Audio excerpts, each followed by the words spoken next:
In the poor, dirty slums of Ebelstein, people called the shabby old man the lying old geezer. He looked weak and sick, like he might fall over any day. Yet he proudly called himself a great mage.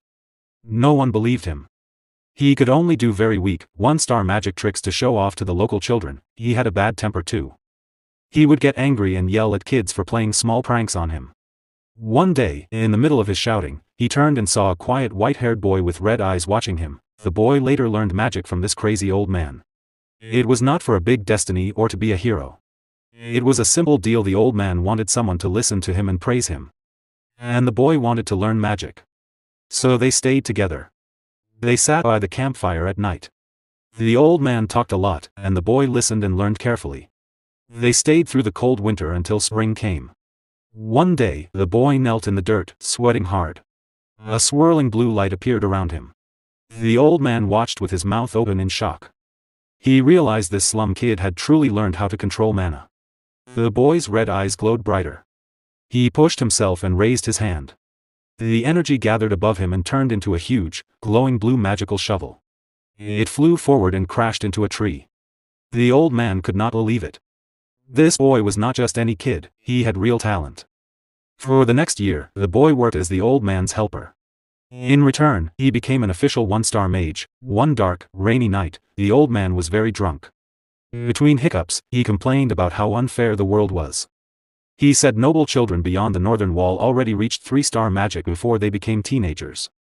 For a poor kid like this boy, he said, reaching that level would take a whole lifetime of hard work, and even then, he might fail. The old man was sure magic came only from noble blood. He told the boy not to dream too big, because he would hit a wall and give up. He was just angry about his own failures. The old man passed out. The boy stared into the fire all night. The next day, the boy came back in heavy rain and found the old man lying face down in the mud, dead. His body was covered in bruises, like someone had beaten him badly.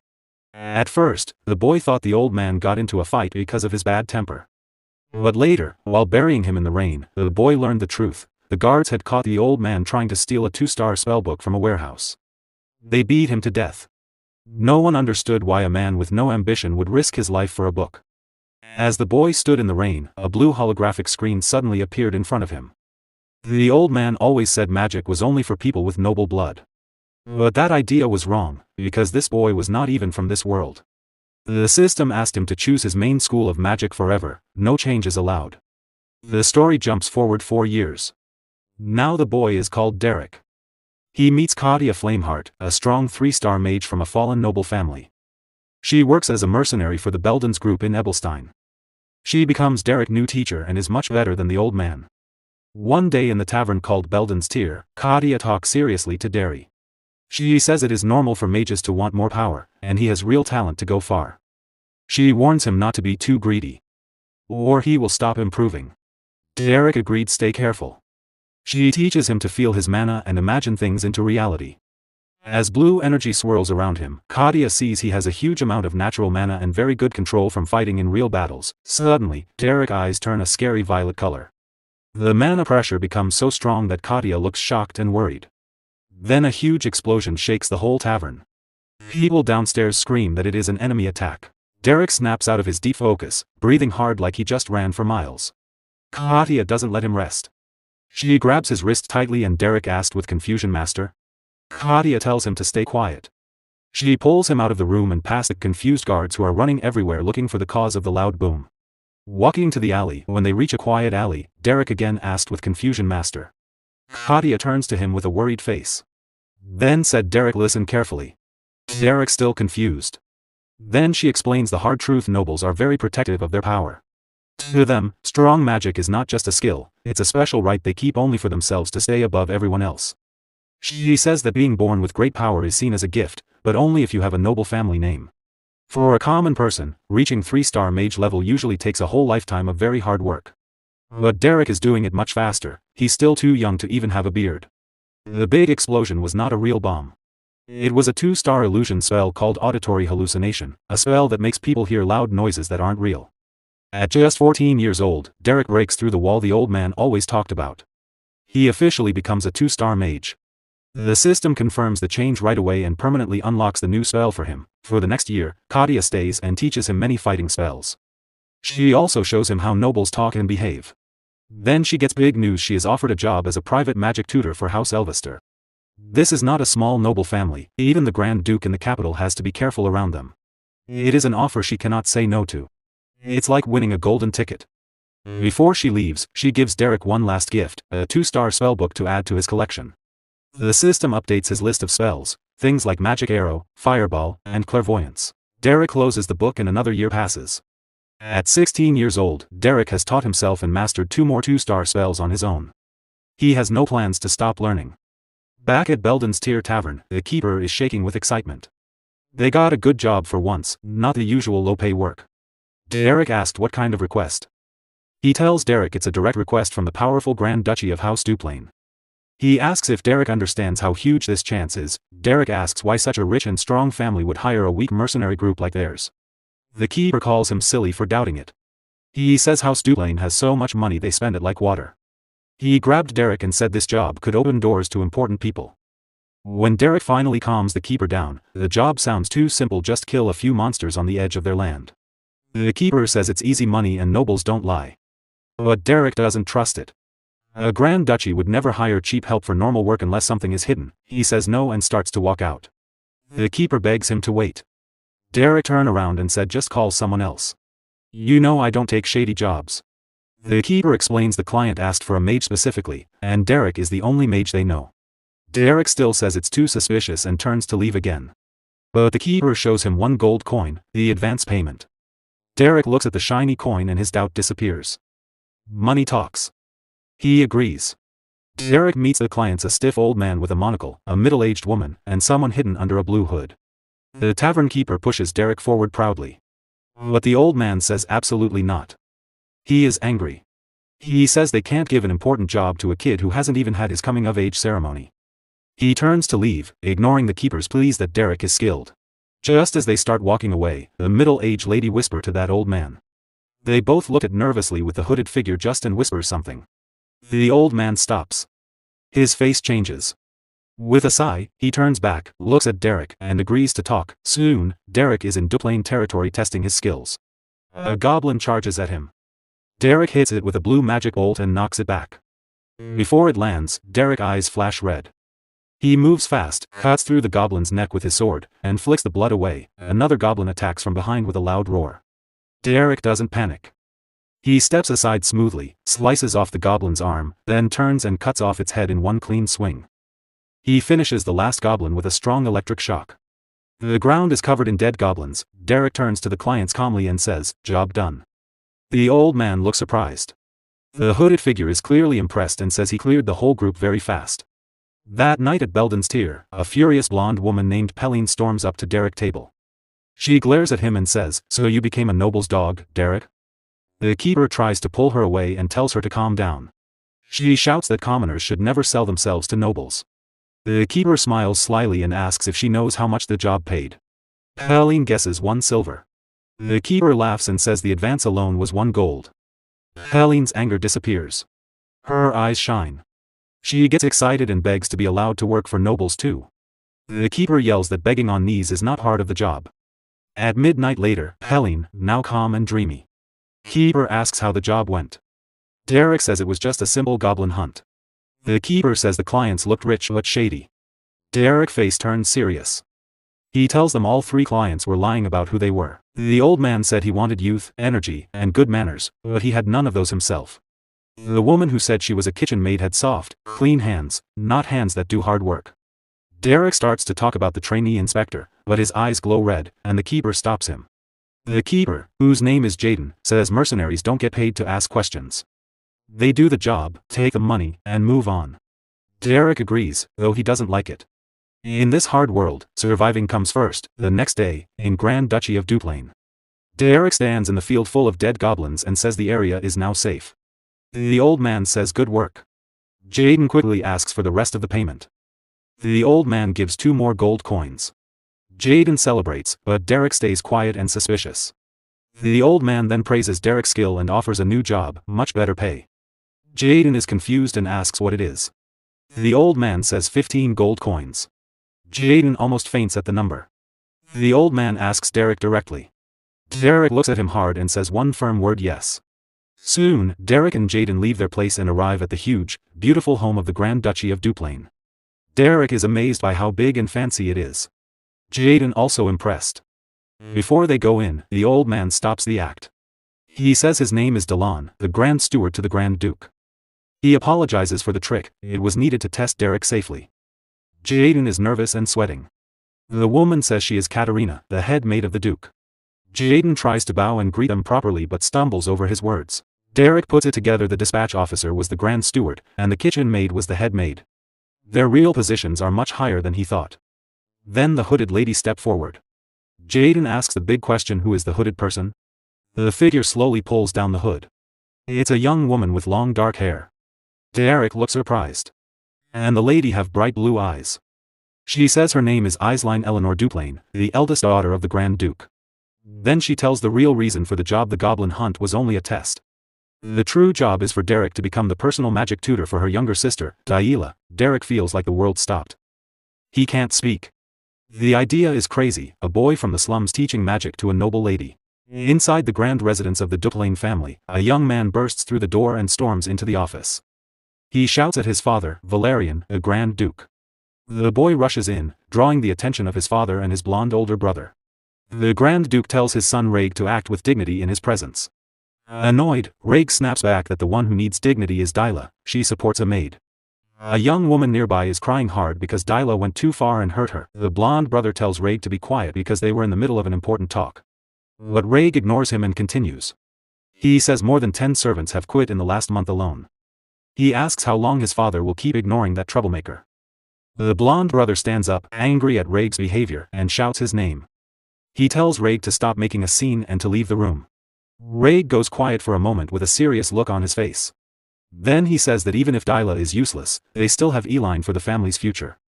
He adds that it's time to get rid of the troublesome girl. The Grand Duke calmly removes his glasses. He says it is not Raig's decision to make.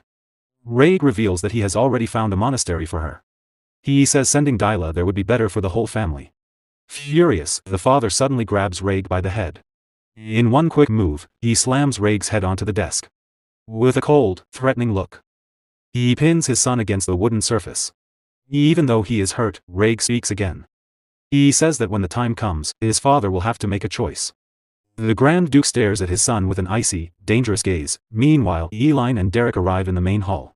The girl asks Derrick if he has ever heard of her sister, Daila. Derrick replies that he has seen Lady Daila listed in the Duplain family records. Eileen gives a mysterious smile and says her sister is not well known to the public. At that moment, the large office doors open. They step inside. There they see Raig with an injured face and his blonde brother Valerian. Valerian greets Eileen warmly and asks how her stay has been. Eileen smiles and says she lived very comfortably thanks to his care. Valerian then says Raig is hurt, so they can talk later. Derrick watches everything in silence with his red eyes. He quietly studies the strange family dynamic. Then his eyes turn and notices the maid who came with Raig. She is crying in a corner of the room. Derrick becomes thoughtful. He tries to figure out what is really going on in this family. Back in the office, the Grand Duke says he is glad to finally meet his daughter's choice. Eileen thanks him and introduces Derrick as Daila's new magic tutor. The family head puts his glasses back on and stares at the white-haired young man. Eileen says they will leave now since he is busy. But before they go, the Grand Duke tells the new tutor to stay behind. Derrick turns around, confused about what the nobleman wants to say. The room becomes tense as the Grand Duke and Derrick look at each other. Calmly, the head of the Duplain family starts writing on a piece of parchment at his desk. He comments that the boy is very young. He asks if Derrick is 16 years old. Derrick answers simply, yes. The Grand Duke asks about his magic skills. Derrick says he uses one-star magic. The Grand Duke smirks and laughs. He says humility is not always a good thing, and he knows the boy is lying. Derrick stays silent, seeing that his lie has been caught. The nobleman releases his powerful aura. Derrick realizes the Grand Duke is a 5-star mage. Derrick apologizes. The Lord says he understands, showing too much talent can sometimes be dangerous. He adds that based on Derrick's clothes and age, he does not look like a typical magic tutor. Without hesitation, Derrick admits the truth, he is actually a mercenary. The Grand Duke says he trusts his daughter's choice. He will allow Derrick to enter the annex of the residence where Daila lives. He dismisses Derrick, but the young man interrupts with one last question. The Grand Duke allows him to speak. Derrick says his duty as a mercenary is to make sure Lady Daila learns magic properly. His mission is to help her enter high society. The Grand Duke asks why Derrick is telling him something so obvious. Derrick then says he has a very serious request to make. The Grand Duke looks intrigued by the boy's boldness. He waits to hear what it is. Meanwhile, in another part of the house, a plate crashes hard against the floor. A maid screams in shock and cowers in fear. The servant apologizes many times, but the girl treats her with complete disrespect. The young noble tells the maid to get out and warns her never to show her face again. In a different room, the guild master asks Eileen why she chose that boy. He says many famous tutors would jump at this job, and it would be hard for a commoner to succeed. Eileen explains that she already tried the best-known tutors, but they all gave up. She decided to look for someone who could use magic and was in a desperate situation. That way, a person would try very hard. Even though Derrick is a mercenary, he seems to understand noble manners and culture quite well. The guild master laughs and says Derrick's old master was a fallen noble who used to be very successful. Derrick must have learned a lot from him. Eileen smiles happily and says, I see. I thought he seemed refined and kind, even for a mercenary. I hoped he could gently guide Dyla and help her behave better. The guild master tells her, you need to learn how to read people better. Eileen looks confused. He explains, Derrick grew up on the streets. He didn't survive by being kind. He survived by being tough. Eileen is surprised by his words and starts to rethink her choice. At that moment, Derrick is walking down a hallway with a butler guiding him. They stop in front of a large wooden door. Derrick raises his hand and knocks twice. He waits for an answer. No one replies. After a short silence, Derrick decides to open the door himself. Inside the room, he greets the person sitting there. He introduces himself as Derrick to the brown-haired girl at the table.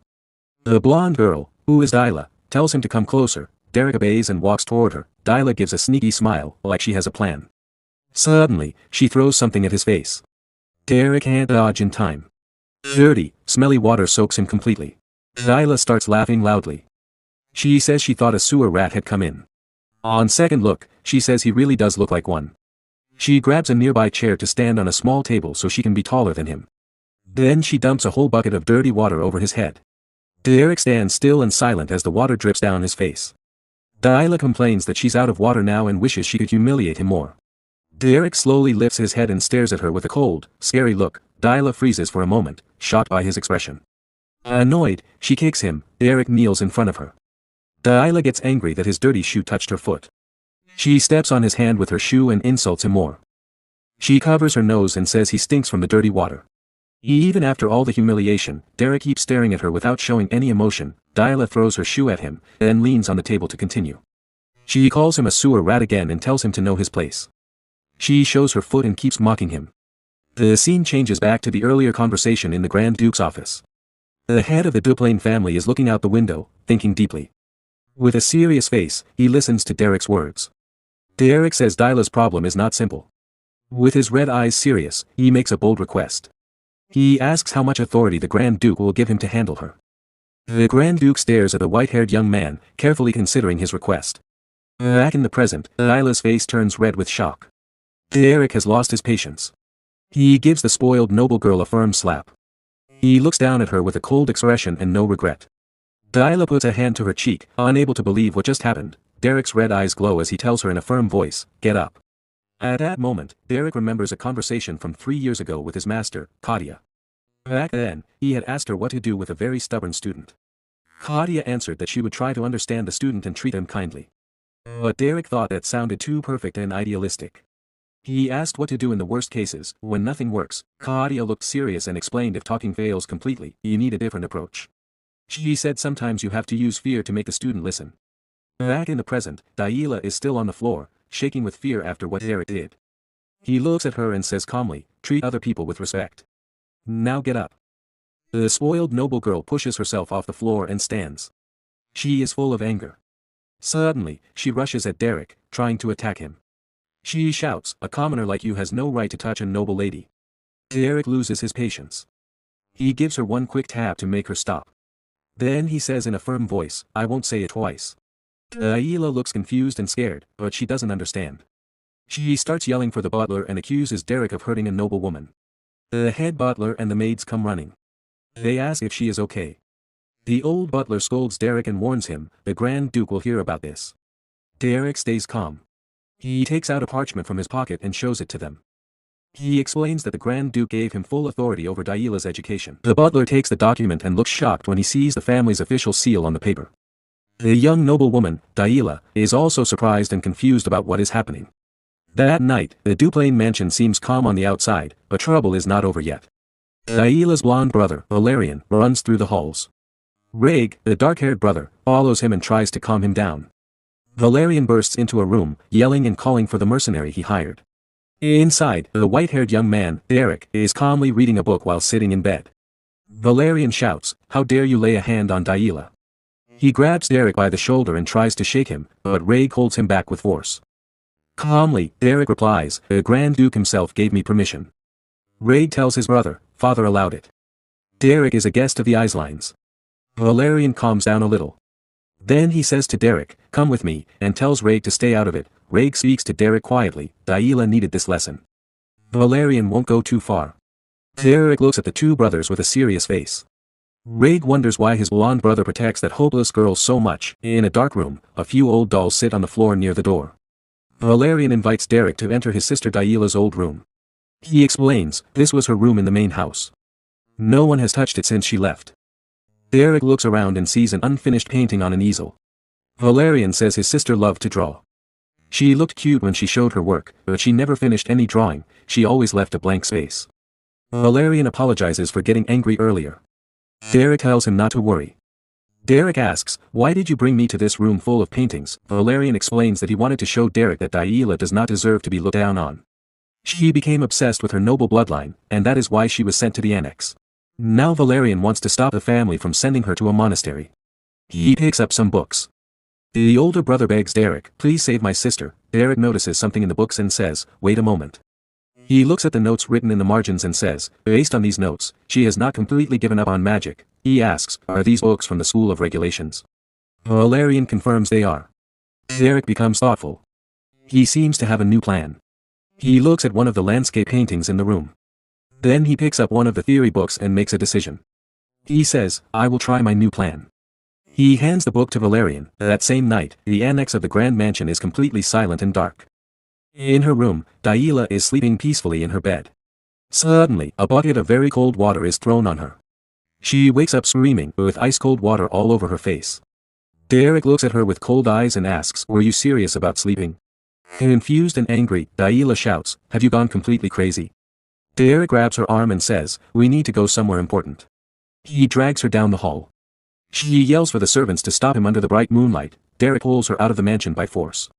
He drags her along a dirt path, away from the Duplain family home. They reach a quiet, hidden spot. Derrick throws her onto the dirt ground. Daila yells angrily, "Who do you think you are to teach me?" Derrick asks, "Do you want to hear something interesting?" She looks confused.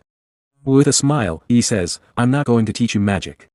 I just enjoy roughing up nobles." Shocked, Daila asks, "What did you just say?" He continues, "Being a tutor is only an excuse for my wicked plans. It's an excuse to deal with nobles like you." He smirks, draws his sword, and says, "The screams of nobles are quite beautiful." Terrified, Daila asks, "Do you think you'll get away with this?" He smiles and says, "Yes. You're going to a monastery anyway. No one would believe you." He adds, "In the worst case, I can just atone with my life. A commoner like me is worthless. Or I can run away. I would be doing your family a favor by getting rid of you." Completely terrified, Daila thinks she is finished if this man catches her. She starts running desperately to escape. She thinks, "I need to lose him in the forest. He will catch me easily in the open field." Daila knows the forest well and plans to get back home through it. But she trips and falls. Suddenly, something catches her eye. A huge fireball lights up the dark night sky. Derrick launches the powerful spell toward the forest. Daila turns around and sees it is a fireball spell. Derrick holds the spear of fire with a serious, determined look. With a mischievous smile, he shows he is not playing. The powerful fire magic flies quickly toward the frightened girl. The flames reflect in her eyes as the attack gets closer. With a scream of terror, Daila is thrown back by the force of the explosion. A large fiery blast happens right behind her, destroying everything around. She falls to the ground in total panic. The young noble can hardly believe what she just saw. With a frightening smile, the mercenary says, "I missed on purpose." The full moon lit up the night as the chase continued through the dark forest. Daila, the young noblewoman, ran desperately to save her own life. Her face showed both fear and a strong will to escape. But in a moment of distraction, she tripped over a tree root. The blonde girl fell hard onto the dirt ground and could not protect herself. Exhausted and lying there, she could barely stand. She stared at what was coming toward her. Suddenly, a bright blue energy arrow shot out at high speed. Derrick, the magic tutor, focused and prepared his next attack without any hesitation. The energy arrow flew right past Ayla as she lay on the ground. She was in shock and could not move after the magic passed so close to her. Derrick praised her movements. He said it was hard to believe she had stayed hidden in the annex for so long. Out of breath, Ayla just stared at him in silence, completely confused. Then she stood up and ran back into the forest. Derrick watched her go with a slight smile. He seemed to have everything under control. Ayla wondered how long she could keep running and whether she would ever escape. Suddenly, she stopped. She had a big realization. Meanwhile, Derrick used his magic on a puddle of water on the path. He looked at the trail in the dark forest that Ayla was following. He realized this was the same forest she had painted. This was where she used to play as a child. He understood that she felt the energy of nature and put it into her paintings. His red eyes glowed. He now knew exactly what was happening. Ayla grew tired of running. She quickly picked up a stone and threw it at Derrick's head to attack him. But Derrick calmly drew his sword and defended himself. With one quick motion, he cut the stone in half easily. Ayla was shocked and terrified by his skill. Derrick praised her for trying to fight back. He said it was not an easy choice to make. Exhausted, Ayla fell to the ground again. She gasped for air with no strength left to fight or run. With a cold look, Derrick said she had no more energy to escape. He pointed his sword at her and asked if she had any last words. But Ayla smiled. She did not seem afraid of his threat.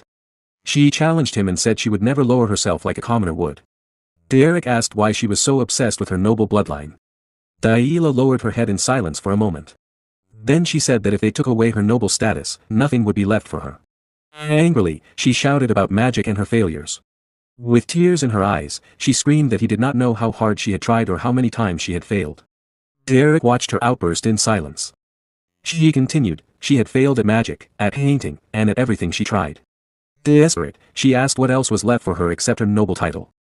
She fell to her knees and wondered who she was without her social status.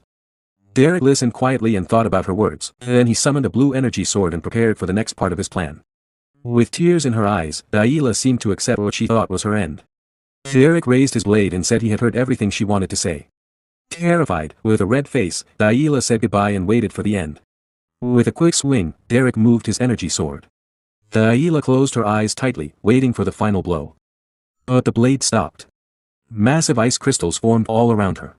A thick ice barrier appeared and covered her without hurting her at all. Ayla opened her eyes. She saw the ice crystals everywhere. She looked at her hands and wondered if this was her own magic. Derrick put away his energy sword. His plan was complete. He apologized for being so rude earlier. He praised her hard work. Ayla stayed in shock. She did not understand what had just happened. Derrick explained that it was a natural manifestation of her mana. He told her she did very well. Ayla could not hold back anymore. She began to cry uncontrollably. She screamed and cried, letting out all the frustration she had kept inside for so long. Derrick watched quietly from a distance as she released everything. The full moon shone down and ended that intense night lesson. Derrick told her she belonged to the wild magic school. Ayla looked confused while she bandaged her leg. He explained that different schools of magic have very different ways of learning. Trying to learn the wrong type of magic is like forcing your body into clothes that do not fit. Ayla asked how he discovered she had such a rare magical lineage. Derrick said he saw it in her paintings. The brush strokes were special. She felt the energy of nature and put it onto the canvas. He explained that mages of this type feel natural mana from childhood. That is why she was always different from others. Ayla was in total shock. Someone had finally recognized her hidden talent. She finished bandaging her leg. Derrick said the job was done. She could now walk with less pain, but he warned her, this was only the first step. Real training would begin tomorrow. Ayla called his name as he started walking away down the dark path. Even though she felt embarrassed, she thanked him for his help. Her view of him had changed. Derrick listened in silence without showing much reaction. They began walking back to the mansion together. The moonlight covered the entire forest. During the walk, he commented on her sunset painting. He said it was a complete work of art. The next morning, sunlight came through the bedroom window and filled the luxurious room. Ayla woke up feeling determined. She sat on the bed, ready to test what she had learned. She stretched out her hand and focused. A small amount of blue energy appeared between her fingers. Her eyes glowed with intensity. She tried to use her power naturally, just as he had taught her. But the magic failed. It turned into smoke. Daila felt irritated with the result. A maid walked peacefully through the luxurious hallway, carrying a bucket of water. Suddenly, Daila opened her door fast. The noise scared the maid. The bucket slipped from her hands, and water splashed everywhere on the carpet. The dirty water hit Daila's dress directly. She froze in surprise. The maid became desperate. She apologized again and again, afraid of punishment. But Daila just stared at her with a cold look. She showed no anger. The maid knelt and begged for forgiveness, fearing she would be hit or shouted at like before. Surprisingly, Daila simply said, "Be more careful next time," and walked away as if nothing happened. The maid was in total shock. She wondered why the spoiled girl did not slap her or yell. Other servants came closer. They were curious about the change in the young mistress's behavior. In another room, Derrick slept peacefully, enjoying a rare moment of rest. Suddenly, loud knocking on the door woke him up. He complained about the noise so early on his day off. He opened the door while rubbing his eye. He wanted to know why there was so much shouting. Daila stood there with the butler. She demanded that magic lessons start right now. The butler was shocked. He had seen Daila manifest her mana alone in her room for the first time. With a determined look, Daila ordered Derrick to teach her quickly. She was very eager to improve. But Derrick simply closed the door in their faces. He told them to come back in the afternoon because he wanted to sleep. The butler began to cry with joy. He was happy to see his young mistress finally taking her studies seriously. Annoyed by the dismissal, Daila started pounding on the door. She shouted for him to open it right now. Even with all the noise outside, Derrick went back to bed and ignored the little brat. Daila kept shouting and knocking, "Open the door, you crazy bastard." The sun rose brightly over the huge mansion of the noble family. The sky was clear and blue. Firm footsteps echoed through the luxurious hallways. Two maids spoke in surprise. "Lady Daila hasn't broken a single plate all day." Rumors quickly spread among the servants.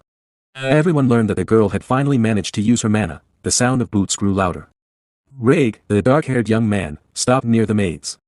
He asked, "What were you saying about my sister just now?" Meanwhile, in his office, the Grand Duke, the family patriarch, calmly wrote on a parchment with his quill. He called his children to discuss the news about Daila's magical progress. The Grand Duke said it was excellent news. He looked satisfied with his daughter's improvement. But Reg, with his green eyes, said, "It's still too early to celebrate such a small achievement."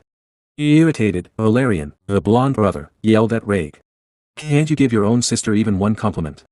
The father watched his sons argue. He looked serious and attentive from behind his glasses. He remembered all the trouble Daila had caused in the past. He thought they should not cancel her trip to the monastery yet. The Grand Duke stayed silent and continued his work. He quietly thought about the future of his troubled daughter. Time passed. The sun stayed strong, lighting every corner of the vast medieval kingdom. Inside a room, Daila sat with her back turned. She looked like she was pouting a lot. Derrick, the white-haired mercenary, entered. He asked, "Are you pouting about something?" Daila replied, "I'm not just pouting. I'm really angry about everything that's happening." Derrick scratched his head. "Acting like a spoiled child won't help." The girl shouted, "It's not a tantrum. It's pure hatred." Derrick said calmly, "Throwing a fit is useless. Things need to happen in the right order to work." Daila screamed again. "I'm not having a fit. I'm just very irritated with you right now." Derrick stared at her with a serious, cold look. He stayed calm. Then he said, "I'm still calling it a tantrum anyway." He left her speechless with his teasing. He placed his hand on the chair and began an important lesson. "From my own experience, using too much mana at once can exhaust a mage's body completely. Resting is as important as training." Daila looked bored. She found the talk dull. Derrick noticed. He asked, "Do you prefer a less boring way to learn?" He remembered the time he used flames and his sword to scare her and show who was in charge. Daila remembered that terrifying moment too. She broke into a cold sweat and felt a chill. She quickly changed her mind. "No, I don't need anything extreme. Let's stick to the normal method."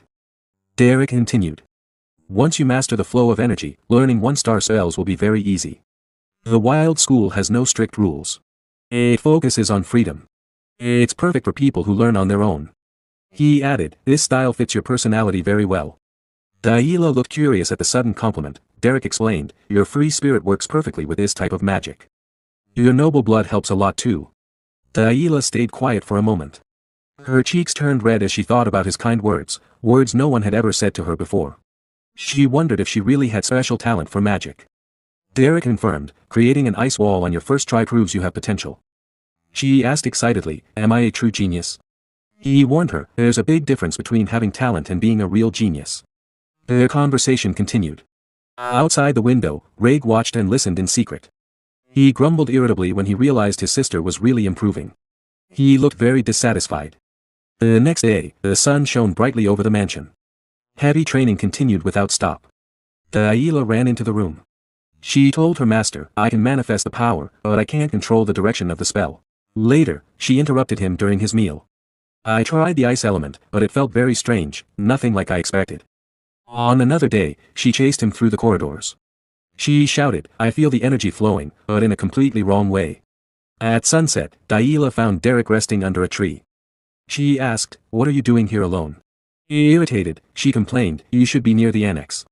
Do you think my father gave you that book just so you could be lazy? Derrick replied calmly, the Grand Duke lent me the material so I could study in peace. Delilah ignored him. I finally made the mana flow work. Come check it quickly. Meanwhile, Valerian, the blonde brother, looked out his office window. He seemed deep in thought about the family's future. The doors opened. Derrick entered after being called urgently by the future head of the house. Valerian greeted him and asked him to sit. We need to have a serious talk about recent events. Sitting face to face, Valerian asked, how is my sister doing? I'm worried about her behavior. Derrick answered honestly, she has improved a lot, but it will still take time to master basic spells. Valerian revealed, our mother will return from her trip soon. The mood in the mansion will change a lot. The matriarch is a difficult person. Many nobles don't like seeing a commoner in such an important role here. Derrick listened carefully. I'll remember that warning. Is there anything else?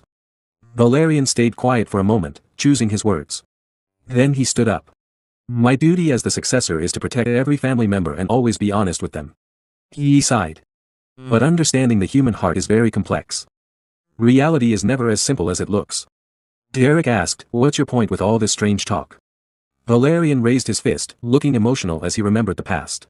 With sadness, he said, little Delilah doesn't want to play with me anymore like she used to. Derrick watched with a confused expression. Valerian continued, when we were children, she was like a perfect little angel. While Valerian made his dramatic scene, Derrick calmly drank his tea, not reacting much. Valerian asked, is there any way I can win back her affection? Derrick questioned, why are you asking me about something so personal? Suddenly, Delilah's voice echoed through the mansion. She shouted desperately, looking for her magic master. Valerian ignored the earlier question. He showed Derrick a handmade doll he had learned to make from a servant. It looked very creepy. He asked, what do you think of my work of art? Derrick looked at the strange toy. Are you trying to curse someone? Upset by the harsh reply. Valerian started crying. He became very sensitive. The scene changed to the outside of the grand residence under a clear blue sky. That day, an elegant woman entered the main hall. She said she had heard very good things about the white-haired young man. With a smirk, she added, they managed to hire a very capable magic tutor for our noble family. She introduced herself. I am Mirella de Duplain. She said she planned to send a beautiful gift to the young man's homeland. Derrick replied, I don't belong to any noble house or any lord's territory. The woman looked shocked. She was startled to learn that her daughter's teacher was just a commoner. When Derrick says I'm a commoner. She didn't believe it and totally shot a commoner. 1 week earlier, a fancy carriage stopped in front of the huge noble family mansion. Young Aisline spoke to the mercenary named Derrick. She told him she made the right choice by bringing him to her family's land. But now she had to return quickly to Ebelstein for urgent business. She would leave little Delilah in his care. The white-haired young man, Derrick, simply nodded and agreed to the job without complaining. The guild leader appeared, laughing. He put his hand on Derrick's shoulder and made a joke about his serious reply. Then he climbed into the carriage with Aisline. Before leaving, he told Derrick, finish the job fast, before trouble arrives. The carriage rolled away. Leaving Derrick alone to handle the complicated noble family, suddenly, Aisline touched her face. She looked worried. She had forgotten to tell him something very important. The guild leader asked what she meant. With a nervous face, she explained, my mother will return next week. I forgot to warn him about her. The bearded guild leader asked if the family's matriarch was really someone who needed such a serious warning. The scene shifted to the beautiful ceiling of the mansion's office. Tension filled the air. Inside the office, Miriella, the mother, became furious. She shouted, "A commoner is really my youngest daughter's teacher." The Grand Duke, the father, stayed calm. He kept holding his quill and asked his wife to lower her voice. But Miriella kept yelling in panic. She said little blonde Daila was the most precious daughter of their noble line. The Grand Duke took off his glasses. He admitted he also disliked putting ordinary people in important roles. Miriella reminded him that all the noble tutors had quit. She asked why they chose someone from the mercenary world. The father explained that good tutors are hard to find. He said the white-haired Derrick came highly recommended by their daughter Isline. Miriella started walking back and forth in the office. She said there must be some basic standard of quality. Then she suggested bringing her brother Flam to teach Daila now that the girl had finally awakened her magic energy. The Grand Duke asked if she really wanted to pull a border commander away from his duty just to be a private tutor. He questioned if she thought running the duchy was a game. Miriella shouted again. She said high society in Everstein was a dangerous battlefield for young nobles. She pointed her finger and said she refused to let her daughter become a joke at her grand debut and ball because of a nameless teacher. At that moment, the big office doors opened. Someone entered and stopped the argument. The blonde son, Valerian, asked his mother to calm down. He said she did not come here just to fight with her husband. Miriella told him to step aside. She said this matter could not be ignored. Then the other brother, Reg, dark-haired, asked slowly if the real problem was whether the commoner actually had the skill to teach Daila. He walked forward while everyone watched him. Reg said having a commoner as tutor was strange, but if the man was skilled, it would not be a big issue. He asked his father to let him test the mercenary himself, in a magic duel. The father told Reg not to bother. He said with full confidence that Derrick was very strong and capable. Reg stared at his father seriously after hearing such high praise for a commoner. Then Reg changed his idea. He suggested testing his little sister's skills instead. He explained, if the teacher was truly good, Daila should have improved a lot in a short time. The father stayed quiet but seemed to think seriously about watching his youngest daughter fight. Reg started to leave the office. His older brother Valerian called after him, asking what he planned to do by challenging an inexperienced child to a magic duel. Reg asked if Valerian really believed the little girl had changed her bad behavior and let her troubled past behind. The older brother said she was still their only sister and family blood should be protected. With an ironic smile, Reg mocked the words, flesh and blood. He showed he no longer cared for her. He shouted that her actions would ruin the noble family's name as soon as she entered high society. Valerian looked worried. He wondered if his brother's hate for Daila had a dark reason. Reg said she was the one who crossed the line first. She should stay hidden in that side building forever. Valerian watched his brother leave. The air in the mansion felt heavy and tense. Soon the argument in the office quieted, but everyone felt unsure about the coming duel. Outside, a small bird sat on a tree branch. A new morning had begun at the grand house. Suddenly, little blonde Daila burst into her teacher's room. She looked very angry about something she just learned. Derrick kept reading his book calmly. He asked why there was so much noise so early. Daila threw an official scroll onto his book to get his attention. With a determined face, she said, if she lost this magic duel, the mercenary would be fired immediately. Derrick stayed calm. He said he already knew the opponent was an experienced one-star mage. The fight would be hard for her. Daila got even angrier. She shouted that he would be fired if he did not take the challenge seriously. Derrick replied quietly, I only do the work I was paid for, nothing more. He added that he had already received a large payment up front, so he did not care much about the rest. Daila was shocked. She asked if her teacher was really serious. 1 week later, the Grand Duchy's flag flew high. The day of the duel had arrived, the training courtyard was ready. The noble family and servants gathered to watch. The Grand Duke walked in with authority, next to his still angry wife. Derrick bowed politely. He announced that the Lord and his group had arrived. He stayed calm and professional, even in front of all the powerful nobles. The father watched Derrick and wondered why the young man seemed so confident. Sitting on his throne-like seat, the Lord thought, someone with this much courage should not be dismissed too quickly. Strong footsteps sounded. The opponent arrived with a cold, deadly look. The dark-haired brother Reg walked forward, his cape moving behind him. He was ready for the fight. Reg looked at his sister with a cold stare. He said this was not a simple duel. He planned to completely crush Daila. Then he climbed the steps and promised he would make the little girl regret her whole past. Little noble Daila took her place on the battlefield. The air between the two siblings felt very heavy. She wore her red hood. Her face looked focused and ready for the most important fight of her life. But she was shocked by what she just heard. She asked her master Derrick, do you really only care about money and nothing else? Derrick explained calmly. He said her mana had already become stable. Soon she would be able to cast strong spells. He told her she had noble blood in her veins. Those words left the young girl completely speechless. He added that the wild school style of magic focused much more on self-study than on getting constant lessons from a teacher. Diella shouted in annoyance. She asked why he was saying such strange things right now, at this exact moment. The young mercenary Derrick just listened quietly. His face stayed calm and peaceful while the little girl let out her frustration. Diella looked down. She admitted she knew she had not been the best student. But now she was being honest and serious. Tears came to her eyes. She cried and said she wanted to keep learning from the white-haired young man Derrick. She would not accept any other teacher in his place. Derrick stayed silent for a short moment. He watched the strong determination and deep sadness in his student's eyes. Then the young man started putting on his glove. He said he had never taken part in a formal noble duel before. But he told her he could teach her how to win a real fight. He asked, "Do you truly want victory today, little noble?" In the past, everyone said young Diella had no talent for magic. Even famous tutors gave up on her. People spoke cruelly. They said the Duplain family had already lost its greatness. They said the youngest child only knew how to throw tantrums. Some even said it would have been better if she had never been born. But now Diella showed a fierce, burning look in her eyes. She asked her master for help to win. At that moment, the little girl walked toward the battlefield. Her red cape moved gently in the bright morning sun. Derrick watched her closely.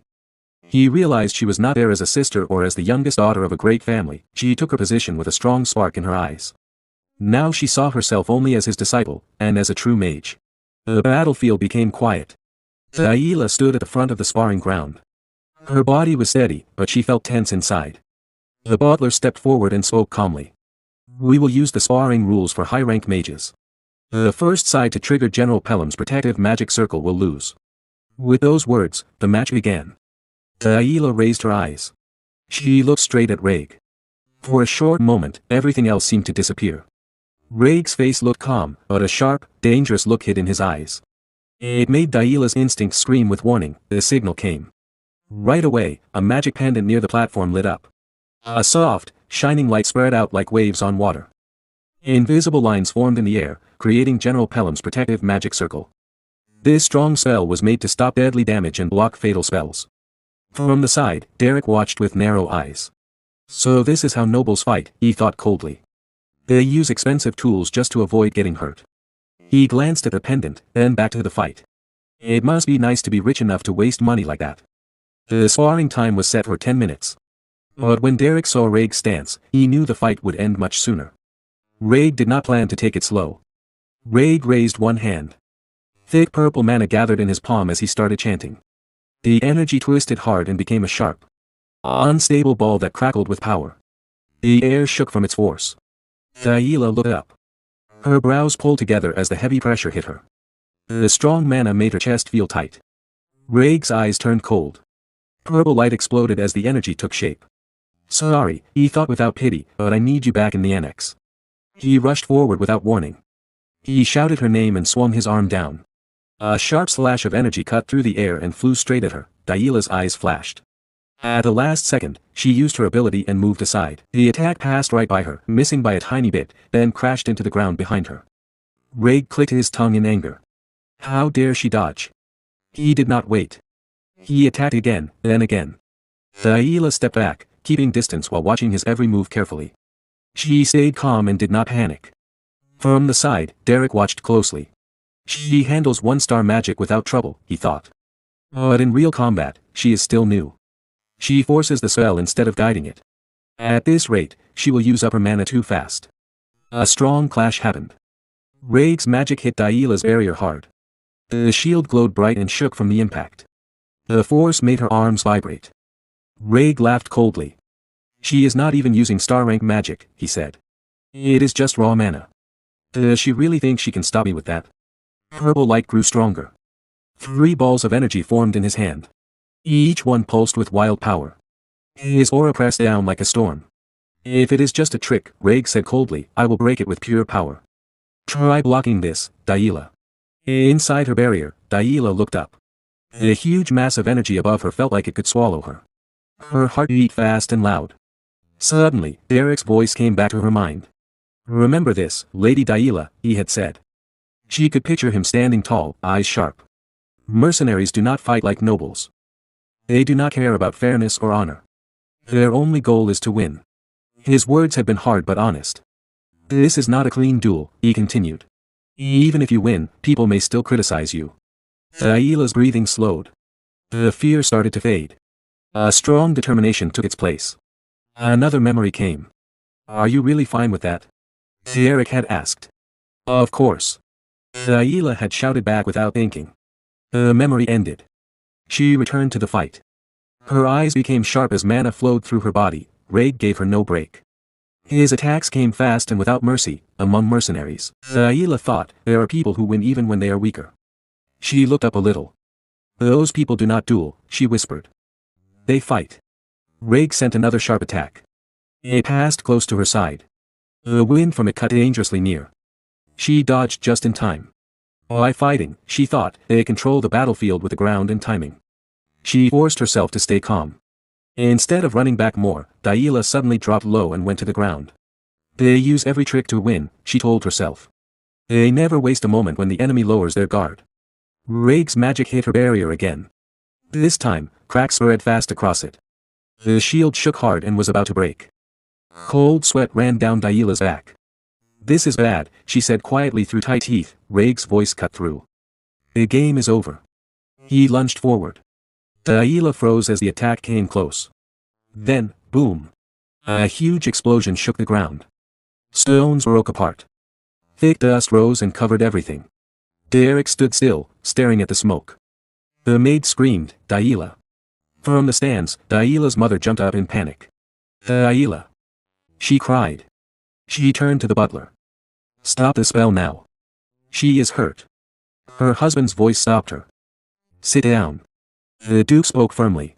His eyes never left the battlefield. It is not over. But you saw it. His wife said. She was hit. No, the Duke said sharply. General Pelham's magic circle did not activate. He breathed out slowly. His eyes narrowed. Then he looked at Derrick. The young man had not even blinked. It was as if he knew this would happen. On the battlefield, Raig stared into the dust. She should have been hit, he muttered. Why did the circle not activate?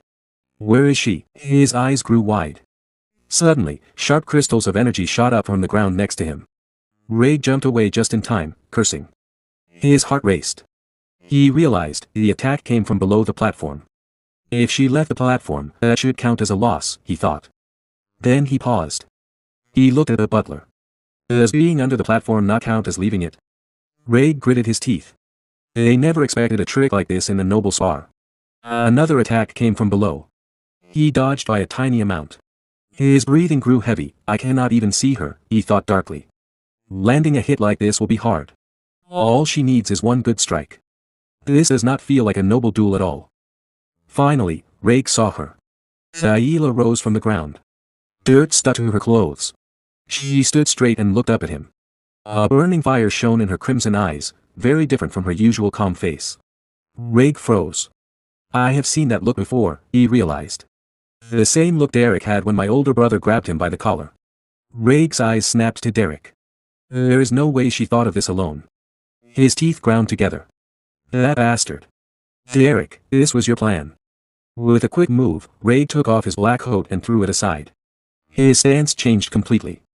All playfulness was gone. Fine, he said in a cold voice. I will play along with your scheme, Derrick.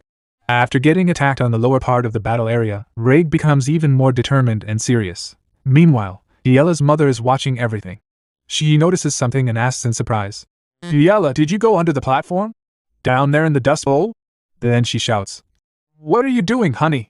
Stop the fight right now. The head of the family, her husband, replies calmly to his wife. No rules have been broken. Let's watch a little longer. He keeps watching the fight with more curiosity. Aila is still hiding under the dust bowl. She uses her ice magic to confuse Raig. Her eyes are full of determination and focus. While concentrating, she can feel the flow of mana clearly. Up above, Raig grits his teeth in anger. He tries to cast a spell. Suddenly, ice appears under his feet again. He barely dodges it. Nervous and angry, he thinks to himself. She keeps targeting my feet whenever I start an incantation. I can't lose like this. Then his eyes catch something, the tall pole with a flag on top. An idea comes to his mind. Under the platform, Aila sits quietly and thinks. The mana flow stopped. He's planning something. No matter what he does, the next time he starts an incantation, I'll get him. She keeps focusing hard. The butler looks up nervously and says, "Young master." Ray climbs up the tall pole. From that height and distance, Diella can't sense his mana properly. He thinks, she shouldn't be able to detect my mana from here. But casting a spell properly is impossible at this distance. There's only one way. He gathers mana in his hand, releases his blue aura, and thinks, I'll destroy the whole platform without any incantation. The mana he releases turns into an arrow. It shoots down and strikes the bottom of the pole hard. On the other side, Derrick watches everything calmly. He still doesn't look nervous. Raig's mana strike hits the base of the pole. It cracks loudly. The pole loses balance and starts falling. Raig jumps away just before it hits the ground. The pole crashes down, smashing the entire platform. Dust flies everywhere. Diella's mother opens her mouth in fear and screams. Raig! Raig lands on the ground, covering his mouth because of the thick dust flying everywhere. He coughs hard, but then his eyes catch something. He focuses. It's Diella. The dust has covered her completely. She can't see anything and stands there coughing. Raig takes advantage of the moment. He raises his hand again to cast a spell and creates a mana arrow. With a quick motion, he releases it straight toward Diella. The blue arrow flies fast, full of power. Suddenly, Diella notices it. She turns her head, sees the arrow coming, and quickly raises her hand to try to block or dodge. But her spell doesn't work well. She feels her mana slip away. A thin line of blood appears on her forehead from the strain. She grits her teeth in anger as the arrow keeps coming. She barely dodges it at the last second. Still nervous, she grits her teeth again. Raig prepares to create another attack. Diella starts running as far as she can to get away. Raig thinks to himself, I have the advantage at close range. Just one more magic arrow and, before he can finish the thought, Diella suddenly appears from the side. She kicks him hard in the chest with her foot. Diella, still full of anger, glitches his teeth. Raig's eyes go wide in shock. His mouth opens as the sudden attack hits him. He falls to his knees, one hand on his chest, feeling sharp pain. But Diella doesn't stop. She grabs a handful of dust from the ground and throws it straight into Raig's eyes. Raig screams in pain.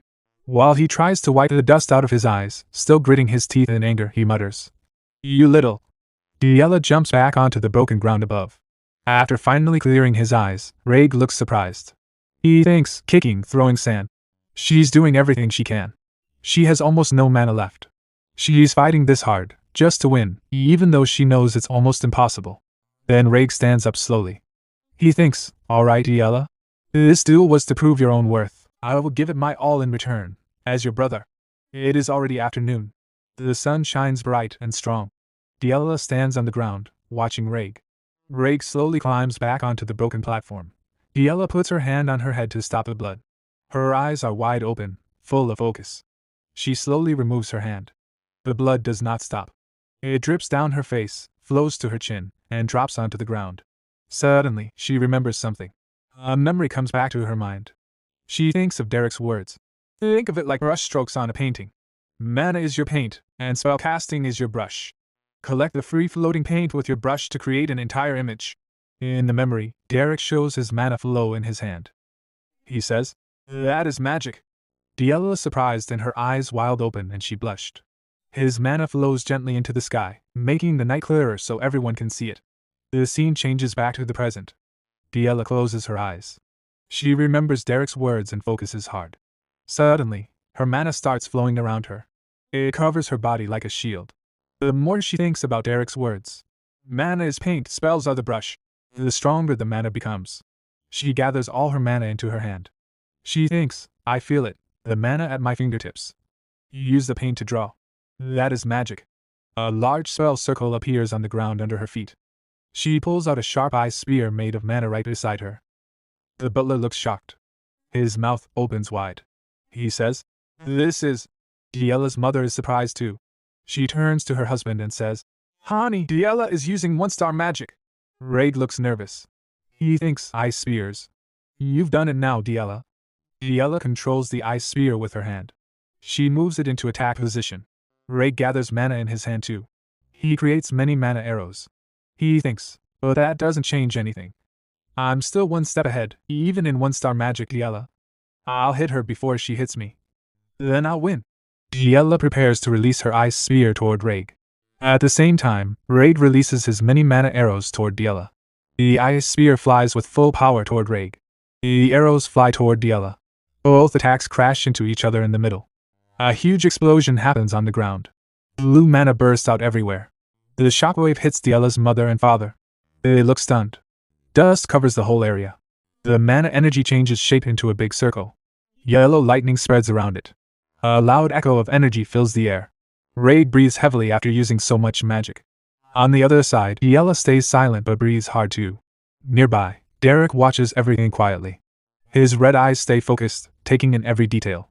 1 year ago, a mother bird was feeding her 3 baby birds in their nest on a tree branch. The tree stood outside the Grand Duplain house. Inside the house, voices echoed through the halls. Grand Duplain was walking beside his butler, and 2 other men were following behind them. The butler spoke respectfully, "Sir, a letter arrived this morning from the Duplain resistance. It seems to be about the upcoming social gathering." When Grand Duplain heard this, he turned his eyes toward Diella, who was sitting sadly on a chair. She was alone, hugging herself, lost in deep thought. He looked at her and thought for a moment, wondering how the matter should be handled. However, he did not say anything to her. After a short pause, he quietly walked away, back to the present. Diella is still standing on her feet, shocked. Blood is slowly spreading across her forehead. She cannot believe what has just happened. Suddenly, a loud sound echoed, and a barrier formed around her.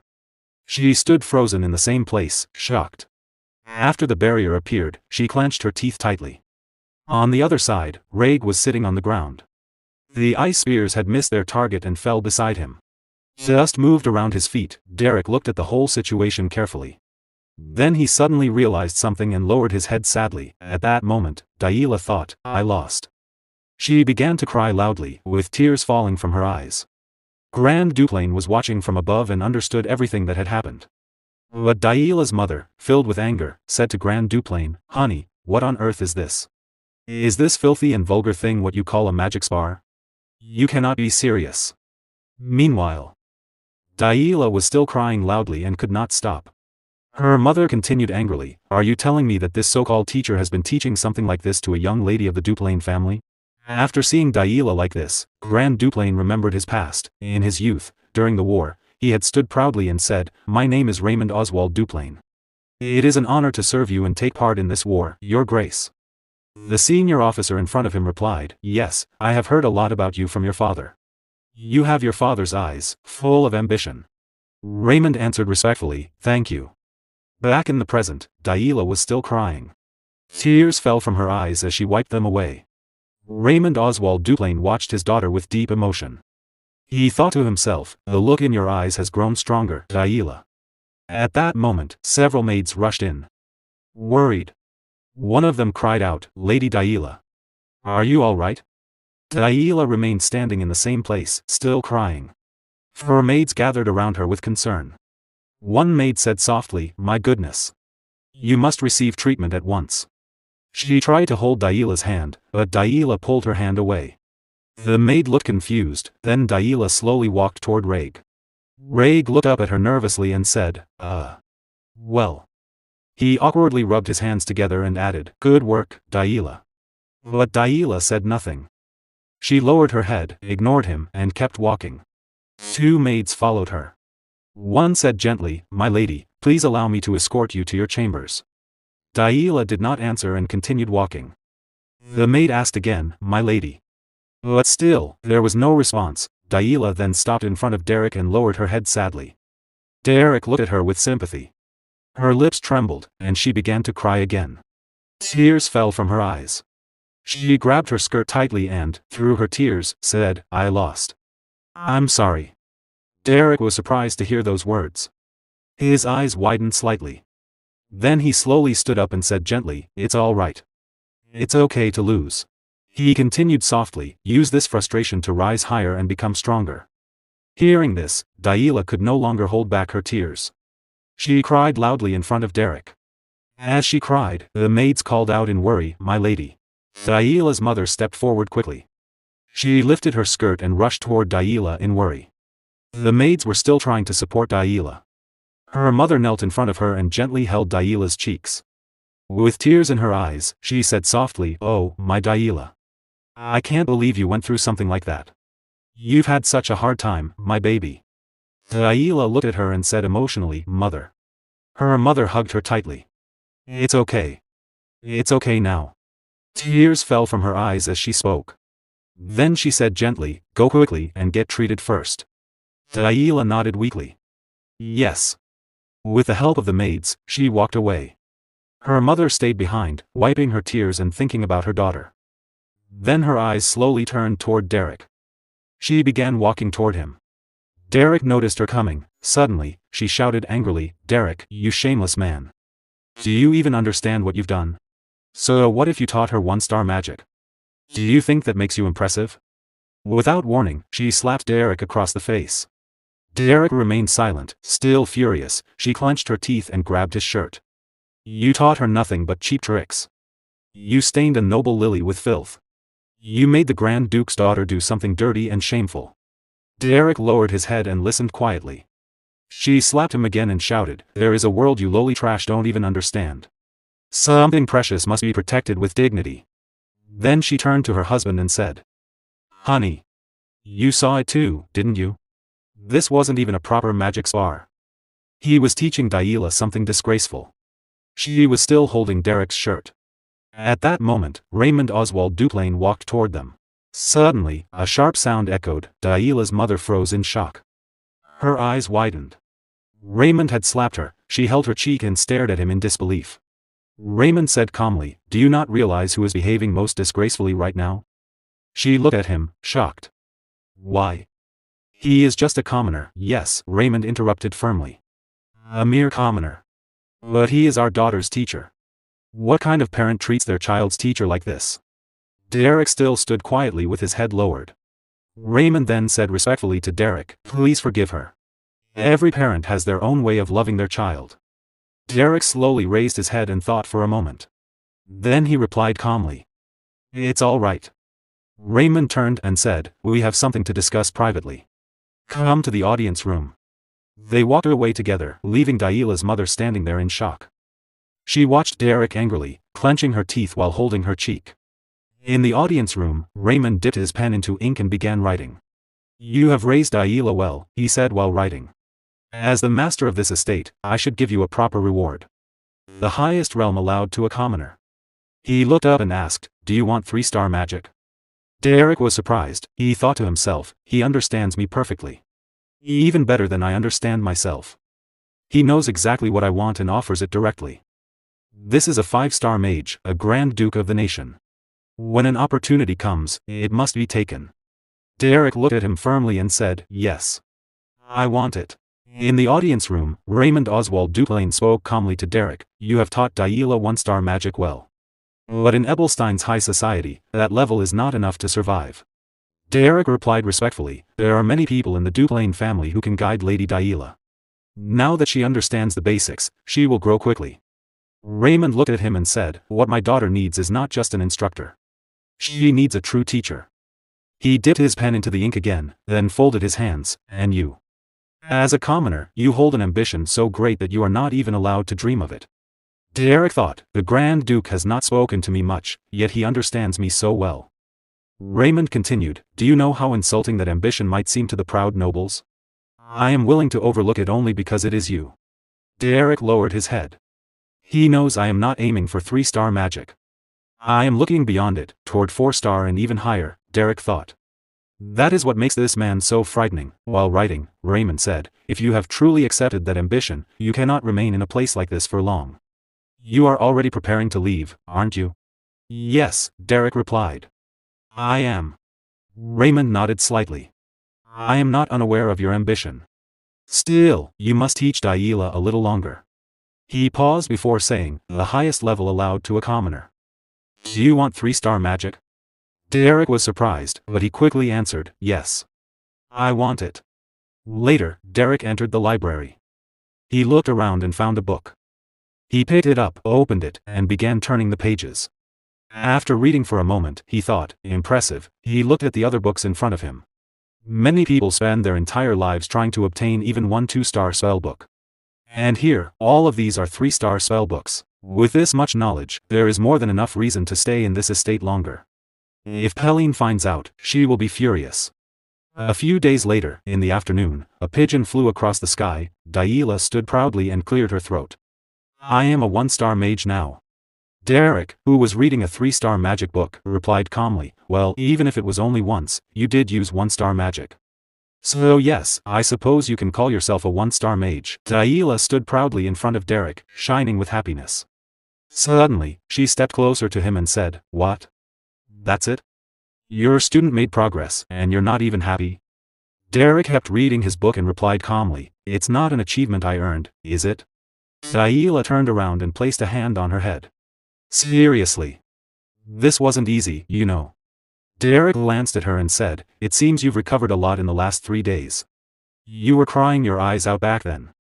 Hearing that, Daila froze in embarrassment. She quickly sat down on a chair and said nervously, hey. Who was crying? I wasn't crying. It was just dust in my eyes. She pouted and added, and father should have told me earlier. I thought you were going to be kicked out. Derrick closed his book and looked at her. All right then. Shall we begin today's lesson? You're improving quickly. Soon, you'll learn other 1-star spells too. Daila's eyes lit up. What did you say? Quickly. Derrick replied calmly, your growth is unusual. It's rare to use 1-star magic so soon after learning magic manifestation. Daila smiled proudly. See? I told you. I'm the type of person who does what she says. So, what are we learning next? Magic arrow? It looked easy to cast without a chant. Or wind blade like Raig used. That looked strong. Oh. Or ice spear. That felt amazing. If I practice more, I'll be able to hit even Raig. You'll be practicing magic manifestation. Derrick said calmly. Daila turned around in shock. Huh? Why? Aren't we learning 1-star spells? There are many reasons, Derrick replied. But in the end, the basics matter most. Simply put, it all comes down to mana. Daila's excitement disappeared. She sighed. Okay. Fine. If you say so, then it is what it is. I got all excited for nothing, thinking we'd learn new spells. Derrick watched her quietly, resting his hand on his chin. Daila noticed and asked, why are you looking at me like that? Is there something on my face? No, my lady, Derrick said. I'm just surprised to see you listening so obediently. She turned her face away. What do you take me for? I've respected your words from the beginning. From the beginning? Derrick replied. You poured dirty water over my head. Twice. Daila lowered her head in embarrassment. You still remember that? It's hard to forget, Derrick said calmly.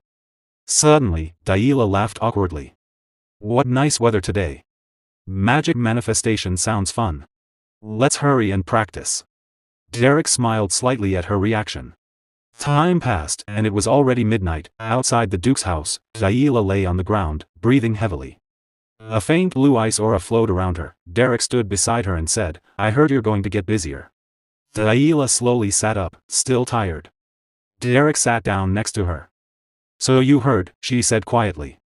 She touched her head in worry. I don't know. Starting next week, I'll have etiquette and general education classes too. Derrick looked at Daila and said, isn't that a good thing? You've learned 1-star magic. Now you'll receive a true noble education. Daila replied sadly, do you think I'm happy? She looked up at the sky and continued, basic noble etiquette, foreign languages, geography, history, botany, piano, sewing. I don't understand why I have to learn all of this. How did Aisline endure it?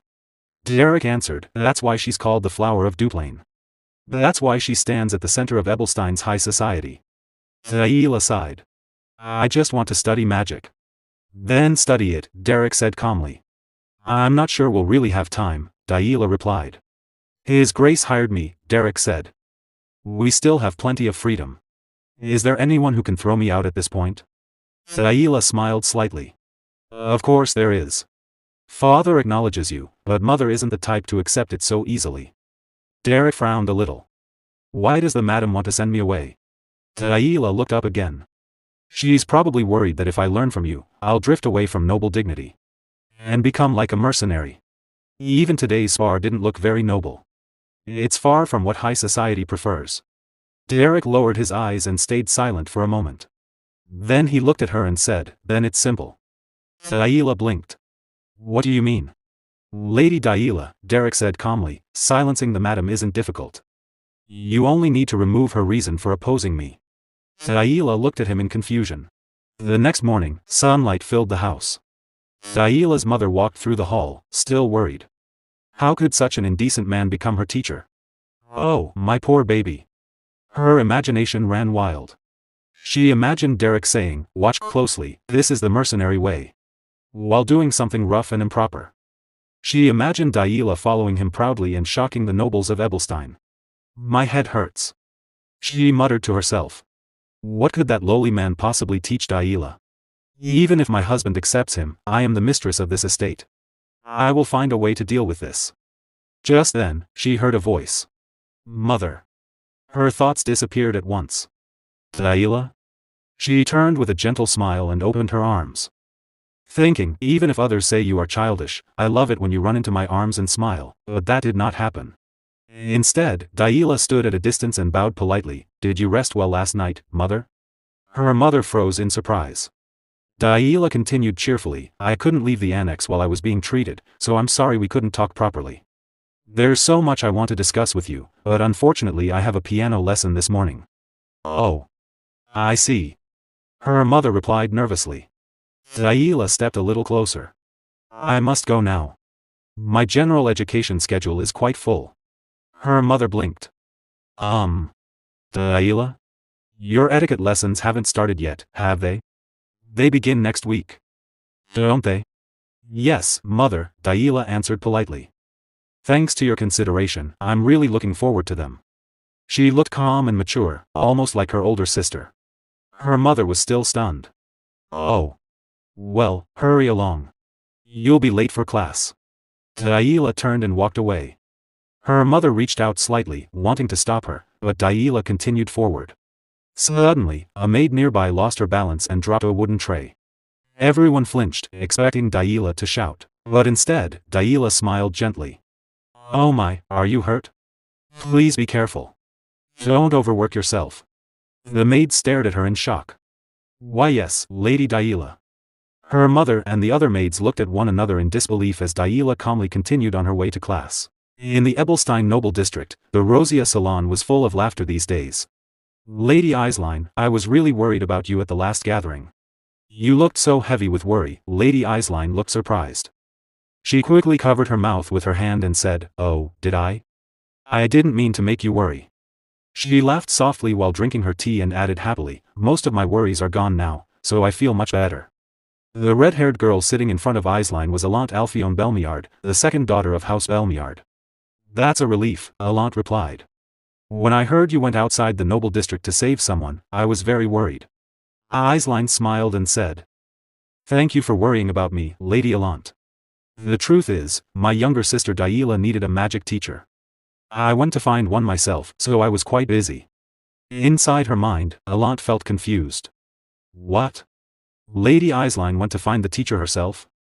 How amazing must this teacher be for a Duplain lady to go in person?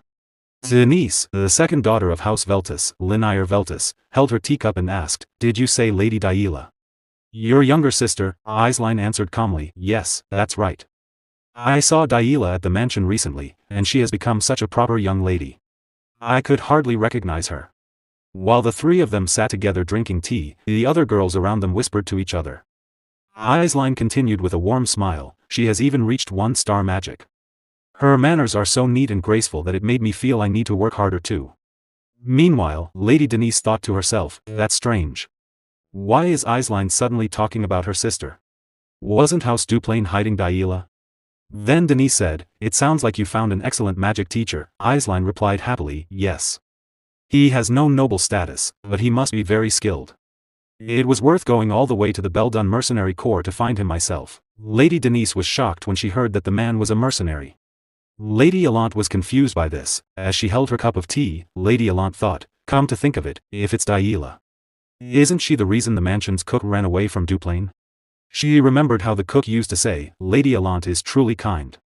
Back then, those words had made Alante feel nervous. Now, in the present, as she sipped her tea, she thought again about Daila's teacher. Not only did he reform that infamous brute, but he even turned her into a 1-star mage. After thinking for a while, Lady Allant smiled softly and asked Lady Eislein, "May I ask the name of that magic teacher?" Eislein blinked. "Pardon?" With a calm but chilling smile, Lady Allant said, "If he is Lady Daila's teacher, he will surely become even more famous in the future, won't he? I would like to know his name in advance." Eislein smiled brightly.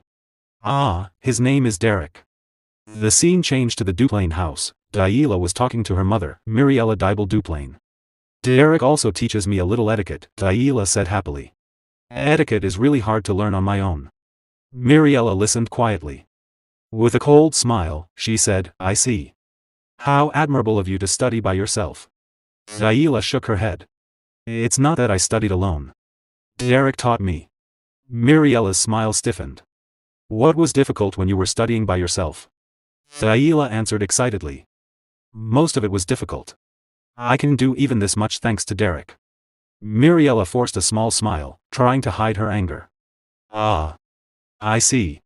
But inside, she was furious. Derrick. Derrick. Derrick. How many times is that name going to come up? Seriously. I don't know what he did to Daila. But I can't just let this continue. There must be a way to stop this. Meanwhile, the servants of the Duplain house were talking happily. "Lady Daila has been so kind to the servants lately," one maid said. "She has become so gentle." The gardener, smiling widely, added, "Lady Daila has been in such a good mood lately. She's changed so much in just a few weeks." The head butler thought for a moment and said, It's surprising. I only ever saw that kind of behavior from Lady Eislein before. Maybe she is finally trying to become a true lady. You can feel noble dignity from Lady Daila now." Hearing all the praise for Derrick and Daila, Miriella Dibble Duplain clenched her teeth in anger, unable to hide her fury any longer. At night, the stars were shining in the sky. A 3-star spell book lay on the ground. Derrick was trying to use a 3-star spell. Blue mana gathered in his hand, but sweat covered his face. He gritted his teeth as he tried to pull in more mana. It was too difficult. The mana suddenly disappeared, and Derrick fell back onto the grass, breathing heavily. Sweat dripped down his face. Just then, he felt someone behind him. He turned around. Raig was walking toward him, waving his hand with a small, cold smile. "Oh, sorry. Was I interrupting your training?" Raig asked. Derrick was tired, but he replied calmly, "Not at all. What brings you here?" A few minutes later, Raig sat beside him. "I wanted to talk about Daila," he said. "All right," Derrick answered. Raig's eyes suddenly noticed the book in Derrick's hand. He looked surprised. "Wait. Isn't that a 3-star spellbook?" "Yes, it is," Derrick replied. "His Grace lent it to me." Raig was shocked. "He lent that to you?" Derrick nodded. "It's too difficult for me right now. But there's no harm in studying ahead." Raig remembered when his father once said, "He's a true mage." "That's impressive," Raig said quietly. Then Derrick asked, "So, what about Lady Daila? Is that why you came?" Raig looked down, a little nervous. "Oh. Right. That. It's a bit complicated. What do you teenage girls like these days?" Derrick blinked. Confused, Raig shyly continued, "If I embroidered a doll that looked like her, would she like it?" Derrick immediately answered with a serious face, "Absolutely not." Raig laughed awkwardly. "Ah. Right. I thought so. I'm not saying I was going to make one or anything. I didn't think it was a good idea either." He stood up and rubbed the back of his head. "Should we head inside? If you're done training." Derrick picked up the 3-star spellbook and followed him. As they walked, Raig said, "Anyway, I'm grateful to you." Derrick looked confused but stayed silent. "The mood in the mansion has been good lately," Raig continued with a small smile. "Even Valerian has been focusing on managing the territory. Father doesn't show it, but he looks satisfied." "Is that so?" Derrick said. "It's hard to read his Grace's feelings." Raig smiled. "Everyone in this mansion would agree with that." Suddenly, Raig stopped walking. He looked up at the night sky. "I guess I should accept what I need to accept," he said quietly. "People can change. Especially kids at that age. I don't know if I just didn't notice it before. Or if I was avoiding it. But since Daila has changed, I think I should change too." He turned to Derrick. "This is thanks to you." "Thank you, Derrick." Derrick didn't know what to say. They started walking again. Raig waved his finger slightly and added, by the way, Daila's magic felt different. Did you notice? Derrick asked from behind him. Yeah, Raig said. It was like she was drawing a picture. Derrick thought, a genius really is a genius. He truly is a duplane. It shouldn't have been easy to notice that difference. Yes, Derrick explained calmly. Lady Daila uses the mana control style of the School of the Wild. Each person uses mana in a different way. Once she reaches a certain level, she'll be able to study on her own without my help. At that stage, a teacher's interference can actually become a hindrance. Raig nodded slowly. I see. That level. Her time to shine will come eventually. 2 months later, Lady Daila was sitting on a chair. She gently placed some flowers on the table and looked at them in confusion. Huh? What is this? Why flowers? She asked. The maid standing behind her brushed her hair calmly and said, they bloomed so beautifully, so I brought them to put in your hair. Daila picked up one flower, smelled it, and blushed. They smell so nice. It feels like spring has already been here for months. I'm comfortable using 1-star magic now, and I've become much closer to the servants too. She looked up with a sweet smile. I think I missed so much before. It's all thanks to Derrick. The maid smiled as she continued brushing her hair. I was wondering why you looked so happy today. Is it magic lesson day? Daila blinked. I look happy.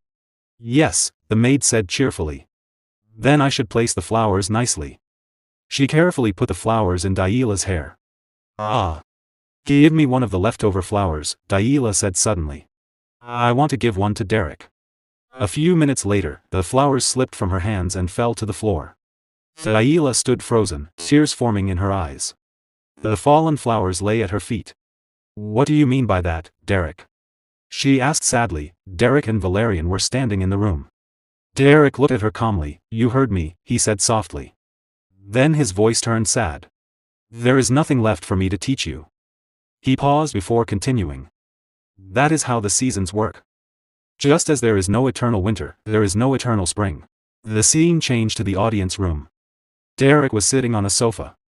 He spoke calmly. Your Grace has likely noticed as well, but Lady Daila belongs to the School of the Wild. Among them, her talent is especially strong. He lowered his eyes and said sadly, if I stay involved with her any longer, I might only end up breaking her wings. Raymond Oswald Duplain replied, I understand. Then there is no reason for you to remain in this mansion. Yes, that is correct, Derrick answered. Raymond was silent for a few minutes. Then he stood up and walked to the window. Looking outside, he spoke in a quiet voice.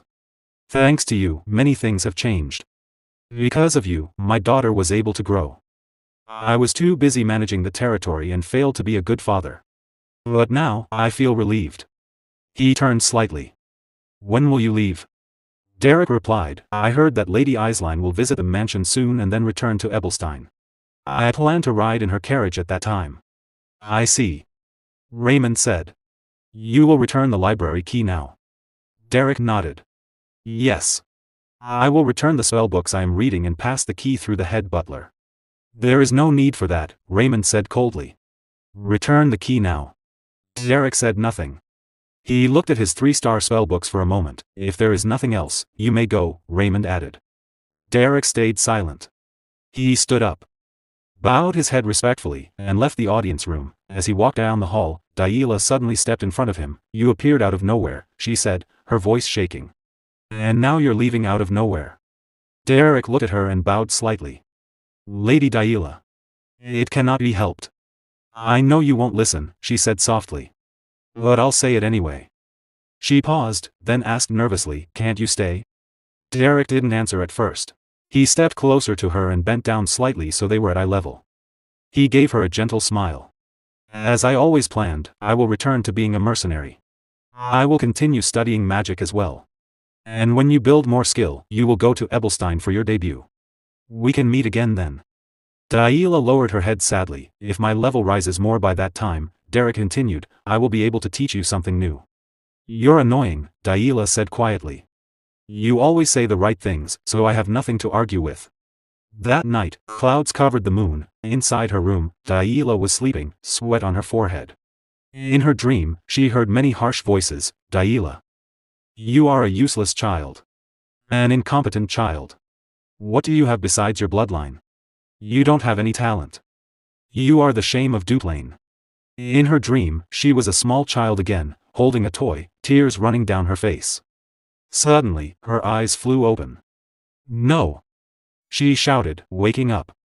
She realized it was only a nightmare. She breathed heavily and placed her hand on her head. The maid rushed into the room. Lady Daila? Are you alright? I heard you shout. What happened? Daila looked at the maid and thought, what if I pretend? Maybe if I go back to being difficult. If I cause trouble like before. Then Derrick would stay for me, wouldn't he? Lady Daila? Are you feeling unwell? The maid asked again nervously. Daila slowly moved her lips. No. The maid looked surprised. I won't do something like that anymore, Daila thought. She looked at the maid and smiled gently. I'm fine. Don't worry. That wouldn't make me valuable anyway, she told herself. The next morning, sunlight filled the mansion. Lady Isline was sitting inside her carriage. She looked at Derrick and said, if I drop you off at the commercial district, that should be fine, right? Derrick held her bag and nodded. Yes, I would appreciate that. Isline smiled. Go and say your goodbyes. We will depart soon. Derrick turned his eyes toward them. The Duplain family stood in front of him. Raig and Valerian looked at him with warm smiles, while Daila turned her face away. Valerian spoke first. So, you're really leaving? Derrick nodded. I have to return to where I came from. Raig said gently, life in the mansion couldn't have been easy. You worked hard all this time. Valerian added, if anything happens, contact me. I'll help as much as I can. Derrick bowed his head. Thank you. Then he lifted his eyes and looked at Daila. She also looked at him, but neither of them spoke. Derrick kept watching her quietly. Finally, Daila said, what? Why are you looking at me like that? Did you think I would beg you not to go? Don't get the wrong idea.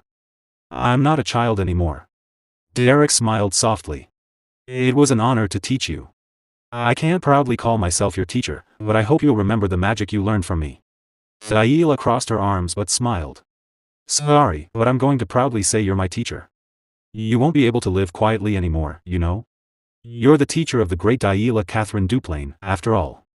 Derrick felt happy but stayed silent. Daila then turned her face away and said quietly, take care of yourself. Don't do anything reckless and get hurt. I'll be fine, Derrick replied. Please don't push yourself too hard either. I'm already an adult. I can take care of myself now, Daila said. Her words reminded Derrick of his own past. Long ago, he had said the same thing to his teacher, I'm already an adult. I can take care of myself. Back then, his teacher had hugged him and said, Derrick, take my words to heart. Back in the present, Derrick stayed silent for a moment. Then he looked at Daila and said gently, Lady Daila. He placed his hand on her head, you don't need to grow up so quickly. Daila's eyes widened. Suddenly, tears filled them.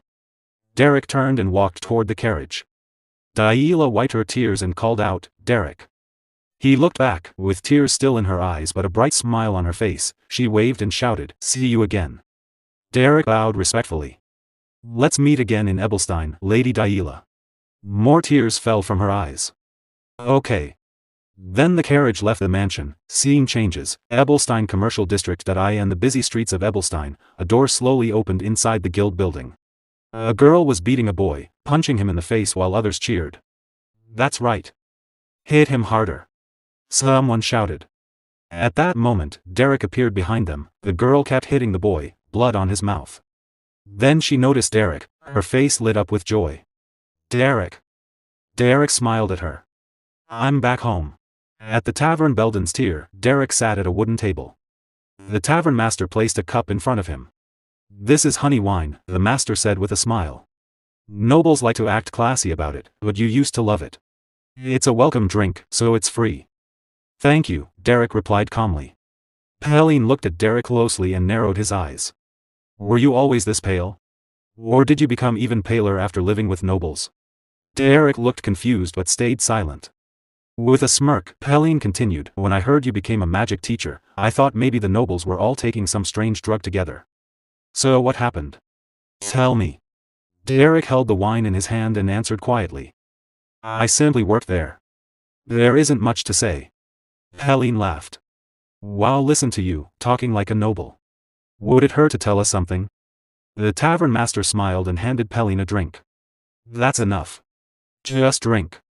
Helene slammed the table. I'm annoyed. I went through hell working alone while he was gone. The master chuckled. But Derrick must have earned a lot of money, right? So, did they pay well? Derrick shook his head. I received something more important than money. The master looked confused. Derrick then showed them a spell book. The master's eyes widened. What is that? Could it be a 2-star spell book? Helene jumped to his feet in shock. Something that rare. Derrick calmly corrected him. No. It's a 3-star spellbook. The master shouted in panic, did you steal it? If you get caught, you're dead. Helene's eyes sparkled. Who cares about stealing? It's a 3-star spellbook. I want one too. Where did you get it? Derrick answered quietly, the Grand Duke gave it to me. Helene grabbed Derrick by the collar. What? Don't lie, you little punk. Are they looking for an archery instructor there too? Tell me. Derrick just sighed and looked away. Hours later, Helene was asleep in his chair while the tavern master cleaned the floor. Derrick sat quietly, reading the 3-star spellbook. After a while, Derrick asked, have any requests come in lately? The master looked surprised. You just came back. You're taking a job already? Yes, Derrick replied. Something light. Maybe a simple subjugation. I feel like I've lost my edge a little. The master laughed softly. Like you would ever lose your edge. There's always a shortage of mages. If you want work, there's plenty. Then I'll start tomorrow, Derrick said. As soon as possible. The next morning, Derrick and Helene rode in a carriage. Derrick read his 3-star spellbook while Helene ate bread. Their first job was to subdue a huge goblin. The monster chased Helene, who ran in fear, sweating and shouting. Derrick stepped forward calmly, drawing his sword. With Helene's arrows and Derrick's blade, they defeated the goblin. Helene was breathing heavily afterward, but Derrick stood still and calm. Their next job was a giant spider. Helene shouted nervously while fighting. Derrick calmly infused his sword with magic and prepared his attack. Together, they finally defeated the creature. On the way back, Derrick continued reading his 3-star spellbook. Helene, however, felt sick and started vomiting from exhaustion. That night, they set up a campfire. Helene fell asleep quickly. But Derrick was not there. Far from the camp, Derrick stood alone in the dark forest. Blue magical energy flowed around him as he tried to cast a 3-star spell. Sweat ran down his face as he gathered all his strength into his hand. A small amount of magic appeared, but suddenly it exploded. A bright blue light flashed through the forest and threw Derrick backward. He landed hard on the ground. His hand was bleeding. Breathing heavily, he looked at his injured hand. I've mostly mastered 2-star spells, he thought. But the wall to 3-star is much higher than I expected. The next day, the two of them returned to the guild. Days passed quickly. Summer came to Belden's Tier, and the tavern was warm and lively. After some time, autumn arrived. The air grew cooler. Then winter began. Snow fell heavily outside. One night, the tavern door slowly opened. Helene and Derrick stepped inside. Helene was shivering, it's freezing. Helene complained. How much colder is it going to get? Both of them were covered in blood from battle. Helene also had a bad cold and kept sniffling. Derrick was quiet as always, though his clothes were stained with blood too. The guild master looked at them and laughed. It's good to be young.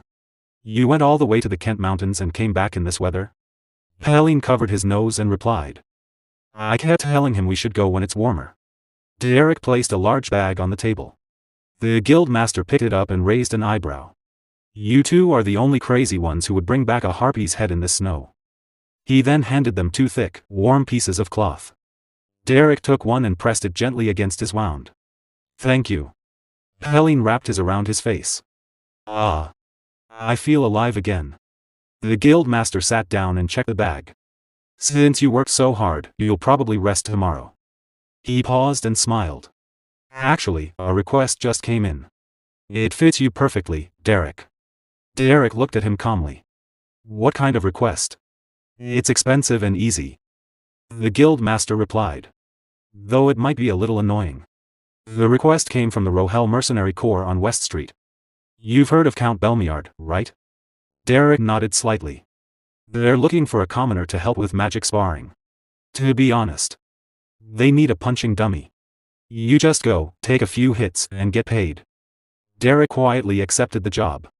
Later, Derrick arrived at the nobles' district, inside a magic sparring arena. At the same time, a young noblewoman named Elant was walking in with her teacher. So who am I sparring with today? Elant asked. Her teacher answered calmly, to improve your offensive magic, we arranged a commoner for you. Elant stopped walking. What? You want me to beat up a commoner? Her teacher smiled. This is part of your training. We promised him good compensation. You may practice as much as you want. Elant sighed. So this practice is just beating up a commoner. Typical nobles. Her teacher added, still, he can handle 1-star magic. Elant replied confidently, Teacher, I'll be 2-star soon. There's a huge difference between 1-star and 2-star. It's like heaven and earth. Meanwhile, Derrick was sitting quietly on a bench, putting on his shoes. He heard footsteps echoing in the arena and looked up. Elant stood in front of him. Are you my sparring opponent today? She asked. Derrick stood and bowed politely. My name is Derrick. I'm Elant, she replied. She paused and thought, Derrick. I've heard that name somewhere before. Her teacher clapped his hands lightly. All right, let's begin. To the arena. As they walked, Elant wondered, is he really a mage? He looks so young. Both of them stepped into the arena. Elant stretched her arms and said calmly, you know the basic etiquette of magic sparring, right? Yes, Derrick replied. I know the basics. Good, she said. Resist as much as you can. I'll end this quickly. She thought to herself, if I blast him out of bounds with one shockwave, this will be over fast. Derrick looked at her calmly. Resist as much as I can. How much resistance do you need from me? Elant blinked in confusion. What kind of strange question is that? Derrick answered politely, I need to know how much I should resist in order to be helpful to you. Her teacher nodded slightly. Elant let out a small laugh. You talk in a funny way. Like I said, resist with everything you have. Derrick thought for a moment. Very well, he said quietly. As you wish. Blue magic slowly began to gather around his palm. Both of them were ready to fight. Magic gathered in their hands as they prepared their spells. Lady Elant quietly began chanting another spell. Magic energy gathered in her hand as she thought, that commoner brat deserves some praise for mastering a 1-star rank at such a young age. But he is far too arrogant. I will make him understand the wall between nobles and commoners. She chanted more words and then released a powerful attack from her hand toward Derrick. Derrick noticed the attack coming. He focused calmly and stepped slightly back, easily dodging it. The spell passed by him and struck the trees behind him. The impact exploded, cutting the trees into 2 pieces. Elant narrowed her eyes in disbelief. How did he dodge it so easily? Derrick looked at her confidently and asked, what's the next attack? Hearing that made Lady Elant furious. This little brat. I guess he does have a reason to be confident. But that doesn't mean the wall between us disappears, she began chanting again. Many magic circles appeared on the ground around her. From those circles, countless ice arrows formed and gathered in the air as she controlled them. This will end it. She thought. With a wave of her hand, she fired all the ice arrows toward Derrick. Derrick stood calmly. He raised his hand and cast a simple spell. Elant's eyes widened in shock. She couldn't understand what she was seeing. Derrick's simple spell destroyed every ice arrow flying toward him. The broken pieces of magic scattered and fell near Elant. She stood there, frozen in surprise. And no, it was only a simple spell. But he can control it to this level. Even her teacher watching nearby was surprised. Oh. For a commoner, his level of magic is excellent. It seems the claim that he was a veteran mercenary was not just empty talk. Lady Elant began chanting another spell. Golden energy started flowing around her like fire. She thought, I admit that I underestimated him. This time, I will attack him seriously. With her spell, many golden arrows appeared around her, shining with a strong golden aura. On the other side, Derrick calmly watched and thought, she changed her strategy. She isn't trying to hit me directly. She plans to blow away the entire sparring arena. For a noble, her adaptability is impressive. Lady Allant raised her hand and gathered many golden arrows around her. She controlled them with her magic and then released them all at once toward Derrick. The golden arrows rained down on him. Derrick stayed in his place and thought, I can't dodge this. He quickly chanted a spell and created a magic barrier around himself. He held the barrier with both hands and stood firm. All the arrows struck the barrier. Loud explosions echoed across the arena as the arrows kept hitting it. Lady Allant stood on the other side, watching. The entire area became covered with dust from the explosions. When the dust began to clear, Derrick was still standing there, holding his barrier. He was completely unharmed. Suddenly, Derrick noticed something rushing toward him. It was Lady Allant. She had jumped forward, holding a large ice spear in her hand. She used the explosion as cover and attacked him fiercely. Derrick looked at her in surprise. A point-blank ice spear. At this distance, there's no way to dodge it or even create another barrier. Her talent is incredible. In that instant, Derrick quickly moved his fingers and cast a small spell. A bright flash of light suddenly appeared, freezing the air around them. Allant couldn't bear the brightness. She quickly closed her eyes. Damn it. My eyes. She shouted, struggling to keep her balance. After a moment, she opened one eye and looked around. Where did that bastard go? I can't see anything. She tried to calm herself. Focus, Allant. If I listen carefully, I can react quickly. If I can find his position. Just then, a small piece of magic passed near her.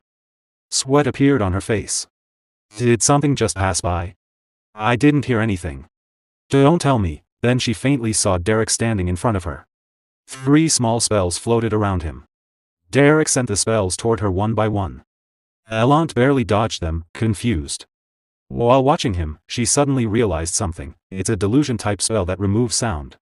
He even predicted that I would rely on my hearing. Then. That first attack that missed. Anger filled her face. How dare he go easy on me? Meanwhile, Derrick continued controlling his simple spells and threw them at her again.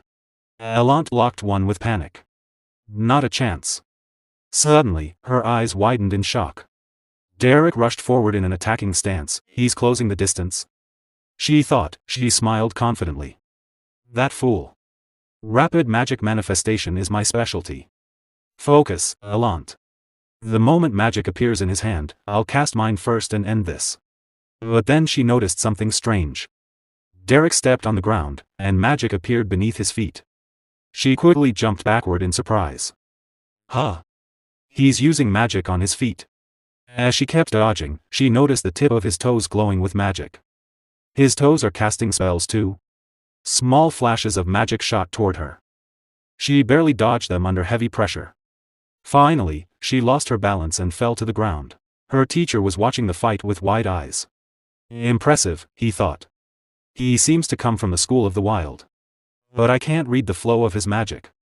From the perspective of the school of regulation, it's hard to keep up with him. In the arena, Lady Allant had fallen to the ground. She nervously placed a hand on her head and looked at Derrick. Derrick. You are a very interesting kid, she said. Her eyes shone with surprise. Then she spoke honestly. I'll be honest. At first, I looked down on you. I thought you were just a loud liar. She slowly stepped closer to him. Derrick stayed where he was, watching her carefully. Then Allant bowed her head slightly and said calmly. But you showed me something interesting. So. Thank you. She smiled. Suddenly, she used the same type of spell Derrick had used earlier. A small light appeared at the tip of her toe and shot toward him. Derrick stayed focused. His eyes were calm and determined.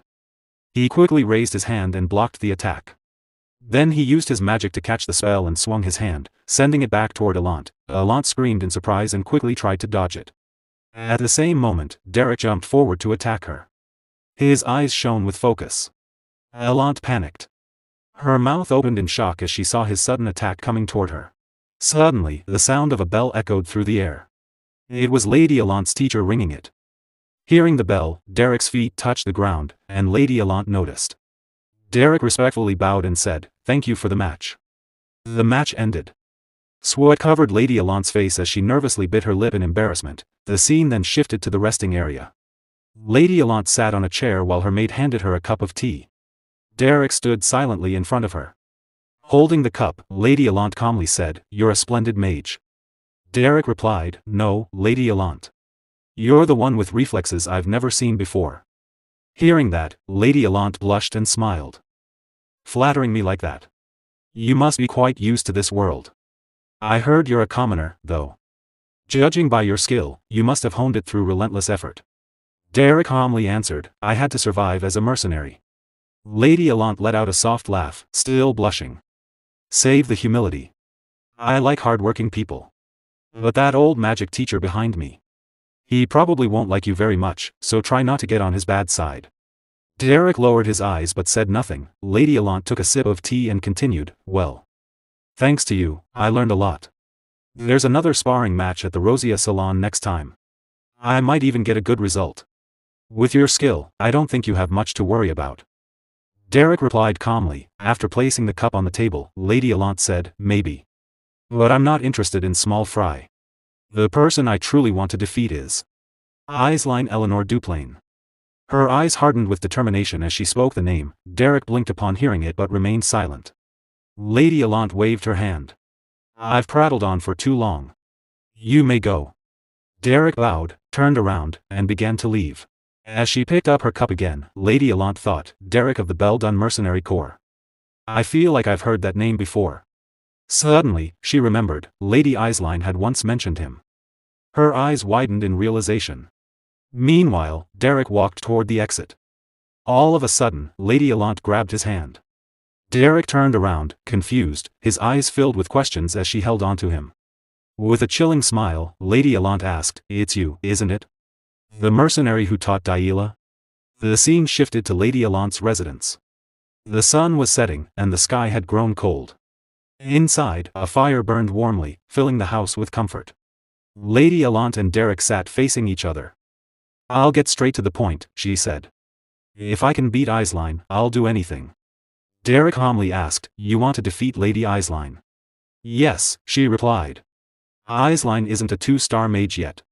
It would be best if I reached 2-star first, but if I can't, then at least I want to defeat her in the upcoming magic spar." Holding his cup of tea, Derrick said, "You've got quite a competitive spirit." "Competitive spirit?" she repeated with a faint smile. "That's a nice way to put it.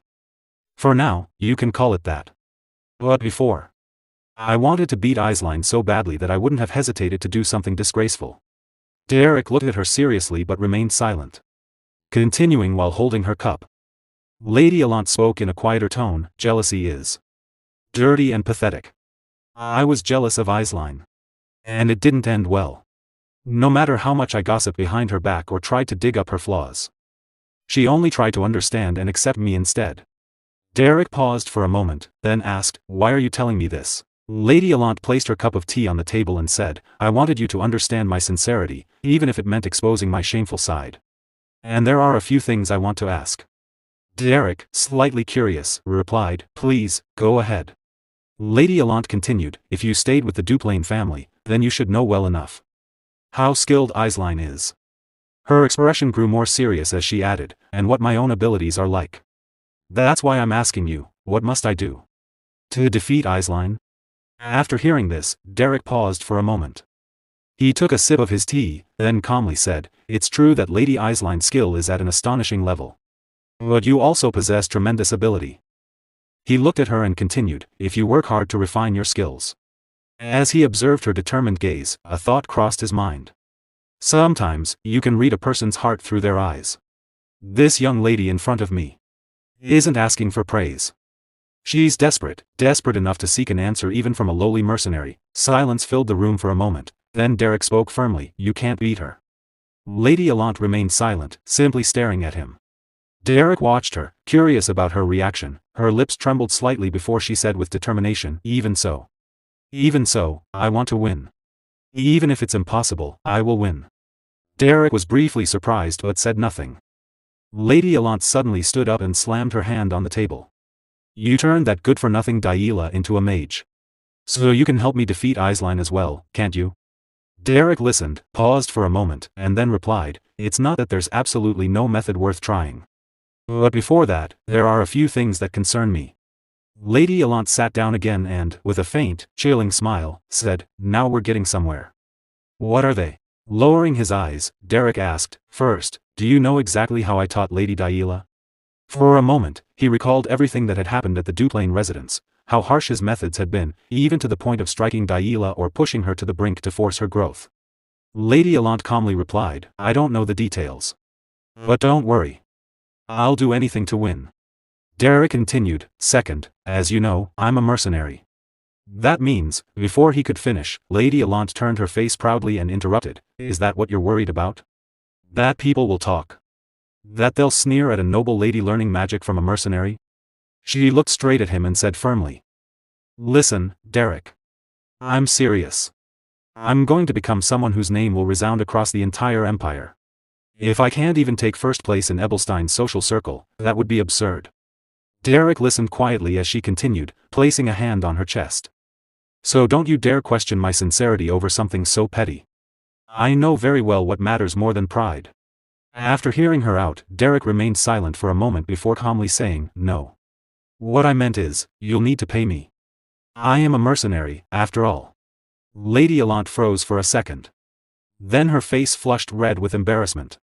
She lowered her gaze, hugging herself slightly as she said nervously, ah. Money. That's what you meant. Of course. I can pay as much as you want. Derrick thought to himself, why does this room suddenly feel so hot? Then his expression turned serious. If she's truly this determined, then I should respond in kind, even if it means using harsh methods. At the Rosia Salon, Lady Eislein was happily chatting with her friends. It seems the upcoming gathering will also include a magic duel, she said. I heard Lady Allant's skills have improved drastically.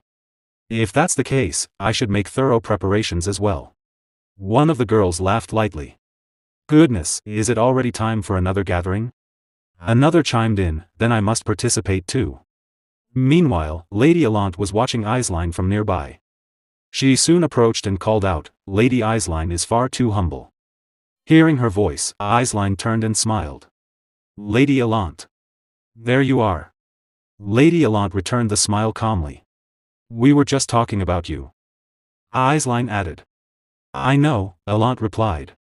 I could hear your voice all the way from the end of the hall. As the two began walking together, continuing their conversation, one of Eislein's friends whispered to another, maybe we shouldn't interrupt the two of them just yet. Lady Allant smiled and asked, but doesn't Lady Eislein need to participate as well? Have you never tasted defeat before? Especially since you're known as the shining flower of the Duplain bloodline.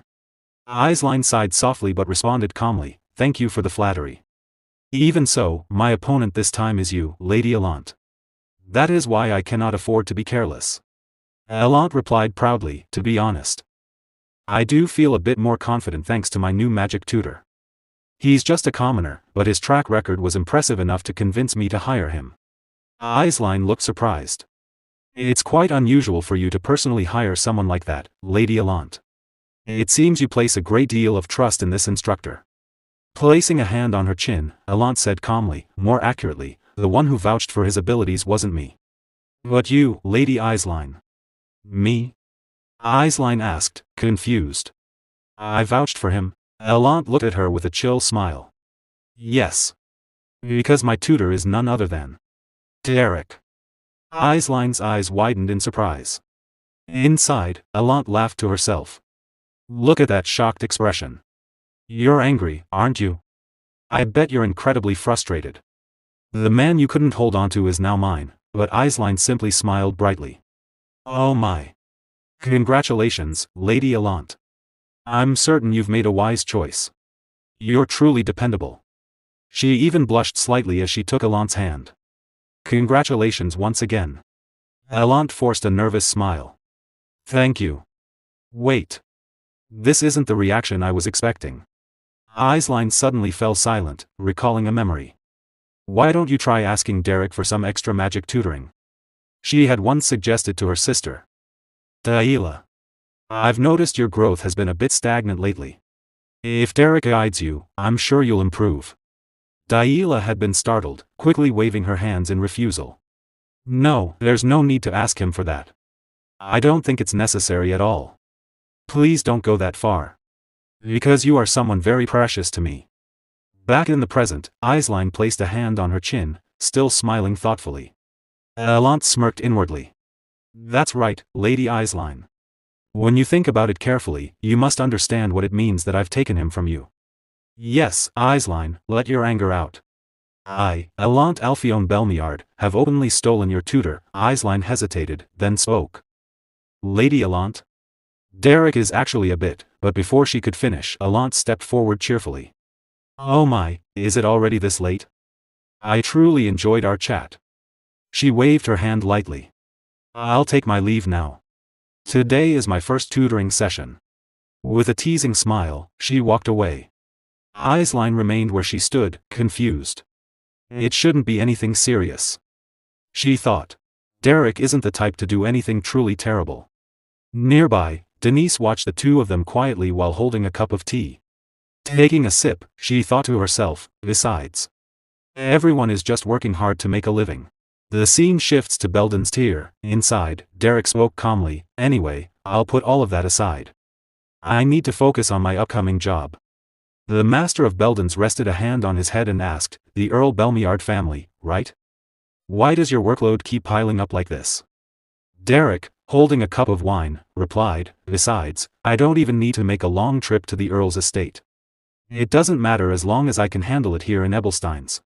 The master frowned. Hey, you make it sound so easy. But can our young lady really beat Lady Eislein in that match? Derrick answered calmly, it's not entirely hopeless. I still have a way. As long as Lady Alant can break through to the 2-star level. Even if she faces Lady Eislein head-on, we can use the star-level advantage to overpower her and claim victory. The master picked up a large drum and turned slightly. Alright, let's put that wishful thinking aside for now.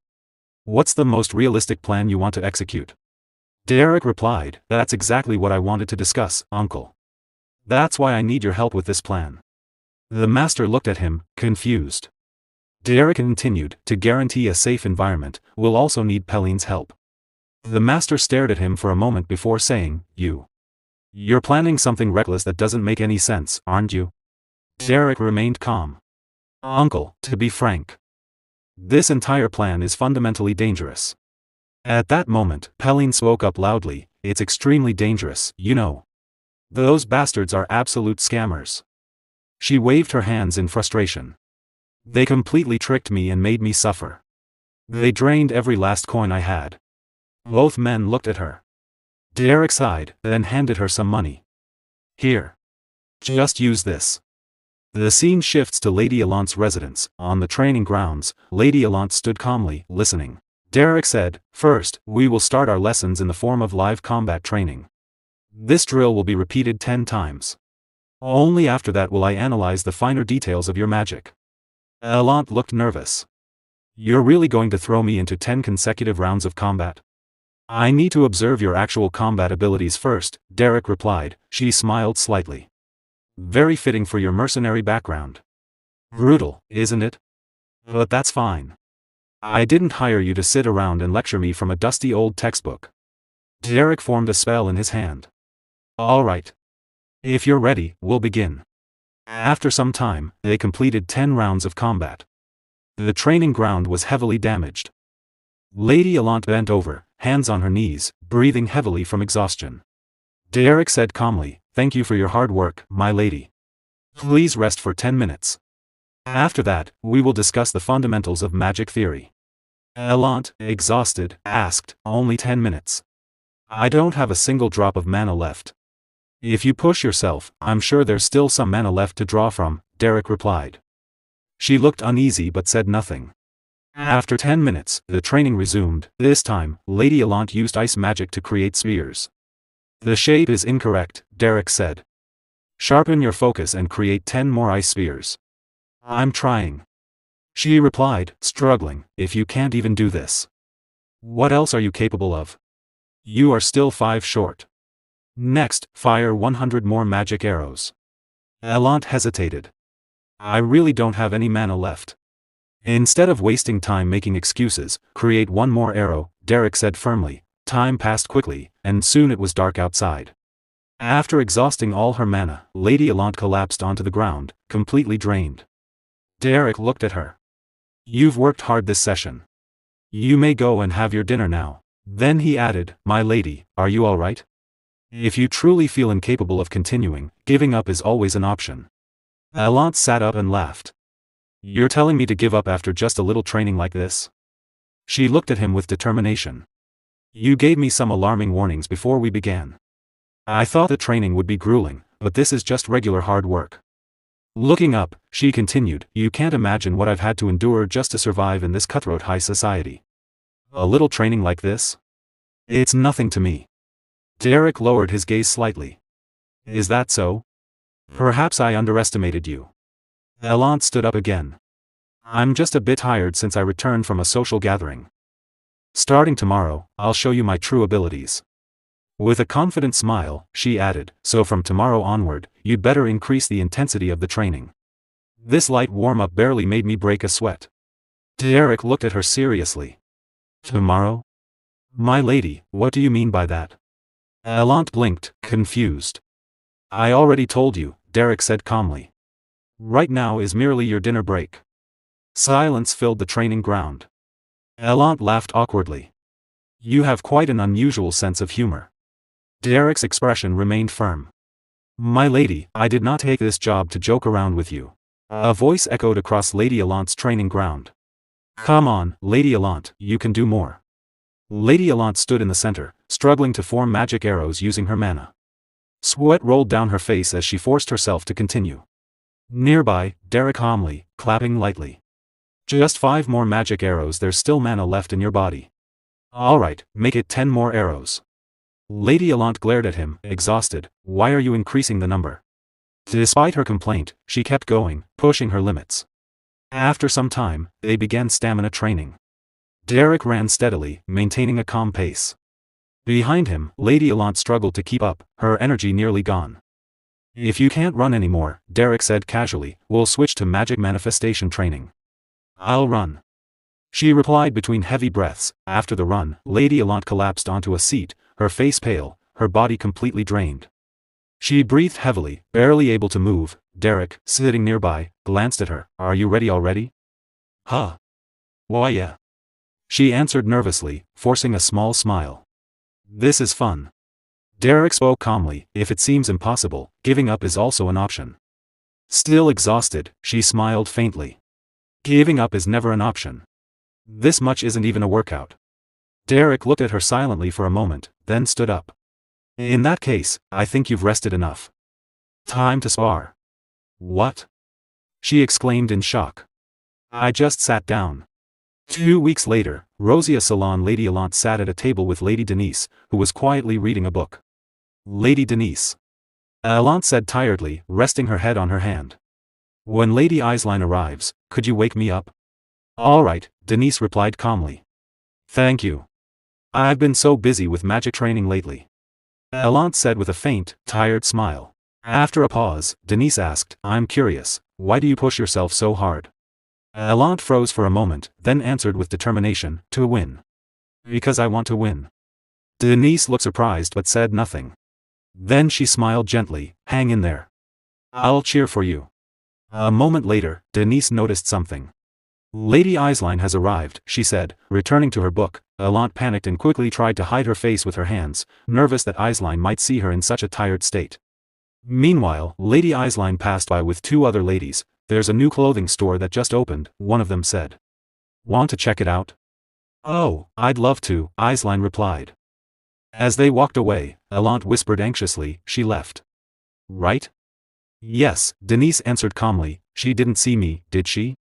"I was practically sprawled on the table." "Probably not."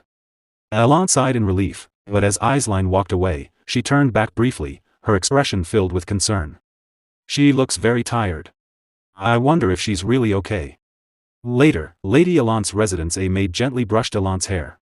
"Lady Allant, there is a gift from House Duplain." "From House Duplain?" Allant asked, confused. She looked at the box and the letter beside it. "It appears to be from Lady Eislein," the maid said with a smile. "These are high-quality items that help restore mana. They'll be very helpful." Allant stared at them silently for a moment. "Throw them away." The maid froze. "Pardon?" Lady Allant stood by the window, her gaze distant. "Throw them all away," she said coldly. Don't let me see them again. The maid bowed her head. Yes, understood. Lady Allant returned to her chair and sighed. Let's finish preparing. Is Derrick here? Yes, my lady. He has arrived downstairs and is preparing for your lesson. On the table lay a letter, to the dear young ladies of Rosia Solon, winter approaches, and soon the pure white snow will fall. How are you all faring in the cold? Our territory has produced many fine goods, and I wish to share them with you. Please accept this small gift. May today be peaceful for you all as well, regards, Aisline. Lady Allant read it silently. Her expression tightening, but she said nothing. Meanwhile, on the training grounds, Derrick sat on a chair, calmly reading a book. Hearing footsteps, he turned around, stood up, and greeted her. You're early, Lady Allant. She stretched her arms briefly. There's no time for pleasantries. Then, fixing her gaze on him, she asked, Derrick. What's your assessment? He blinked in confusion. Pardon? You should know well, she said. It's been several weeks since training began. Be honest with me. What do you think of me? Derrick paused for a moment before answering, giving up. Can also be a good strategy. Silence fell. Lady Allant narrowed her eyes and turned away. Why do you keep offending me like that? Derrick lowered his head slightly. If it sounded offensive, I apologize. She waved her hand angrily. What? Giving up? You're telling me to give up? How? Just how? Her voice rose. How can Aisline be beaten otherwise? Isn't that why I hired you? I didn't bring you here to suggest that I give up. Derrick listened quietly, saying nothing. She let out a short, bitter laugh. If you're going to talk nonsense, then leave. You're wasting my time. Pressing her hand to her forehead, she spoke more quietly, but what if I can't win? Derrick replied calmly, obsessing over victory can hinder growth. Sometimes, one must humbly accept defeat. Tears welled up in her eyes and streamed down her face. Then I'd be too pathetic. Derrick looked at her, surprised. She continued, her voice trembling, I told you before. I was just a shallow, shameful person who gossiped about Aisline. Belmiard's pillar? The flower of Rosia Solon? I'm nothing like that. Her body shook as she cried. I was just someone. Pretty and jealous. I admit it, all of it. She cried. I admit how weak and pathetic I am. Everything. She looked at Derrick through tear-filled eyes. There's no reason to hate Aisline. I know that too. But then why? Why won't this petty inferiority complex disappear? Her voice broke as she whispered, why? Derrick looked at Lady Allant as she broke down in front of him. Self-hatred, he thought. He recalled their earlier conversation, her voice firm despite the vulnerability in her eyes. I wanted you to understand how serious I am, even if I had to expose my shameful sides. There are things I need to ask as well. Back then, he had thought it was simple, just jealousy, or perhaps a competitive spirit. But now he understood, Allant had always harbored a quiet, persistent self-hatred. What do I need to do? To defeat Aisline? At first, he believed she resented Aisline, but that wasn't the truth. What she truly hated was herself. This wasn't a battle born from petty jealousy. It was her only escape, from her own inferiority and self-loathing. Derrick stepped closer to her and spoke calmly, then. Let's win. Lady Allant froze for a moment, startled. He turned to face her fully and continued, I will make sure that you defeat Lady Aisline. For a brief moment, she said nothing. Then, quietly, she replied, with determination okay. The horse-drawn carriage rolled steadily toward the Belmiard estate. At last, the sound of hooves slowed, then stopped with a sharp clip-clop. We have arrived, the rider announced. Lady Allant's teacher stepped out of the carriage, lifting his gaze as he took in the grand residence before him, the territory of Count Belmiard. Standing at the entrance, Tristan Anel Belmiard raised his hand in welcome. Welcome. I trust your journey to Ebelstein went smoothly? Allant's teacher bowed respectfully. Greetings, my lord.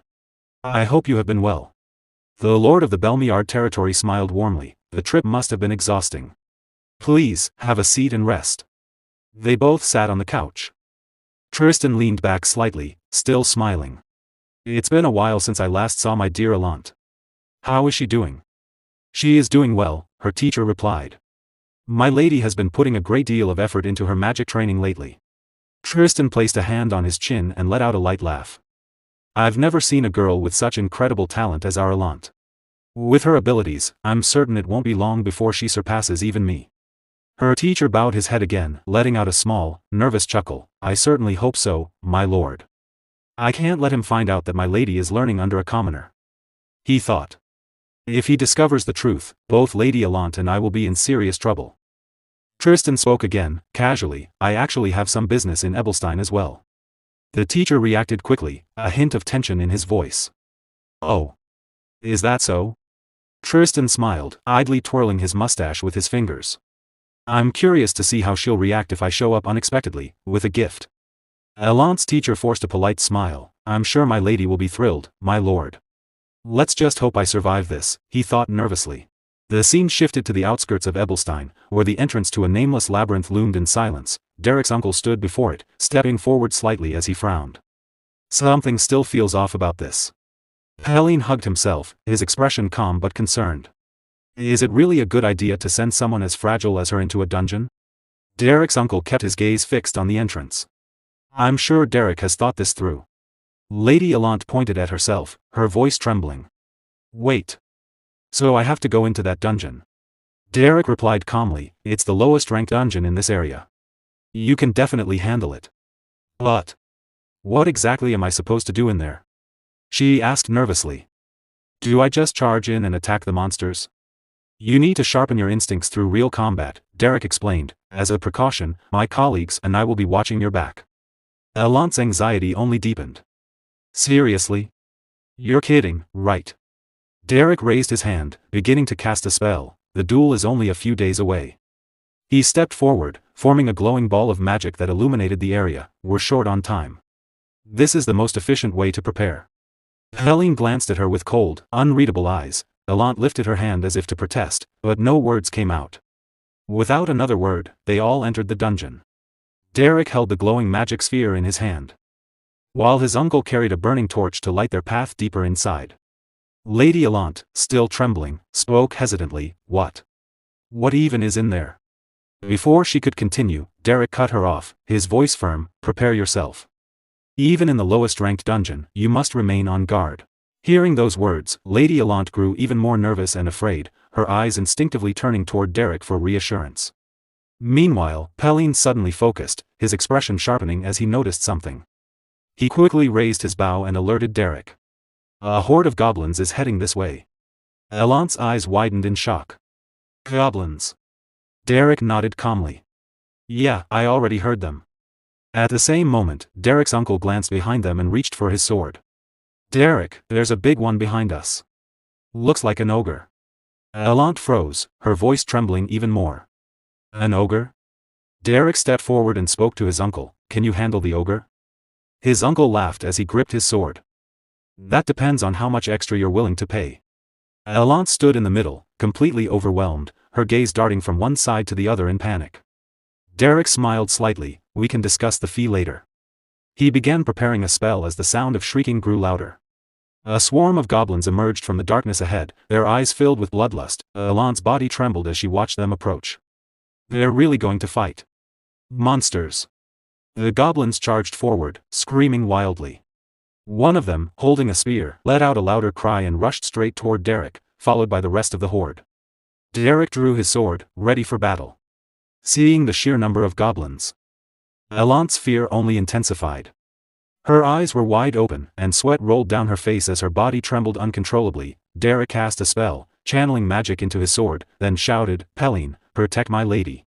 Pelin held his ground, drawing his bow and aiming at the incoming goblins. Derrick dashed forward, sword in hand, meeting the charging enemies head-on. One goblin leaped high into the air, raising its spear to strike him. From a distance, Pelin released an arrow. It flew straight and struck the goblin in the head. Blood splattered as the creature screamed in pain and fell lifeless to the ground. At the same time, Derrick swung his magic-infused sword, slicing another goblin cleanly into two. The creature let out a final cry before collapsing. Without hesitation, Derrick raised his hand and cast a fire spell directly in front of the remaining goblins, flames bursting toward their faces. From a distance, Pelin drew his bow once more, this time knocking 2 arrows at once and aiming carefully at the goblins. Meanwhile, Derrick's sword was lodged in a goblin's neck, blood splattering across the blade. The other goblins shrieked in fury at the sight. At that very moment, Pelin released his arrows. One pierced a goblin's ear, while the other struck straight through another's head. Lady Allant stood frozen, her eyes wide with shock, sweat covering her face as she watched the brutal scene unfold.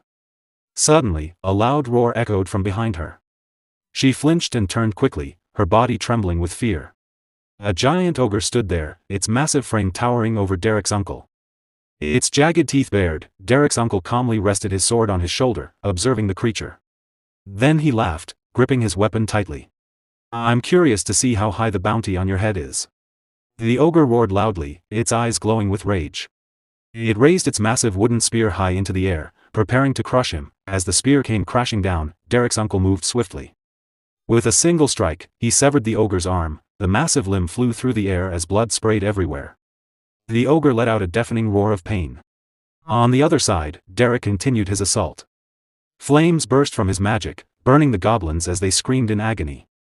Without pause, he swung his enchanted sword again, cutting down another goblin, blood spilling from its mouth.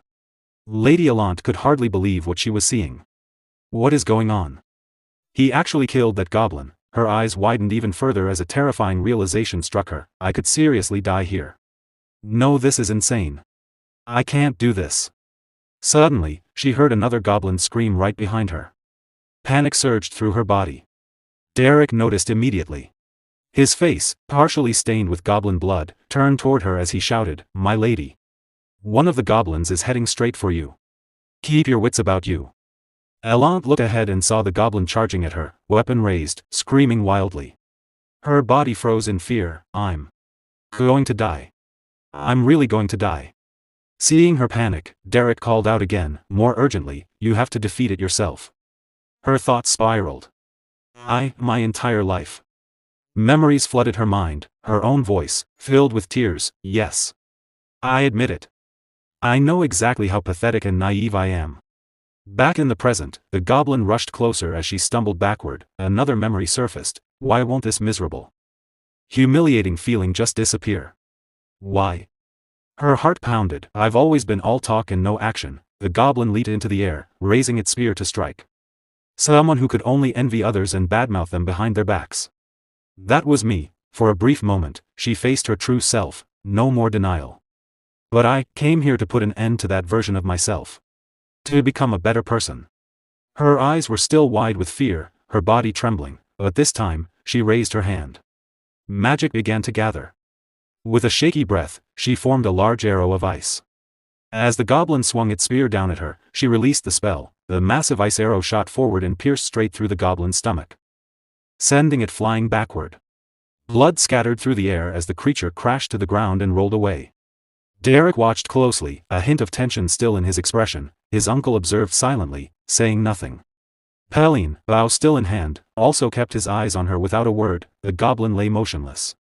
Allant stood there, breathing heavily, her energy drained. Sweat ran down her face, and her body still trembled, but she was standing. Slowly, she looked up. Derrick stood before her, surrounded by the fallen bodies of goblins. He gave a small nod, acknowledging her effort. Allant let out a faint smile. This is only the beginning. No. I am finally stepping forward. Outside the outskirts of Ebelstein, near the nameless labyrinth, a full moon hung high in the sky while thick fog blanketed the mountain. Inside the labyrinth, Derrick sat on the ground. Blood stained different parts of his clothes and face, yet he remained calm, holding a letter in his hand. In the letter written. To my dear Derrick, it has been over 2 years since I left Ebelstein. I'm sorry for contacting you so late. These days, I am teaching magic to the young lady of Elvester County. Since she has such a strong passion for learning, there is so much for me to teach her that I've been quite overwhelmed. Looking back, the days when I taught you magic while walking through Ebelstein were difficult. But also much freer and more enjoyable. Of all the mages I have encountered in my lifetime, you were the most talented. What level have you reached now? When we meet again someday, be sure to show me your magic. From your former teacher, Katia Flameheart. Derrick continued reading the letter quietly. At that moment, Lady Allant approached him and spoke with curiosity. It's already been 2 weeks since I started coming here. You read that whenever you have time. Can I ask what it is? Derrick glanced at her, then lowered his eyes as he carefully folded the letter. It's a letter, he replied calmly. From my teacher. Lady Allant gently wiped the blood from his face. After hearing about his teacher, she smiled and said, wow. She must be quite an excellent teacher, considering she taught someone like you. Derrick looked at her with slightly puzzled eyes before answering, she is an excellent teacher. Indeed.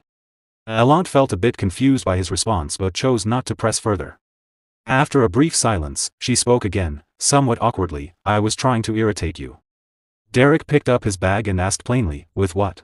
Allant hesitated, then shook her head, no, never mind. Derrick placed the letter inside his bag and said, 2 days until the duel. How are you feeling? Allant looked up at the sky, thinking for a moment. How am I feeling? I'm not sure. But. She paused briefly, then smiled with confidence. I'll win. The scene shifted to the Noble District's magic sparring arena. Aisline stood with her friends, chatting happily and confidently. In the middle of their conversation, her eyes suddenly caught something in the distance, and then focused. Derrick. With polite composure, she placed a hand over her chest and said to her friends, please excuse me. She stepped forward and quickly made her way toward him. Derrick. She called. Derrick turned at the sound of his name. Upon seeing her, he respectfully bowed his head. It's been a while, young lady. Aisline smiled warmly. Derrick, it's so good to see you. I've heard about it, they say you've been helping Lady Allant with her magic. Derrick replied calmly, yes, I am working with her at the moment.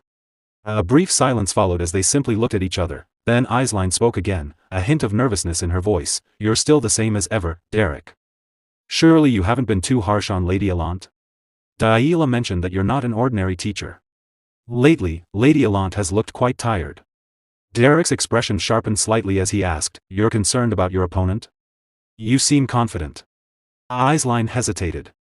Pardon? Derrick continued in a calm but cold tone, no matter who your opponent is, don't be careless.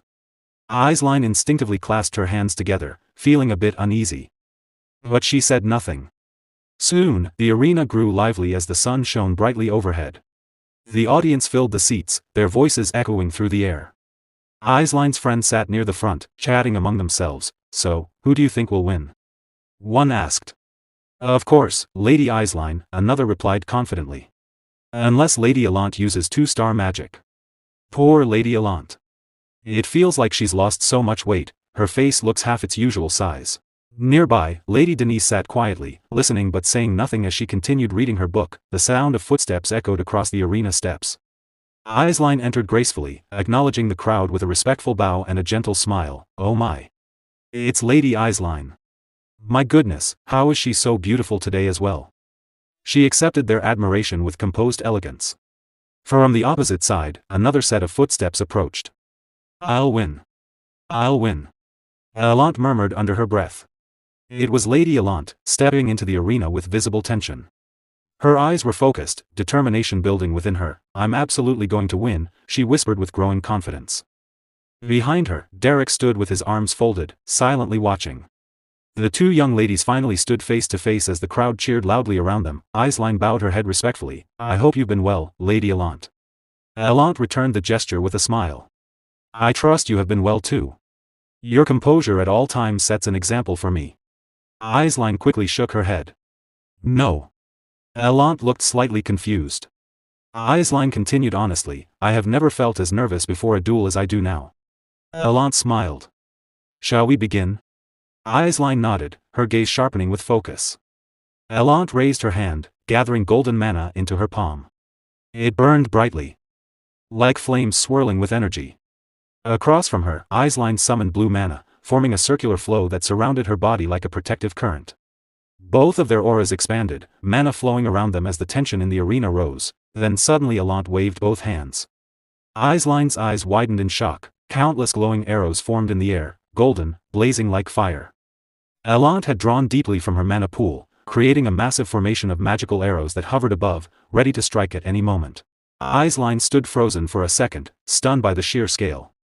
Meanwhile, Allant remained focused, her gaze steady, holding the arrows in place, fully prepared to attack.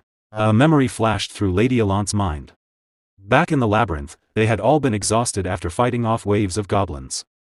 Blood was scattered everywhere. Allant collapsed to her knees, her body trembling as she struggled to catch her breath. Sweat covered her face, and her hands shook uncontrollably. Behind her, Derrick calmly wiped the blood from his face and said, "If this were purely a contest of magical skill, you absolutely wouldn't win." Allant looked up at him, breathing heavily. "Then what should I do? How can I win?" Derrick met her gaze and replied without hesitation, "With willpower. You've trained with me to gather mana, pushing yourself to your absolute limit." Allant frowned slightly and said, "Wait. You didn't treat me like that just because of some twisted hobby, did you?" Derrick answered coldly, "I have no such hobby."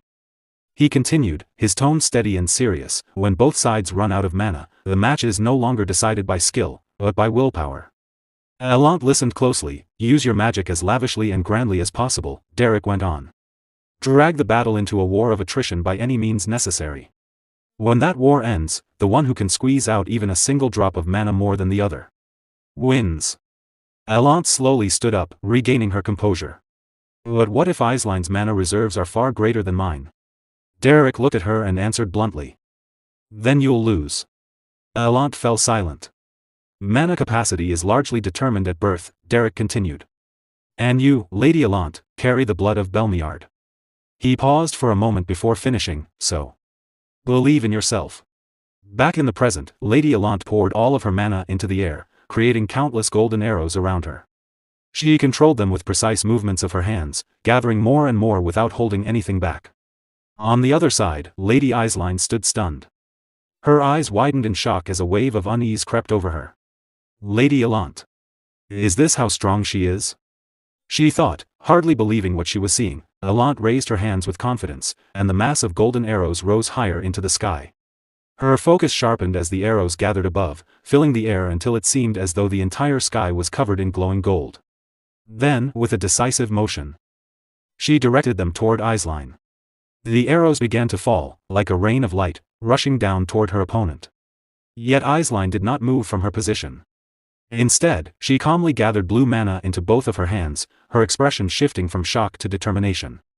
Mana flowed rapidly around her as she focused, her thoughts steady despite the overwhelming attack. But still.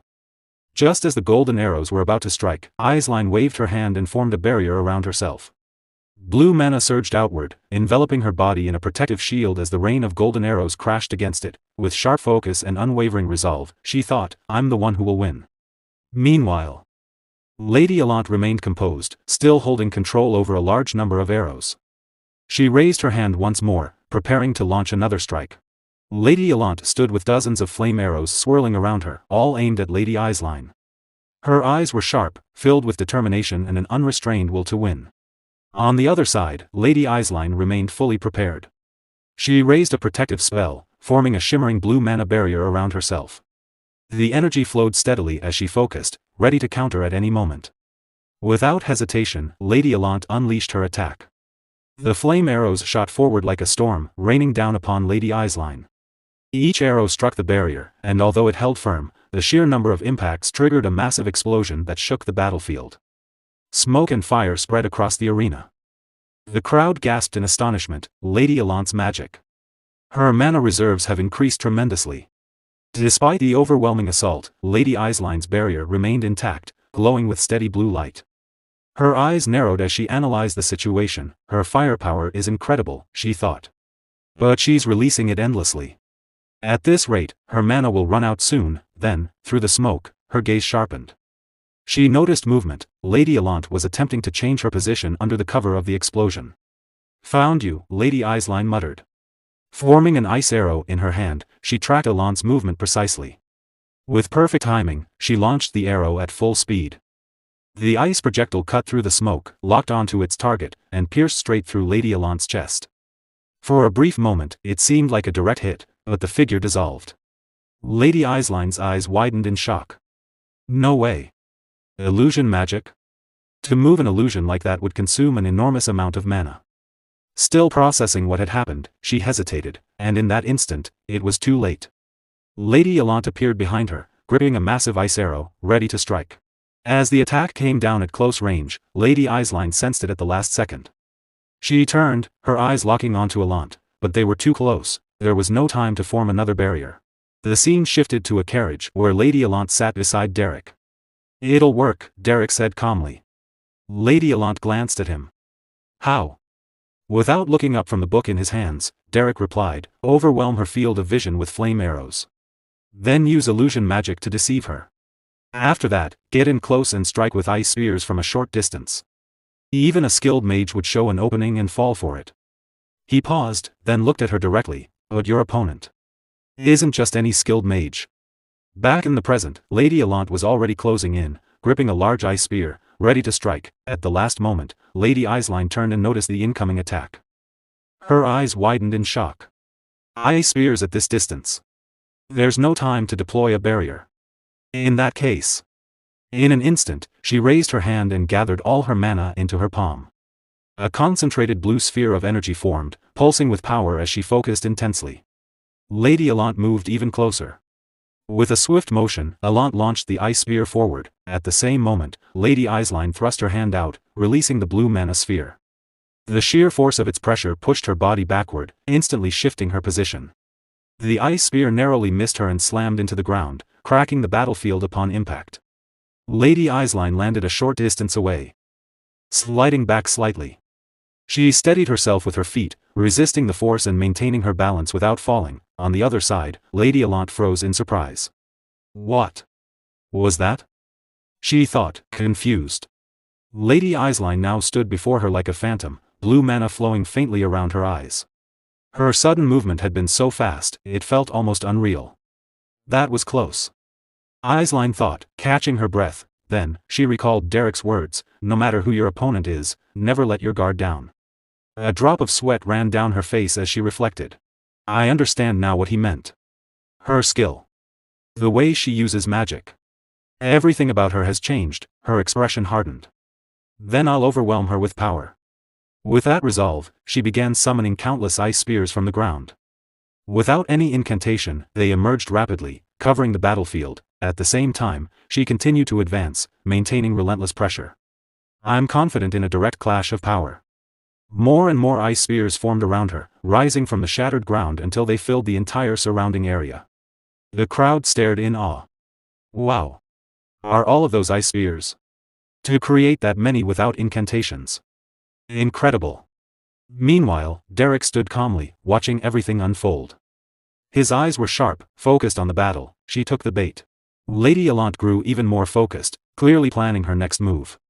Across from her, Lady Eislein controlled the countless ice spears hovering around her. With a steady gaze, she thought, I admit. Lady Allant has achieved remarkable growth. Just then, Allant made her move. With a subtle flick of her finger, kept hidden behind her back, she guided a single flame arrow she had concealed earlier beneath the bright sunlight. The arrow quietly rose, positioning itself above Eislein's formation. Unaware, Lady Eislein continued focusing on her attack and muttered, "Then try blocking this as well." She prepared to launch her ice spears, but before she could act, Lady Allant moved. With precise control, Allant waved her hand, sending the hidden flame arrow plunging downward at full speed. Suddenly, Lady Eislein sensed something. Her eyes snapped upward, widening in shock. What? The flame arrow tore through the air and struck her formation. One by one, her ice spears shattered upon impact, unable to withstand the sudden attack. In moments, her entire array was destroyed. Lady Eislein stared upward in disbelief, her eyes wide and unsteady. A flame arrow. Since when? I didn't sense any incantation or mana flow. Her thoughts raced. Wait. Was it from before? Did she hide one arrow back then? She prepared all of this for a moment like this. Still frozen in shock. She remained in place as the flame arrow landed near her feet. On the other side, Lady Allant stood with a faint smirk, lowering her hand with confidence. Her plan had worked perfectly. Lady Eislein, still shaken, felt sweat run down her face. I can't read her. I have no idea what she'll do next. Among the crowd, Lady Denise watched with surprise. What's happening? They're fighting on equal footing. That's impressive. Meanwhile, Lady Allant's eyes gleamed, though sweat traced down her face. This is working. Right? I'm overpowering Eislein now, aren't I? But across from her, Lady Eislein's expression darkened as doubt crept in. I can't win. Not under these conditions. Tactics and boldness. Lady Allant is a step ahead. Hearing the murmurs around her, Lady Eislein took a deep breath, forcing herself to calm down. Let me reset the conditions from the start. As her breathing steadied, her eyes grew sharper, more focused, more determined. The hesitation from before disappeared, replaced by a serious, unwavering resolve. From the sidelines, Derrick observed every movement. Noticing the shift in her presence, he spoke quietly, "This is where it really begins." Lady Eislein raised her hand and began casting a spell. Blue mana started flowing around her, growing denser with each passing second. She focused deeply, drawing in more and more energy as she moved her hands, guiding the mana into place. On the other side, Lady Allant watched in shock. Sweat formed on her face as the pressure intensified. An enormous amount of mana surged around Eislein, releasing a force so overwhelming that Allant had to raise her arm to shield her face. Wind. What is this all of a sudden? Allant thought nervously. It's not magic. It feels like pure mana. Then suddenly, everything went silent. The surrounding mana vanished. Lady Allant's eyes widened. I can't feel the mana around me. Derrick, still standing calmly, narrowed his eyes. It was only for a brief moment, but the surrounding mana disappeared. Mana alignment. A phenomenon where overwhelming mana temporarily dominates the environment. When someone exceeds their limits, the mana in the vicinity is forced into alignment. In short, Eislein has just surpassed her own limits. Back on the battlefield, Lady Eislein raised her hand high into the air. Above her, a massive sphere of fire began to form. It grew rapidly, expanding until it loomed over the entire battlefield. The sheer size of the blazing orb distorted the air around it, sending waves of heat and pressure in every direction. Lady Allant stared in disbelief, her eyes wide. How did she create something that massive? Eislein's expression remained firm and determined. Pouring all of her mana into the spell, she pushed beyond her limits, and the fireball grew even larger. A 2-star fire spell, born from sheer will and overwhelming power. Back then, after an intense training session, Lady Allant lay on the ground, completely exhausted. Her chest rose and fell with heavy breaths, and sweat covered her face. Derrick approached quietly, holding out a water pouch. I brought some water. Please drink. Lady Allant slowly sat up and reached for it. Oh. Thanks. As she held the pouch, her expression turned uncertain. Derrick. I'm really not sure. He looked at her, slightly confused. With a tired voice, she continued, Can I really beat Eislein? Can I win after just a few weeks of training? Derrick replied calmly, without hesitation, You will win. He paused briefly, then added, To be more precise. You will win in a certain sense. Lady Allant looked at him curiously, still catching her breath, unsure of what he meant. Back in the present, the crowd stared in shock. Could that be fire? Is that really a fireball? A 2-star spell? Lady Allant's eyes widened, her mouth slightly open in disbelief. A fireball. This wasn't part of the plan. She glanced toward Derrick, panic rising within her. Derrick, what is this? What am I supposed to do? But Derrick said nothing. Tears welled up in her eyes as frustration and fear overwhelmed her. Stop standing there with that expression and tell me something useful. You fraud. At that moment, the massive fireball surged forward. Lady Allant froze for a split second. Then she looked up. The enormous sphere of fire loomed directly above her. Panic struck. What do I do? Sweat streamed down her face as her mind raced. Protective magic? How could I block a 2-star spell? Ice spears? That won't work. Her thoughts spiraled into despair. I knew it. It's impossible to defeat Eislein. Someone like me. Meanwhile, Lady Eislein moved her hand, pushing the fireball forward with controlled force. In the crowd, Lady Denise narrowed her eyes, watching the scene with intense focus. Others stared in disbelief, unable to look away. Just as the fireball was about to hit, Lady Allant reacted.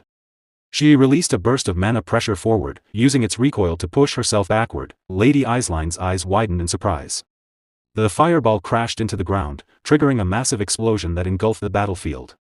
The force of the blast spread outward violently. Lady Allant raised her arms to shield herself as the shockwave pushed her back even further. She lost her balance and fell, rolling across the ground to avoid the full impact. Smoke filled the arena. Lady Eislein, having poured so much mana into that single attack, was left breathing heavily. Her reserves had dropped significantly. Through the smoke, Lady Allant slowly pushed herself up onto her knees, struggling to breathe. Lady Eislein stared in disbelief. She dodged that? Her eyes narrowed. And she used the same method I did. Something she's only seen once. On the sidelines, Derrick remained calm, watching everything unfold. A lack of experience, he thought. A 2-star spell, when used without mastery, becomes nothing more than a beast that devours its caster's mana. Lady Eislein's hand trembled from exhaustion. She clenched her fist, trying to regain control. Derrick observed quietly. Eislein has recognized Alant's effort and talent. And now she's going all out. That's her way of showing respect to someone who has worked this hard to stand against her. Meanwhile, Lady Eislein stood in place, having already used a tremendous amount of mana. Sweat covered her face as she breathed heavily, struggling to maintain her composure. On the other side, Lady Alant managed to steady herself. She was clearly exhausted, but her eyes remained sharp and determined. A faint smirk appeared on her lips. I understand now what you meant, Derrick. She thought. If I can endure this, I'll win. Lady Eislein raised her hand once more and began casting again. A blazing sphere of fire started forming above her palm. Her eyes were focused, unwavering.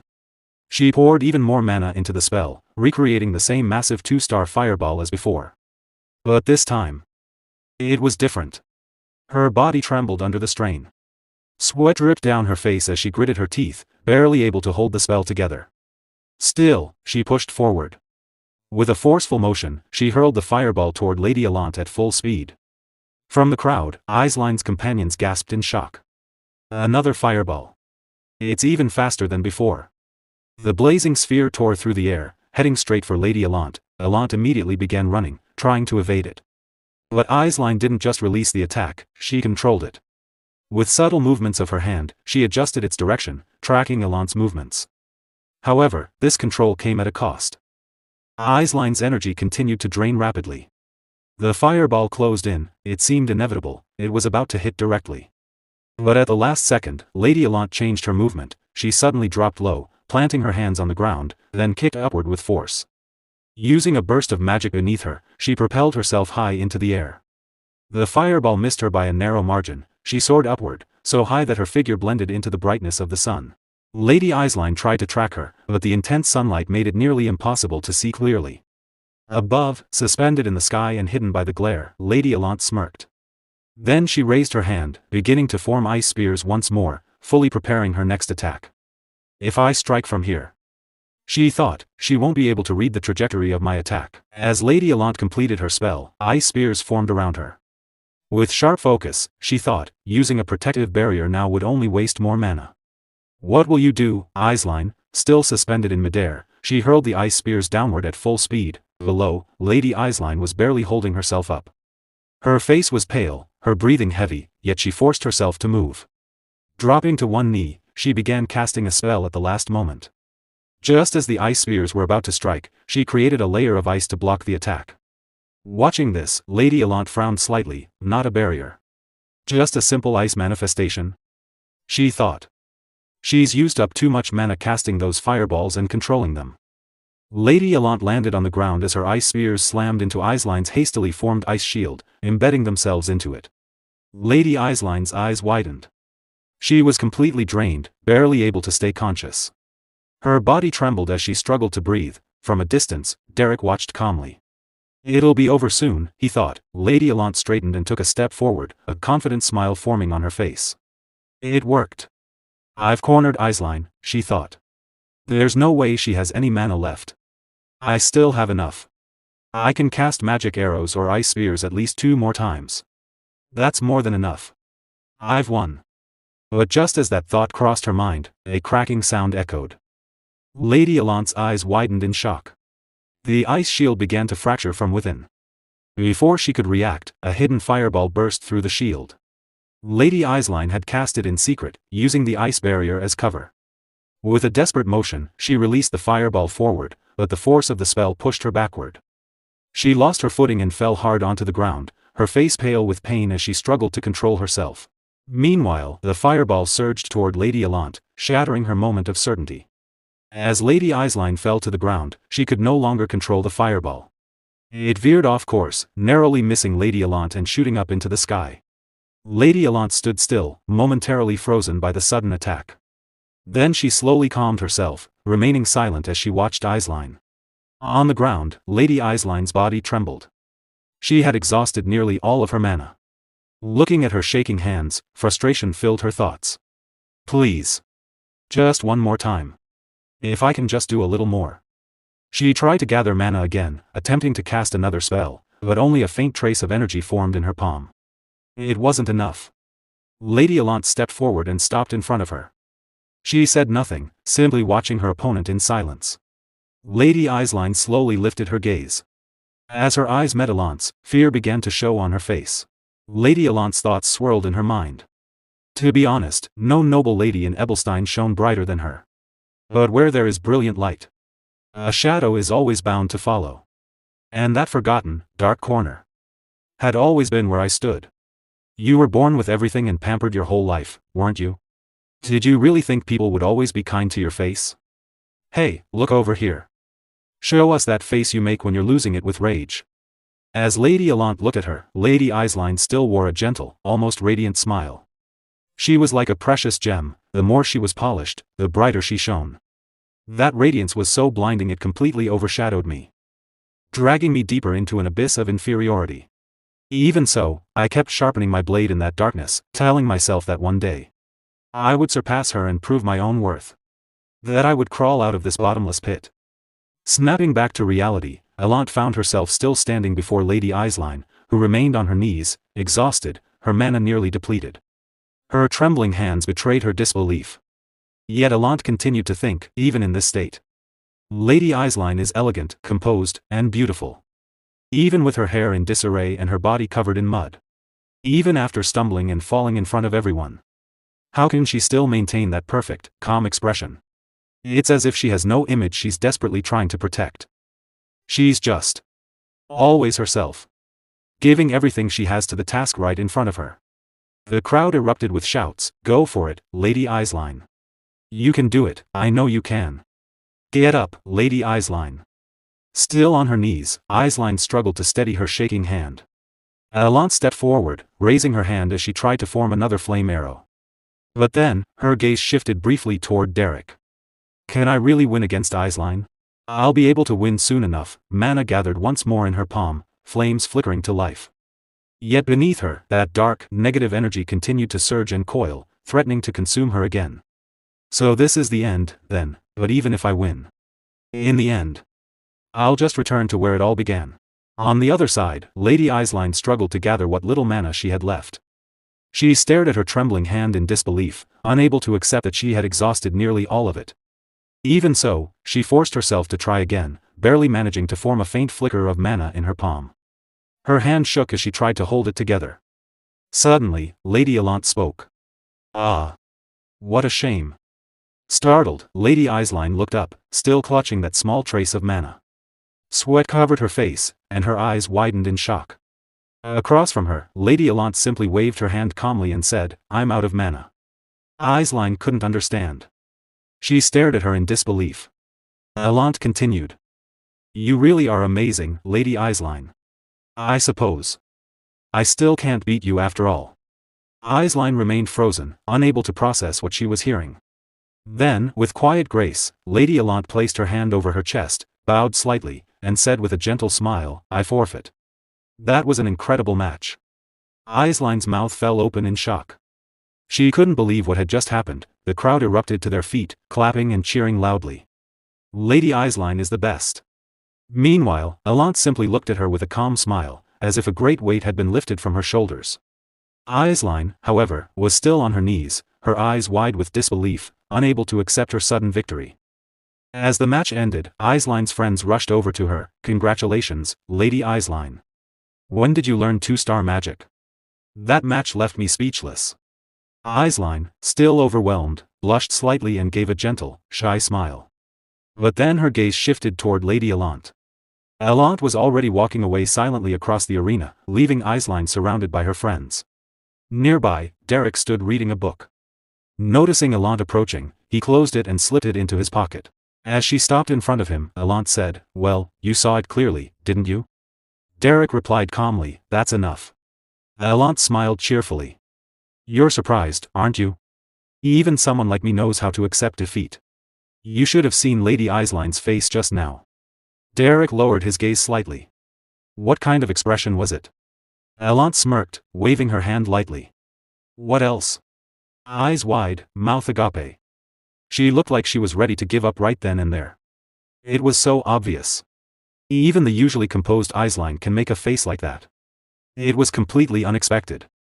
She began to laugh, but tears welled up in her eyes.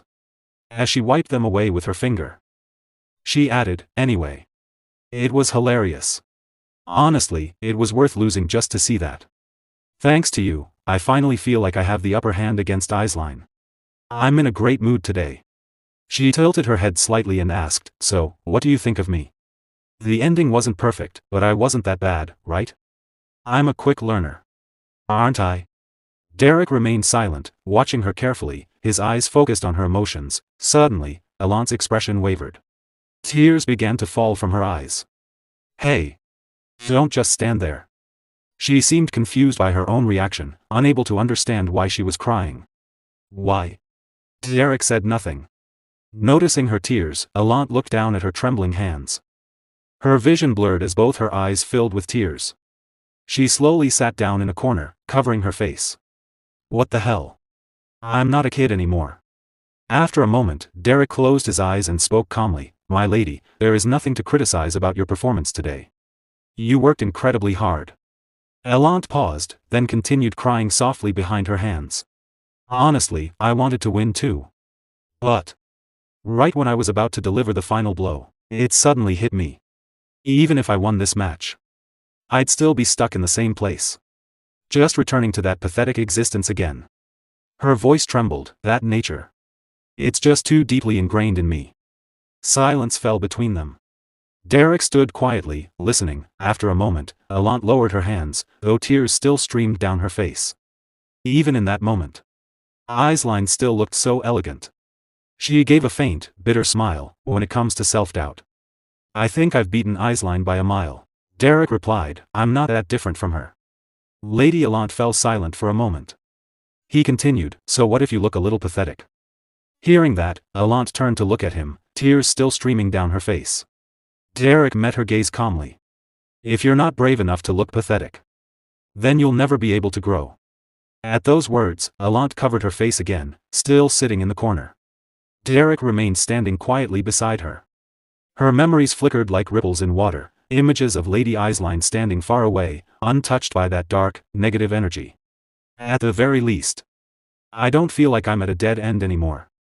From a distance, Lady Denise watched Derrick and Allant. Then her gaze shifted toward Lady Eisline.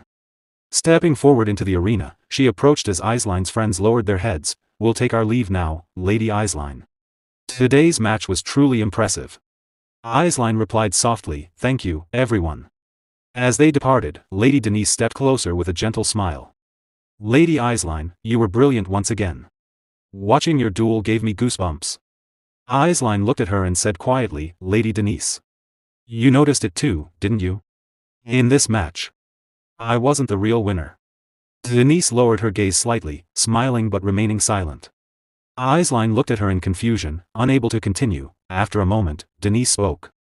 When it comes to magical talent, I believe Lady Allant is far more gifted than I am. Eisline lowered her head, her expression turning somber. That's not it. There's something far more important when it comes to closing the gap. Lady Allant has already surpassed me in every way that truly matters.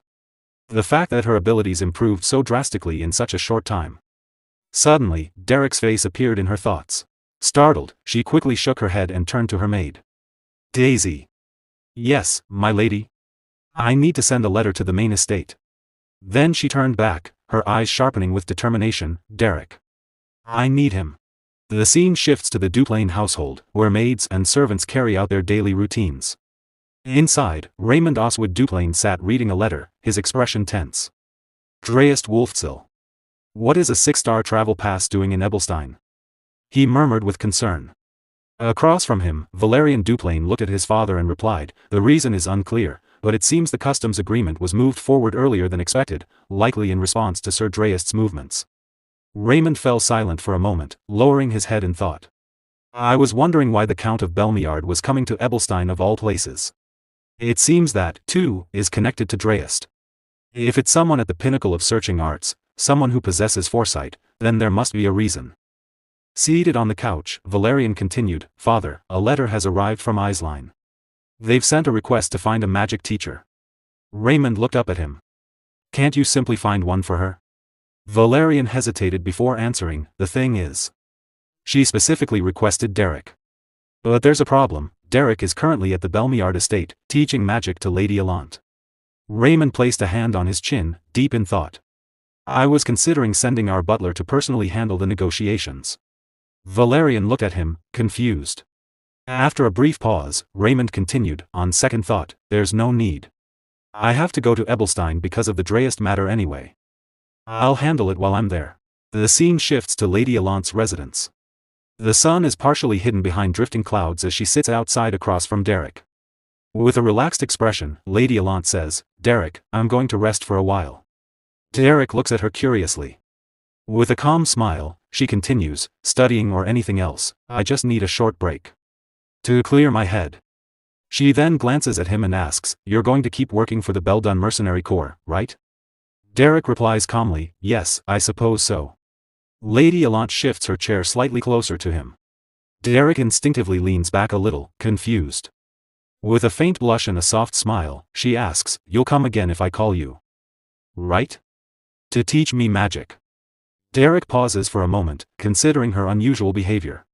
Then he gives a small smile. Of course. Though I'm not sure there's anything left for me to teach you. Lady Allant leans back in her chair, stretching her arms with a light, teasing smile. Geez, what's with the uncharacteristic humility? Then, in a brighter, cheerful tone, she adds, While winter is finally coming to an end. It was a long one, wasn't it, Derrick? The scene shifts to the Beldun's tier. It is already night, and warm lights glow from the windows. Suddenly, the door opens. Pauline, who had been playing a card game, lifts her eyes toward the entrance. She has just won, and her opponent groans in defeat while she still wears a greedy, satisfied look. The moment she sees Derrick enter, she quickly raises her hand and waves, Derrick. Derrick's uncle also notices his arrival. As Derrick steps inside, he smiles calmly and says, I'm back. The scene shifts again. A carriage speeds along the road as the sun rises higher in the sky. The horses gallop steadily toward Ebelstein. Inside the carriage sits Belmiard, silently gazing ahead. Waiting to reach his destination, meanwhile, at Lady Allant's residence, she sleeps peacefully in her room. Suddenly, someone knocks on the door. Hearing the sound, Lady Allant pulls a pillow over her head and groans, come on. I said I'm resting starting today, so no lessons outside. Her maid stands nervously and replies, My lady. I think you need to come out and see this.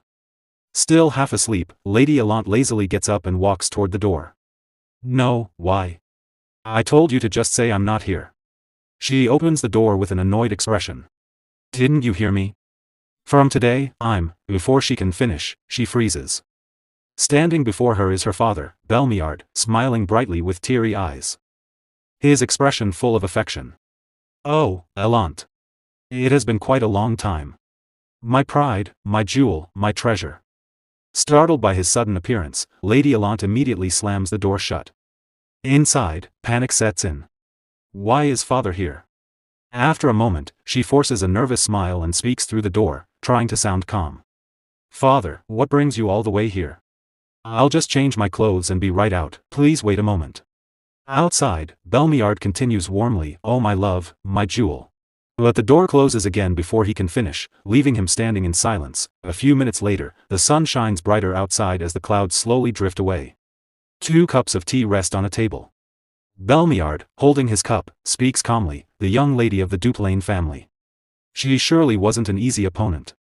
Lady Allant nervously waves her hand with a small smile, Yes, but I learned a lot from her.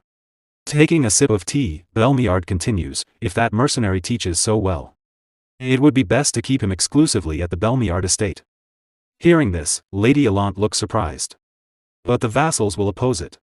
She says hesitantly. Belmiard laughs softly. Don't worry. Is there anything I wouldn't do for you? Just trust your father. At his words, Lady Allant blushes, her eyes shining as she smiles softly. The scene shifts to one of the deeper levels of the Ebelstein dungeon. Inside, the space is dim, illuminated only by flickering light. The echoes of battle and sharp screams resound through the cavern. Helene fires an arrow from her bow, striking a goblin cleanly. As soon as it falls, her expression changes to alarm. She turns and shouts, "Derrick! Behind you!" A goblin, letting out a wild scream, leaps toward Derrick to attack. Derrick notices just in time. With a sword in one hand and gathering mana in the other, he prepares to counterattack, but suddenly, his mana shatters and shifts. His eyes widen in shock. This feeling. He quickly turns, forming a red sphere of mana in his palm. Dark energy flickers around it, his eyes glowing faintly as he prepares to release it. At the same moment, a fire spell forms, what should have been a 3-star fireball. To his surprise, his mana changes again, transforming unpredictably into a blazing fireball. Without hesitation, Derrick releases it toward the goblin still midair. Seeing this, Helene cries out again, "Derrick!" A massive explosion erupts, echoing throughout the dungeon. Even outside, the surge of mana can be felt. As the sun sets and night begins to cover the sky, the atmosphere inside Belden's Tier turns tense. What? Derrick almost died? Someone exclaims in disbelief. Helene, her eyes narrowed and her expression unusually serious despite her usual laziness, mutters, "Don't even get me started. Are all mages like this? Why would you try a 3-star spell while hunting goblins?" Derrick's uncle looks at him in shock. Derrick lowers his head, his expression troubled. He glances at his hands and says quietly, in the middle of it, "I felt something strange. A kind of incongruity. Just like when I first reached the 2nd star." Suddenly, a voice speaks from behind him. "There's no need to be anxious about being stuck." Derrick quickly turns around. A man steps forward from the shadows. "There's no need to force your way through. Didn't the School of the Wild originally pursue a natural flow?" As he speaks, he draws everyone's attention. Reaching up, he removes his hood. "Of course, such advice doesn't usually work on mages like you." Derrick stares at him, his thoughts racing. "I can't feel even a trace of mana. And yet, the man standing before me is clearly the first and greatest 6-star search-type mage." The man reveals his face. It is the wandering spirit, Dreist Wolftail. With a calm expression, he says, "If you have any decent alcohol, please bring some out. The fatigue from my travels has piled up." The scene shifts to the Duplain estate. The full moon shines brightly in the night sky, casting a pale glow over the training arena. Lady Diella stands at the center, chanting softly as ice mana gathers around her. The energy swirls in the air, and she struggles to hold it steady. Focusing intently, she raises her hand and begins to control the flow, gradually forming several sharp ice arrows. With a swift motion of her palm, she summons them into shape. Trying to push further, she clenches her hand and forces more mana out, attempting to create additional arrows. But as she does, her mana suddenly destabilizes, her mana shatters. Her hands tremble, and she loses control. The ice arrows break apart mid-air, scattering into fragments. Exhausted, she drops to her knees and shouts in frustration, "What the heck is this? This is so annoying." At that moment, her brother Raig approaches, letting out a light laugh. "I thought you'd grown up a bit, but your temper is exactly the same." Startled, Lady Diella looks at him. "When did you get here?" Raig places a hand on his chin and smiles. "Still, you managed to draw out 5 arrows. Is that thanks to a good teacher, perhaps?" Diella looks away and replies stubbornly, "That's because I'm talented." "What does that selfish guy Derrick have to do with it?" Raig folds his arms calmly. It seems Aisline is planning to hire that selfish guy as her magic teacher. Diella's eyes widen in shock. "What? No way. What if she gets treated the same way I did?" Raig sighs lightly. "Don't say things that would make people misunderstand Derrick. I heard at a recent ball that Lady Allant also wants to keep employing him." Diella narrows her eyes, thinking to herself, "Why is that guy so popular?" Raig smirks slightly. "Well, he managed to turn a rascal like you into a proper person. It's no surprise he's in demand." Diella immediately snaps back, "Who are you calling a?" Then she pauses briefly and mutters, "Yeah, I was one." Raig chuckles before continuing, "Wouldn't it be better if Derrick chose Aisline? That way, you might get a chance to see him again." "The Derrick you seem to miss so much." Diella's cheeks flush red as she quickly retorts, "Who said I wanted to see him? That kind of guy." Raig shrugs, "Sure, I'll take your word for it. His reputation must have spread quite a bit by now." I just hope the number of competitors doesn't increase any further. Meanwhile, among the possible candidates, Lady Denise sits quietly in another room. Calm and composed, she reads a book while holding an apple in her hand. At the Belden's tier, Dreist Wolftail sat quietly, drinking the wine he had requested. Beside him, Derrick watched him with curiosity. Dreist Wolftail. Why is a mage of this caliber in a place like this? Derrick wondered. After finishing his drink, Dreist placed a finger on his chin and looked toward Derrick. Your name is Derrick, right? Yes, that's correct, Derrick replied. He knows about me. Derrick thought in surprise. Dreist folded his arms calmly before speaking again. If it's not too much trouble, could we talk for a moment? Just the two of us. Derrick looked at him curiously. As night fell outside Belden's tier, Dreist walked slowly through the quiet streets while holding his staff. Your magical talent is quite extraordinary, he said.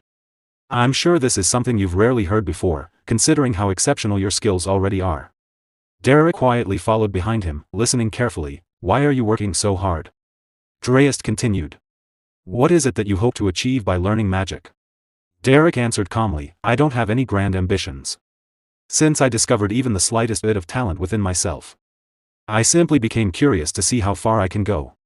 Dreist turned his head and looked at Derrick for a moment before smiling faintly. As a commoner, if you wish to reach heights beyond where you stand now, you are still lacking. He paused briefly before asking. Would it be alright if I helped you? Derrick's eyes widened in surprise. A 6-star mage. Dreist Wolftail, born as a commoner, Dreist had already reached the 2-star realm by the time he became an adult. By the time he started a family, he had advanced to the 3-star realm. The commoner-born mage became a symbol of hope for ordinary people, and his village turned into an ivory tower for commoner mages, but in the year he reached the 4-star realm, tragedy struck. One stormy night, under heavy rain, Dreist returned home and opened the door, only to find the bodies of his family lying before him. They had been murdered. Not long afterward, several nobles gathered together, speaking carelessly. Has Dreist finally calmed down a little? One noble asked. Yes, Count, another replied.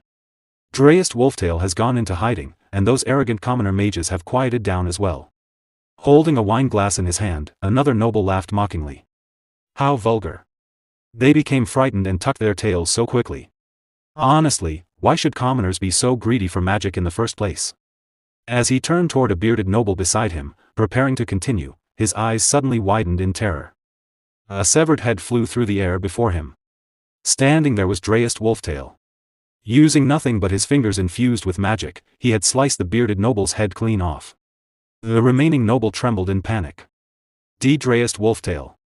But Dreist stared at him with murderous intent. With a single motion, he cut off the noble's legs. The man collapsed to the ground screaming in agony as blood spread across the floor. Dreist did not stop. The noble smashed face first into the ground, trembling in fear. Please spare me.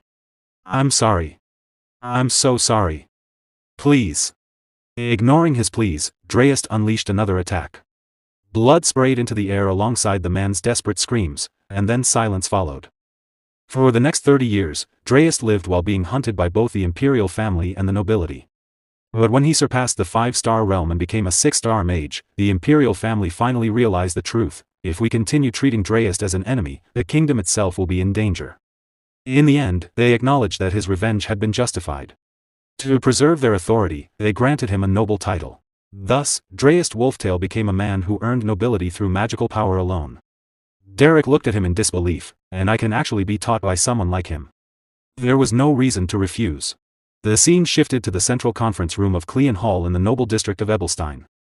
Grand Duke Veltus Andert Kellogg Veltus waved his hand calmly as he spoke to Raymond Oswald Duplain. Grand Duke Duplain, if you intend to expand north of the Belcos Peninsula, you should be cautious of the labyrinth within the White Zone. With a faint smile, he continued, if necessary, I can dispatch our knights to assist you. Raymond Oswald Duplain glanced at him while holding a chess piece in his hand. The knights you speak of? He replied calmly, could they perhaps be those lowly mercenaries? The moment those words were spoken, Veltus fell silent, anger appeared across his face. And a powerful aura spread throughout the room. It must be difficult managing such a vast territory using only private soldiers, he replied coldly. If it becomes too burdensome, giving up the territory is also an option. Hearing that, Raymond Oswald Duplain released his own aura as he stared back with sharp eyes filled with anger. Beside them, Belmiard nervously waved his hands, attempting to calm the tension. Since you've both come all the way to Ebelstein, he said awkwardly, why not visit your children first? Raymond turned toward Belmiard before speaking again. Now that I think about it, I heard your daughter, Elant, fought evenly against Aisline. Belmiard smiled proudly. Ah, yes. Although she unfortunately lost, it seems Elant's talent is finally beginning to bloom. With guidance from a skilled instructor, I'm certain she'll eventually surpass Lady Aisline. Raymond Oswald Duplain remained silent for a moment, then, adjusting his glasses calmly, he said, right. An instructor. You mean Derrick? Then Raymond Oswald Duplain adjusted his glasses and spoke calmly. On the contrary, if Derrick were to become Aisline's instructor, then Elant would never be able to surpass Aisline. Hearing those words, Belmiard frowned in anger. A powerful magical aura spread throughout the room as he replied with a cold smile, ho ho. I wonder if such a thing would ever happen. After all, his bond with Elant is quite deep. In response, Raymond Oswald Duplain released his own magical aura. Do you truly think he's the kind of man who moves based on personal relationships? He asked sharply. You clearly haven't understood his character at all. As the two continued arguing, Grand Duke Veltus Andert Kellogg Veltus quietly observed them from the side. Just who exactly is this Derrick? He wondered. For these two to be this desperate to recruit him. After a moment of thought, he narrowed his eyes. I should tell Denise to investigate him. The scene then shifted back to Belden's Tier. Morning sunlight shone through the windows as the tavern door suddenly opened. Belmiard entered alongside his subordinates. Derrick's uncle turned toward them with a welcoming smile. Welcome, but the moment he recognized Belmiard, his expression stiffened nervously. Belmiard placed a hand on his chin before calmly asking, Are you the commander of this mercenary corps? Derrick's uncle quickly served him a fine bottle of wine. Belmiard folded his arms and spoke seriously. Since there was no reply to the letter sent by my head butler, I decided to come personally. Ah. I sincerely apologize, Derrick's uncle replied nervously. The truth is, Derrick has been missing for several days. Belmiard's eyes narrowed slightly. We've been searching everywhere for him as well, the uncle continued. A few days ago, he announced that he was refusing all requests. And then he suddenly disappeared. Belmiard looked confused. He disappeared. He slowly placed a hand against his chin as he began thinking. Has Duplain already taken him? Or perhaps Veltus? But after considering it carefully, he shook his head internally. No, there was no information suggesting that. His expression became serious. Then I'll simply have to find him myself. The scene shifted to the outskirts of Ebelstein, near the residence of Grand Duke Veltus. Denise sat comfortably on a chair while eating an apple. In one hand, she held a letter, quietly reading its contents. After finishing the letter, she looked toward her maid and asked, When did this letter arrive? It arrived early this morning, the maid replied respectfully. They said the patriarch sent it with great urgency. The letter read, Hurry and find the man named Derrick. Recruit him as your instructor at all costs. Denise glanced down at the apple in her hand and sighed softly. I suppose father would be in a hurry, she muttered. That mercenary's value is probably at its lowest right now. A faint smile appeared on her face. How troublesome. But then her thoughts shifted elsewhere. Still. Today is a very important day. She gently placed the letter onto the table before removing her glasses with excitement shining in her eyes. Today is finally the day I've been waiting for. The newest book by the great author Rayleigh, The Lady Submits to the Cold Grand Duke's Ice Greatsword, is finally being released. A slight blush spread across her cheeks as her imagination ran wild. But what exactly is the Ice Greatsword? I'm dying to know. Denise quickly stood up from her seat. Well, what choice do I have? She thought. If I ignore father now, he'll only nag me even more later. She turned toward her maid. Bella. Yes, my lady, the maid replied immediately. Prepare my clothes, Denise said calmly. I'm heading out. There's someone I need to find. As night fell on the outskirts of Ramhell Hill, the great cave of Lasps grew silent. Cold ice slowly spread across the cave walls, covering the entrance in frost. Deep inside the quiet cave, Derrick and Dreist sat cross-legged facing each other.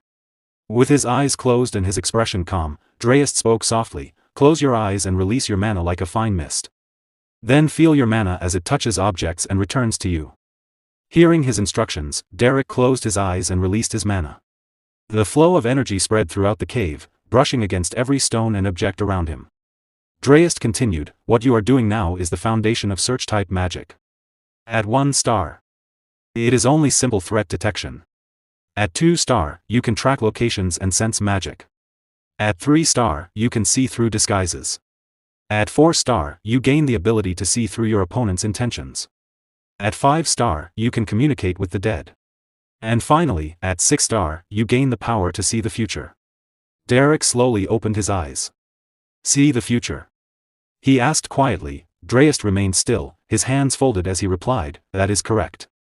I saw the future and came to find you. Because I need you. Curious, Derrick asked, what exactly is going to happen to me? Dreyest opened his eyes and looked directly at him. You know of a man named Valerian, don't you? The eldest son of House Duplain. Derrick's eyes widened in surprise. Before you reach adulthood, Dreyest continued calmly, he will dabble in necromancy. That is why you must kill him. A look of panic flashed across Derrick's face, though he remained silent for a moment before asking, why would he practice necromancy? What exactly is he planning? Dreyest Wolftail shook his head slightly. I'm sorry, but I cannot tell you more. That is the nature of the future. If you learn too much recklessly, the days ahead will become even more unpredictable and may change in complicated ways. After a brief pause, he added, there is one more thing I can tell you. You are destined to die. Hearing those words, Derrick showed no reaction. Dreyest Wolftail looked surprised. You do not seem very shocked. Derrick calmly replied, you said I was destined to die.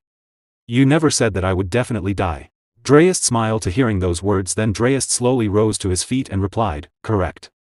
And I do not wish for you to die either. As he turned around, magical symbols began forming in his hand. You must not die, he continued. So I will make sure that you don't. But to survive, you will have to become stronger. He stepped toward the opening above the cave and raised his hand toward the sky, releasing an overwhelming wave of mana. The energy surged upward, piercing through the darkness as it reached toward the moon hidden behind thick clouds. Dreyest focused deeply as his mana connected with the moon itself. In an instant, the entire sky cleared. The clouds scattered away, and the moonlight grew brighter than before, illuminating the frozen mountains and the cave below.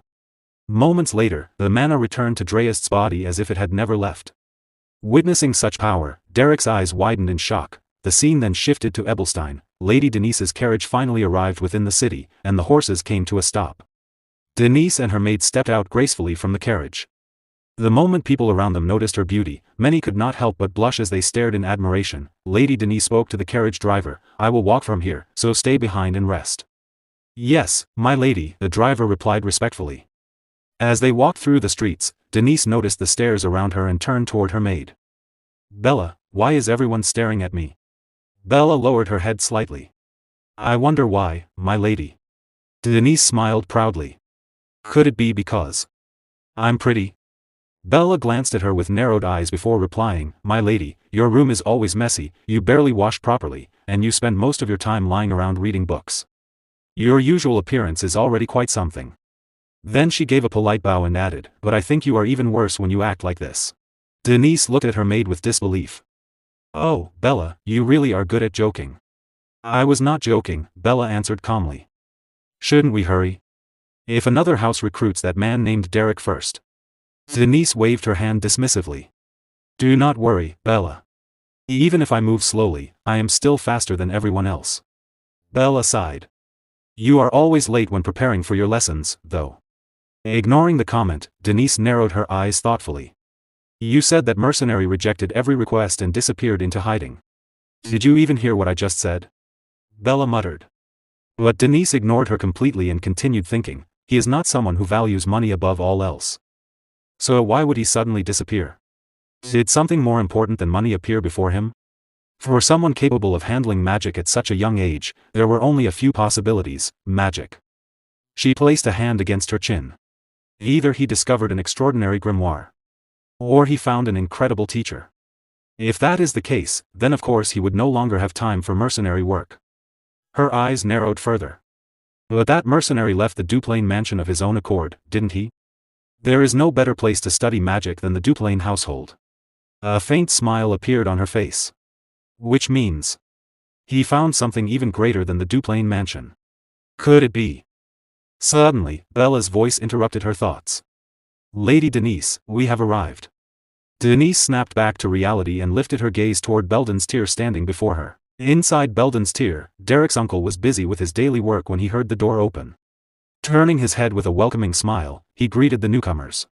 Welcome, but the moment he saw the guests entering, he suddenly fell silent. His expression stiffened in surprise as he muttered under his breath, "Oh dear. Now even a young lady has come here personally." As Lady Denise and Bella stepped inside, Derrick's uncle returned to his work and spoke calmly. "We do not know where Derrick is either. 3 different groups have already come searching for him just this morning alone. There is nothing more I can tell you." Lady Denise looked at him carefully before asking, "Dreist Wolftail was here, wasn't he? That old mage, I mean." For a brief moment, Derrick's uncle looked nervous. "Pardon? Well." Before he could continue, Denise suddenly smiled as if she had already confirmed the answer herself. "Thank you for the answer," she said gracefully.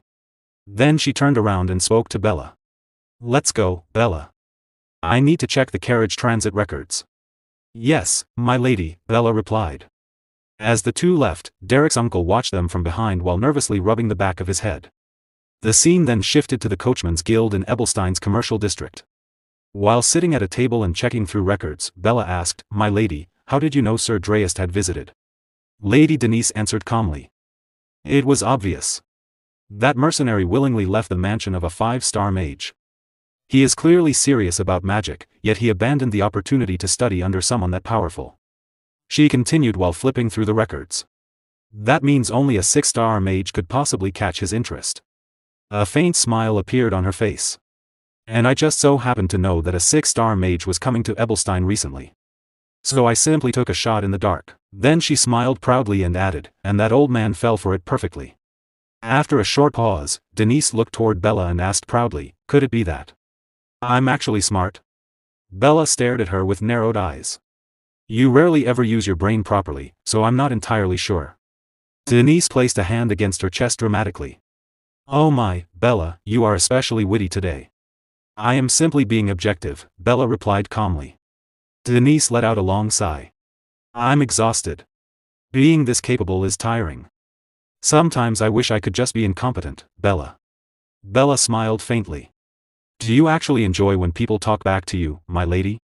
"Really, now?" Denise replied. "You only ever notice my pretty side." Bella sighed. "You truly never listen to a single word I say." Then her expression turned serious once more. "But even if we find him first, will we really be able to recruit him? I heard that even House Duplain and House Belmiard are searching for him." Lady Denise held up one of the records and smiled confidently. "Oh, Bella. That is actually the easiest part." "You have a plan?" Bella asked suspiciously. Denise suddenly blushed slightly before revealing a mischievous smile.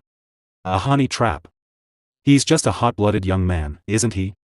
There's no way he could reject a beauty like me. Impossible." Hearing that, Bella's expression instantly turned awkward with embarrassment.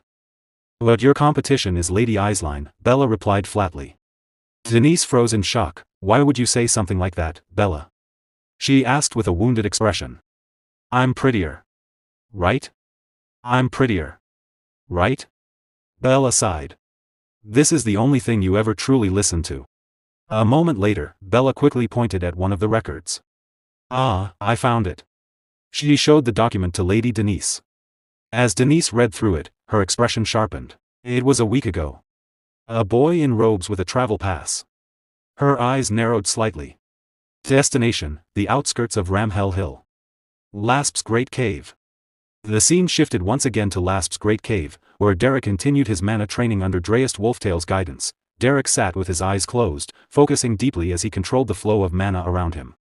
Across from him, Dreist calmly observed while giving instructions. Suddenly, Dreist's expression changed slightly as he sensed something. "It seems someone has arrived," he said calmly. "They appear to be from House Veltus. They are likely here for you, so go greet your guests." Derrick opened his eyes in surprise. The center of the cave was covered in thick ice. And droplets of water continuously fell from the ceiling, echoing softly through the darkness. Meanwhile, Lady Denise and Bella carefully walked deeper into the cave. Water splashed beneath their feet as they stepped forward cautiously. Bella trembled nervously and whispered, "Lady Denise. I think it would be better if we did not go any farther." Maybe we should report this to the patriarch and return with soldiers. Denise lifted the edge of her wet dress slightly as she continued walking through the cold water. I cannot do that, she replied firmly. If we bring soldiers, I will not receive any credit for finding him myself. Then she glanced back at Bella. Besides, what if moving soldiers attracts the attention of another house? After doing all the work ourselves, someone else might end up taking the reward. Suddenly, Bella pointed forward in panic. Ah! My lady, over there. Denise immediately turned her gaze ahead, her expression stiffening in shock. It's a monster. Bella cried out. In the darkness ahead, two glowing red eyes slowly approached them. Denise quickly stepped in front of Bella. Bella, stay behind me. As she stared into the darkness, unease filled her mind. Wasn't this cave supposed to be completely cleared? Her hands trembled slightly. I'm not confident in offensive magic. But I have no choice except to try. Denise immediately began chanting a spell while raising her hand. Behind her, Bella stood frozen in fear. The figure slowly stepped closer into the light, then the glowing red eyes were revealed to belong to Derrick. He calmly stepped forward from the shadows. Denise's eyes widened in surprise. What brings you to such a humble place, Lady Denise? Derrick asked calmly. Denise slowly lowered her hand, her expression filled with disbelief. The mercenary. Silence echoed throughout the cave for a brief moment as she cancelled her spell, then, a gentle smile slowly appeared on her face. As she looked at Derrick, a confident thought crossed her mind. Now then. It's time to make him mine. As Derrick arrived, Lady Denise and Bella froze for a moment. Then Lady Denise nervously asked, Derrick. Right? Derrick replied coldly, yes, that's correct. Lady Denise smiled faintly while holding her fork. What a relief. I came here because I really wanted to meet you, Derrick. I wanted to have a conversation with you, even if only once. Meanwhile, Bella watched her with cold eyes. Derrick's expression did not change after hearing those words. Indeed, he said flatly. What a pleasant conversation. Hearing that, Bella quickly covered her mouth, trying to hold back her laughter. Lady Denise froze in embarrassment, and a trace of anger appeared on her face. Well. Actually. She said nervously. Then, with a shy smile, she continued, I can't tell you how many times I've met you in my dreams. I heard you're quite excellent as both a mage and an instructor. So. How should I put this? If I could be taught by you, Derrick, I think I'd be so happy. Standing behind her, Bella lowered her head in embarrassment. Derrick replied coldly, why are you speaking in such a theatrical tone? Are you practicing for a play because the cave echoes? Bella once again put her hand over her mouth, struggling not to laugh. Lady Denise fell silent for a moment. She glanced at Bella, who had already turned around to hide her laughter. Feeling slightly irritated, she thought to herself, so the beautiful girl act doesn't work on him? Then. Just as Derrick turned to leave, Lady Denise hurriedly spoke again, actually. After watching the duel between Lady Eislein and Lady Allant, I realized many things. As one of the Rosia trio, I felt like I was the only one falling behind. Fake tears formed in her eyes as she continued pitifully, I was anxious that eventually everyone would surpass me while I remained in the same place. Then, acting desperate and vulnerable, she suddenly grabbed Derrick's hand. Please. Please save me. At the same time, she thought smugly to herself, oh my, we're so close. He can probably feel my breath. His heart must be thumping right now. He won't be able to refuse me. But suddenly, Derrick pulled his hand away, causing Lady Denise to freeze in shock. Rubbing his hand, Derrick said calmly, I'm not so sure. From what I've seen, Lady Denise, you don't appear to have much interest in magic. Lady Denise stiffened nervously. Earlier, Derrick continued, you mistook me for a monster and cast ice spear, didn't you? It was clumsy. Very clumsy. The flow of mana, the speed of the incantation. Not a single part was properly prepared. Bella nodded with a thumbs up. Silently agreeing with every word Derrick said, your natural mana capacity is excellent, Derrick continued coldly, but it's completely unorganized. That only proves how little you actually practice magic. Hearing those words, Lady Denise became visibly nervous, then Derrick added, let me give you a piece of advice. In front of someone who is truly serious about magic, do not speak of sincerity while hiding lies. Some people would consider that an insult. Lady Denise froze completely, unable to respond. Derrick turned and began walking away. I don't know why you need me, he said, but it clearly isn't for magic. I do not accept requests from people whose true intentions I cannot understand. Lady Denise nervously raised her hand. Derrick. Wait a moment. First of all, before she could finish, Derrick turned his head slightly and replied, find someone more suitable than a lowly mercenary like me. That would better fit your status, my lady. With those final words, Derrick left, leaving Lady Denise standing there speechless and confused. Outside, the sun was beginning to rise. As Lady Denise and Bella returned from the cave, Lady Denise placed a hand on her chin and muttered, I've figured out that man's true identity. He's definitely impotent. Before she could finish, Bella calmly interrupted, no. He's simply an upright person. Lady Denise waved her hand angrily, but think about it logically. A beauty like me used high-end cosmetics and even wore expensive perfume, yet he still rejected me? Bella sighed. There's no logic in that. Please calm down and think about how to send a letter to the main house. Calm down? Lady Denise snapped. That's funny, Bella. What exactly do I need to calm down about? Do I look angry over something like this? I'm not angry at all. You're clearly furious, no, yes. I'm sorry, Bella corrected herself quickly. Lady Denise finally calmed herself, taking a deep breath. It's just.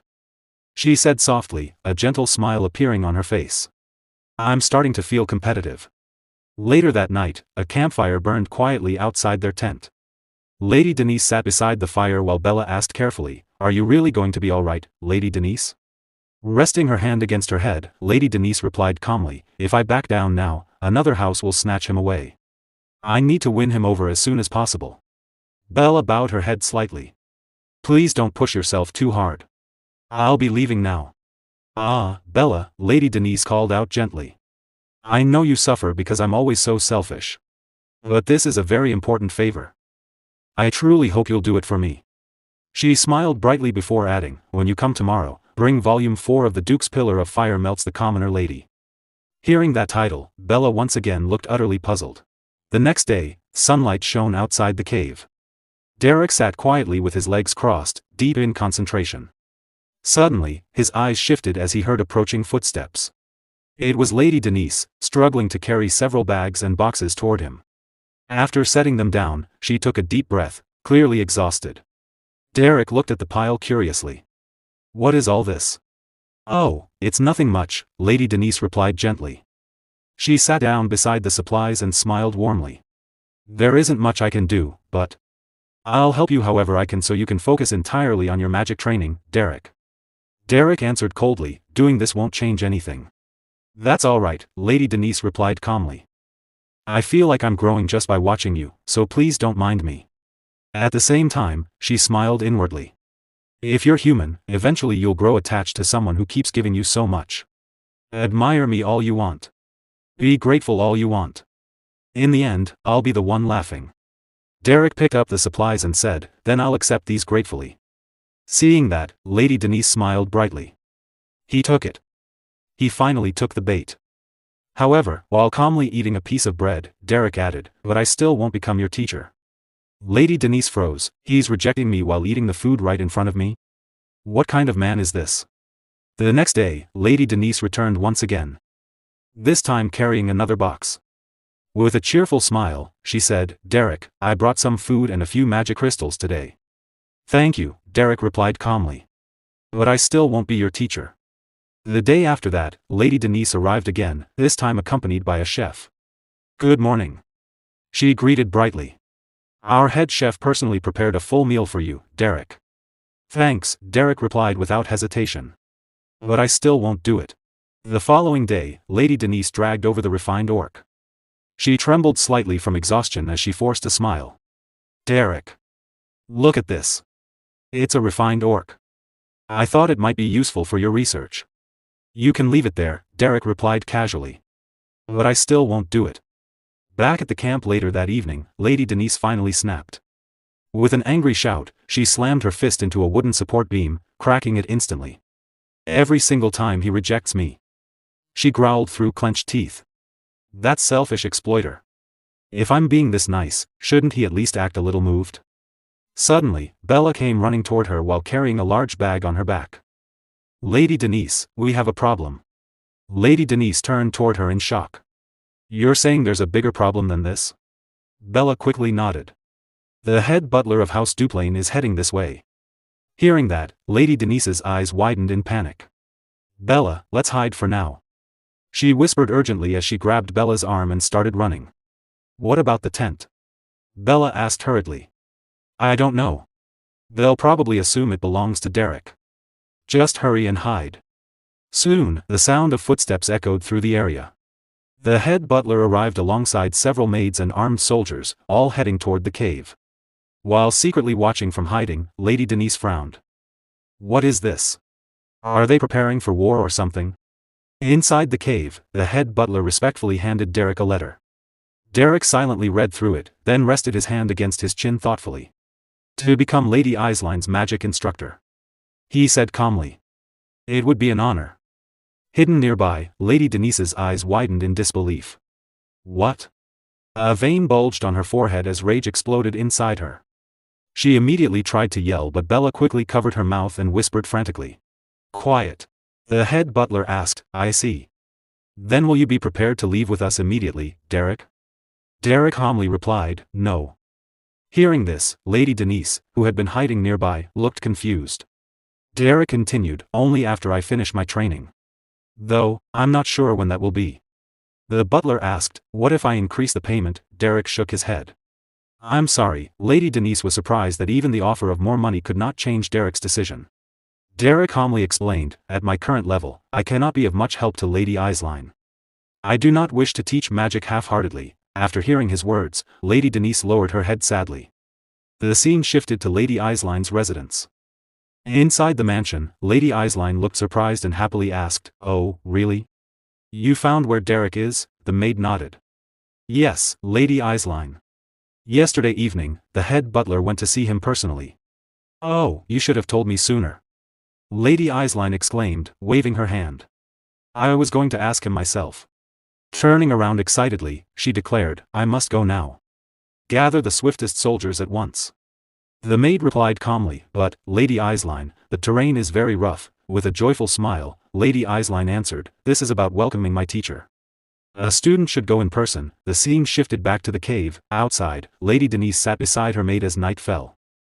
The cold wind made her shiver, and she wrapped herself tightly in her cloak while trying to suppress a sniffle. Let's head back tomorrow morning, Bella, she said quietly. Yes, I understand, Bella replied. You certainly gave up quickly. Because you're smart, Bella added. Lady Denise looked at her curiously. Bella, you actually think I'm a fool, don't you? Bella became flustered. Oh, how did you? No, of course not. What are you saying? Lady Denise lowered her eyes. I used to achieve anything once my stubbornness kicked in, but this time, I don't even want to be stubborn. After a brief pause, she continued softly, why? Why do I feel so drained? Bella looked up at the night sky. That mercenary mage is not someone who can be moved by status or money. He seems to act according to something much more important. Lady Denise remained silent. She recalled Derrick's words, at my current level, I cannot be of much help to Lady Isline. I do not wish to teach magic half-heartedly. She also remembered how Lady Allant had fought desperately, giving everything she had. Even Lady Isline had been forced to use all of her mana and fight with her full strength. Returning to the present, Lady Denise hugged her knees and lowered her head. Just why? She whispered. Why is everyone so sincere? Above her, the full moon hung brightly in the night sky. Inside the cave, several small stones suddenly began to tremble and rise into the air. Derrick sat cross-legged with his eyes closed, using mana to levitate the objects around him without touching them. Suddenly, he heard approaching footsteps. His eyes opened instantly. The floating stones dropped to the ground as his attention shifted toward the sound. Lady Denise appeared at the cave entrance. Sorry, she said with a small smile. I interrupted your training. After a brief pause, she asked, can I sit next to you? Derrick said nothing. He simply looked at her with a cold expression. Lady Denise sat down behind him. You look a bit different today, Derrick said calmly. Because I'm speaking casually, she asked. Derrick shook his head. No. Your eyes. Lady Denise looked up with a sad smile after hearing Derrick's words. I'm sorry for being such a nuisance all this time, she said quietly. I'm going to stop now, Derrick nodded calmly. Thank you for everything. I hope you find a good teacher. Lady Denise lowered her head and let out a faint laugh. Teacher, my foot. I hate magic. Derrick looked at her curiously. It's all politics and acting, she continued. I only tried to keep you on our side because you became famous. Then she looked at him with a small smile. But you're far too stubborn. Since you'll probably end up going to Isline anyway, I should step aside. Derrick remained silent for a moment before asking, why do you hate magic? Well. Lady Denise looked up at the night sky. I used to like it a little in the past. No, that's not quite right either. I just liked being praised, she smiled bitterly. Magic was only a means to an end. What I truly wanted was recognition. I studied hard while everyone called me a genius. Her gaze became distant. Then one day, a thought suddenly crossed my mind. Why am I doing this? What am I even working so hard for? She shook her head. So I stopped. That's all. Derrick listened quietly before replying, one is bound to grow tired of praise eventually. Lady Denise blinked in surprise. You're actually listening to my story? She asked with a gentle smile. I thought I was just talking to myself before leaving. Derrick simply replied, safe travels. Lady Denise frowned slightly. Then she stood up and looked at him. I'm jealous. Derrick raised an eyebrow. I'm jealous of someone like you, she continued. Someone who never questions the value of hard work. A faint smile appeared on her face. You'll become a great mage, won't you? Derrick calmly met her gaze but said nothing. Well, she said as she turned to leave, if we ever meet again, at least say hello.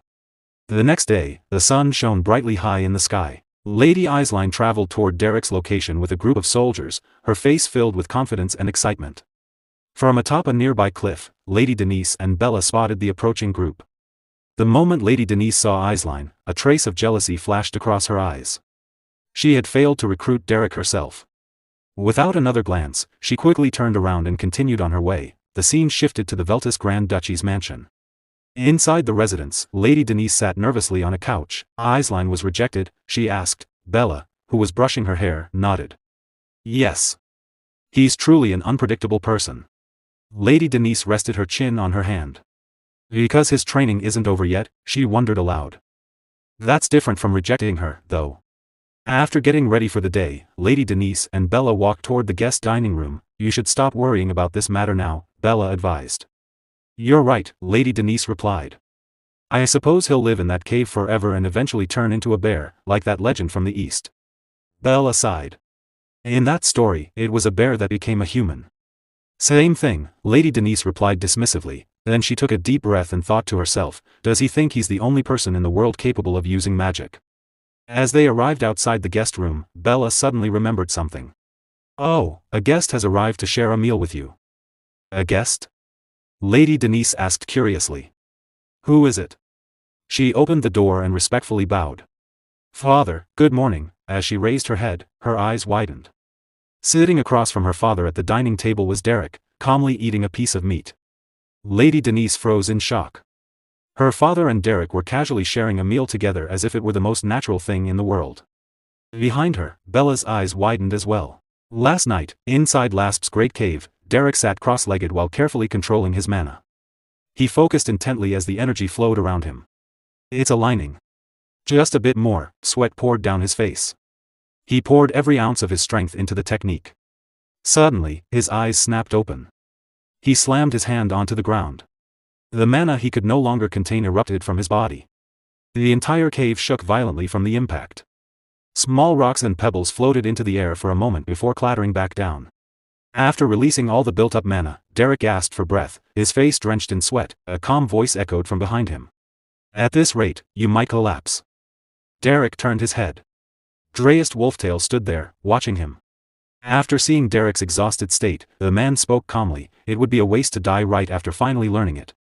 Dreyest Wolftail looked at him and continued, it's time for you to leave this place. Derrick stared at him nervously. Dreyest Wolftail added, 3-star tectonic shift acquired. Later, the two sat side by side near a small fire, roasting fish on sticks. As the flames crackled, Dreyest Wolftail spoke again. There's nothing more I can teach you for now. As I said before, you won't survive with mediocre talent. He turned to look at Derrick. Think about it yourself. How far do you intend to climb? It's well done. Help yourself. Then he stood up. Derrick looked up at him. Where are you going? Dreyest Wolftail waved his hand casually as he stepped forward. I'm going to get some fresh air for a while. He suddenly paused. Without turning around, he called out, Derrick. Derrick looked at him again. Beware of Kohila, Dreyest Wolftail warned. With that, he left the cave. Derrick remained seated, still holding the roasted fish. He stared into the fire, repeating the words in his mind. Beware of Kohila. Scene shift, Grand Duchy of Veltus, Veltus Mansion. Inside the elegant mansion, Lady Denise's father smiled warmly. I am truly pleased. Thanks to you taking the lead, a precious magic instructor walked in on his own feet. Lady Denise, calmly holding a cup of tea, replied, Thank you, father. I only did what I had to do. Her father continued, By the way, you must have had a reason for rejecting Duplain's request. Tell me. I'll assist you as much as I can. Derrick, also holding a cup of tea, answered calmly, I don't need anything other than the reward I mentioned. I only accepted because of Lady Denise's attitude. Lady Denise's father smiled broadly. Yes, yes. Denise's attitude is indeed wonderful. What other lady on the continent could compare to our Denise? Anyone in the world who sees our Denise wouldn't be able to resist teaching her. Her father continued, Denise, do you remember that time when the maid broke the plate? Lady Denise's expression remained calm, though a flicker of frustration crossed her face. Her father went on, the maid said she had committed a grave sin and begged for forgiveness, right? Then you, Denise, gave her an angelic smile and said, Rather than such a plate, I value you. Before he could finish, Lady Denise looked at him and gently interrupted, Father? I think we should discuss the lessons now. Just between me and the instructor. Her father smiled knowingly, stood up, and left the room, leaving the two of them alone. Lady Denise turned her gaze to Derrick, her eyes filled with curiosity. What are you doing here? Derrick replied quickly, I am drinking tea. Lady Denise narrowed her eyes. Are you joking? Derrick looked at her innocently. Pardon? Lady Denise pressed again, her tone serious. No, didn't you say you wouldn't do it? Didn't we have a clear break? Derrick calmly replied, I was grateful for what happened in Lasp's great cave. I received great help thanks to you. Lady Denise folded her arms and looked at him seriously. I already told you. That was just a political approach. I have no intention of learning magic. Derrick answered calmly, to be honest, I didn't feel good about it. He looked directly at Lady Denise, his voice turning cold. Jumping to conclusions about whether magic is good or bad. Without even properly knowing what it is. Because of that attitude. Lady Denise paused for a moment, then lowered her head slightly. Ah, right. It must have been unpleasant for someone like you. But what I dislike. Derrick interrupted, it's a pity. Lady Denise's eyes widened as she looked at him. Derrick released his restrained anger and continued coldly, without knowing a single good thing about that beautiful and brilliant magic. To think you hold such disillusionment and antipathy toward it. He stared at her with an intense gaze and added threateningly, I will not tolerate this. Lady Denise felt a surge of fear. She froze for a moment. Seeing Derrick like this, she thought to herself, this is absurd. I shouldn't have provoked him. Scene shift, Ebelstein Noble District. Inside her room, Lady Eislein sat alone in a chair, gazing out the window. She lowered her head, a wave of sadness washing over her as she recalled her conversation with Derrick in the cave. In the memory, Lady Eislein had arrived at the cave and approached Derrick. He had told her directly, you have nothing to learn from me. Your foundation is already firmly set. It would be better for you to study under an instructor from the same school of magic. Lady Eislein had been surprised but remained silent. Derrick lowered his head slightly and added, my apologies. She couldn't believe she had been rejected. Her head dropped in sadness. Back in the present, Lady Eislein thought bitterly, he's already made a firm decision. That definitely wasn't a compliment. She raised her hand and stared at it. The standard I believed in. I thought that was everything. I was simply not good enough. Suddenly, a voice echoed from behind her. My lady? Lady Eislein turned around. Ah, yes. Come in. The maid entered the room and bowed. A letter has arrived from the main house. Lady Eislein stood up, curiosity in her eyes. What kind of letter? The maid replied, it concerns young Master Valerian's departure ceremony next week. Lady Eislein brought her hand to her mouth. Oh, is it next week already? Since it's his first departure ceremony. I must prepare a good gift. I'll go to the shopping district. She paused, then added firmly, the White Zone is a dangerous place, so I must be well prepared. As Lady Eislein left the room, the chair she had been sitting on suddenly broke with a loud crack and collapsed onto the floor. Scene shift, Ebelstein Noble District, Denise mansion lying on her bed. Lady Denise grumbled, "He's truly out of his mind." He was glaring with his eyes wide open, saying he doesn't know a single good thing about magic. Magic is only good for him, why force it on others? Bella stood beside the bed, smiling. "Oh my. If you've realized that, then you won't force me to read those vulgar novels anymore, right?" Lady Denise quickly sat up. "To think that you don't know a single good thing about those beautiful and brilliant works. I will not tolerate this." Bella chuckled. "Like teacher, like student." Lady Denise tilted her head. "How so?" She sighed and lay back down on the bed. "Bella." "Yes, my lady." "I don't find those novels interesting," Bella replied calmly. "No, that's not it." Lady Denise continued. "If I bring in someone as a teacher who solved Duplain's headache, gained Alon's recognition, and even kicked Eislein to the curb, do you know what the worst part is?" Bella smiled gently. "Please go to sleep, my lady." Lady Denise ignored her. "Just listen to me. If even under such a talented teacher I don't achieve anything, it'll make me look completely incompetent." She pulled the blanket over herself. "Can't I just fire him with my own authority? I just want to lie down and read novels all day."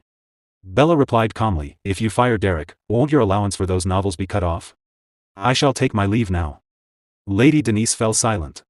As Bella left the room, she remained lying on the bed, still feeling frustrated. She slowly clutched the blanket, then pulled it down and said seriously. Earlier that night, Derrick sat beside Dreist Wolftail in front of a campfire outside the cave. Dreist Wolftail looked at him and said, "It would be wise to maintain good relationships with the three major noble houses." Derrick listened quietly. "That being said," Dreist continued, meeting Derrick's gaze, "there is no need to swear loyalty to any of them. Instead, walk the tightrope between the three houses and keep them anxious. Only then will you be able to protect yourself."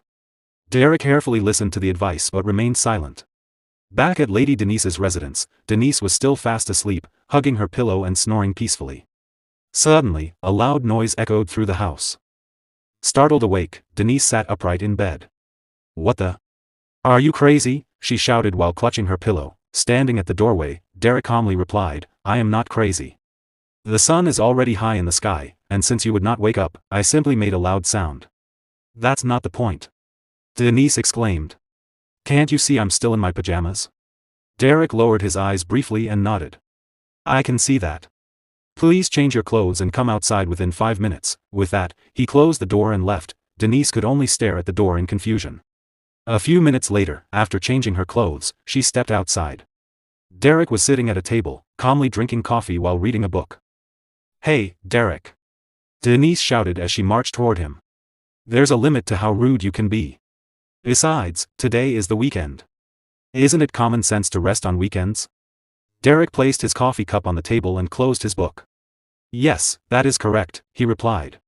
"One should not overwork themselves on weekends." Denise put her hands on her hips. "Then why are you making such a fuss early in the morning?" Looking up at her, Derrick answered calmly. "Not overworking yourself is different from failing to maintain the basics. As one of the members of the Great Rosia Salon Trio, it is only natural for you to maintain a minimum level of refinement, even on weekends." Denise narrowed her eyes. "You're the one who decided what's natural, aren't you?" "As your employer, I disagree. Shouldn't an employee follow the rules set by their employer?" Without a word, Derrick pulled out a document and showed it to her. Confused, Denise leaned forward to read it. "This is a contract personally written by Grand Duke Veltus," Derrick explained. "My employer is the Grand Duke, and he has delegated all authority regarding your magical development to me." Denise's eyes widened. "Wait. I never heard anything about this." Ignoring her panic, Derrick stood up and slipped the contract back into his pocket. "Now then, I will explain today's schedule." Denise suddenly felt a bad premonition. "After a light breakfast, we will first assess your proficiency in search-type magic. After that, you will relearn combat-oriented elemental magic from the basics. In the afternoon, you will undergo physical training, followed by lessons on mana utilization." Denise's face turned pale. "Wait. Didn't you just say we wouldn't overdo it because it's the weekend?" "Yes," Derrick replied calmly. Then his eyes turned cold. "That is correct. However, maintaining the basics is a difficult task." Denise felt as if tears were about to fall. This crazy man, she could only cry inwardly as Derrick continued explaining the rest of the day's merciless schedule. Once the schedule began, Bella was outside hanging freshly washed clothes on a rope to dry. As she worked, she suddenly heard heavy, labored breathing approaching from nearby. Turning her head, she saw Lady Denise desperately running behind Derrick. Denise was following Derrick's strict stamina training, barely able to keep up. Her face was pale, her breathing ragged, and every step looked like a struggle. When she spotted Bella, her eyes immediately filled with hope. "Help me," Denise pleaded weakly. Bella simply clenched her fists and gave her an encouraging smile. "You can do it, my lady." Denise nearly burst into tears. After the running session came studying. Seated at a desk, Denise struggled to understand the books Derrick had assigned her. She nervously rubbed her head while staring at the pages. "I don't understand any of this." Derrick stood behind her with his arms folded. "Read it again." Then came magic practice. Every time Denise made a mistake, Derrick would lightly tap her shoulder and correct her posture or spellcasting. By the time evening arrived, they were running again to build stamina. Denise felt as though her soul was leaving her body. After finally completing the day's schedule, Denise collapsed into a warm bath. Her face was pale with exhaustion. "Bella," she muttered weakly while soaking in the tub. "I'm going to die." Bella calmly washed Denise's arm. "As for whether Sir Derrick goes to hell," Bella replied, "the responsibility is unclear. You may be the one who ends up there instead, my lady." Denise immediately sat upright. "Bella, why are you being like this?" She pointed accusingly at her maid. "You've completely changed since meeting that guy." Then she narrowed her eyes. "You're just like him now. You have no blood or tears." Bella looked at her calmly. "Without blood and tears, a human dies." Denise froze. "Bella, who are you imitating?" She shivered. "That's terrifying. You're giving me goosebumps." Then she lowered her head onto the edge of the bath. "That cunning guy made a contract with father, so I can't even fire him." Bella continued washing her arm. "Then try telling the Grand Duke. Ask him to dismiss Sir Derrick." Denise's eyes suddenly brightened. "Oh, right." She turned toward Bella with a hopeful smile. "We'll tell father that Derrick has no skills and is extremely lazy." She pointed at Bella. "You have to support my story." Bella smiled. "I refuse." Denise's expression instantly darkened. Bella continued calmly. "You say that, my lady, but you know you can't actually do it." Denise fell silent. "He is the instructor you personally brought in. Furthermore, he is a talented individual whom other noble houses are already watching with great interest." Denise was quiet for a moment. Then she sighed heavily.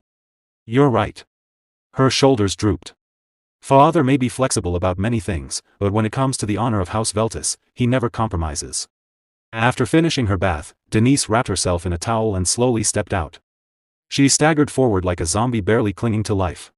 "Finally," she muttered. "I can finally read my novel." Bella watched her with concern. "You should probably just sleep." "No," Denise replied weakly. "If I give in even once." Suddenly, a familiar voice interrupted her. "Are you coming out now?" Denise nearly jumped out of her skin. Standing before her was Derrick. His arms were folded as usual. What are you doing here?" Denise cried. "I thought you went home." A look of horror spread across her face. "Don't tell me there's more training left." Derrick frowned. "What nonsense are you talking about?" He shook his head. "What benefit is there in overdoing things?" Denise stared at him in disbelief. "You've already made me overdo it plenty. I merely followed today's schedule." Then Derrick spoke calmly. "I came here to inform you about tomorrow's dawn schedule." The moment Denise heard those words, she immediately turned around and covered both ears. "I can't hear you. I can't hear you." She repeatedly shook her head. "I can't hear anything." Then she pointed dramatically toward the door. "Guards! Remove this strange person from the premises immediately." The next morning, the rising sun cast its warm light across the estate. As usual, Lady Denise was awakened by a familiar voice. A short while later, she sat in front of a mirror while Bella brushed her hair. Denise let out a long sigh. "Bella. It feels like it's been 3 years since all of this started." Bella calmly continued brushing her hair. "It's only been 3 days, my lady." Denise immediately turned toward her. "Liar." Bella ignored the accusation and continued her work. "More importantly, since you're attending the Rosia Salon meeting today, there won't be any training." Denise's eyes instantly lit up. "Oh, right. Today's the meeting day." She immediately jumped to her feet. "Let's hurry, Bella."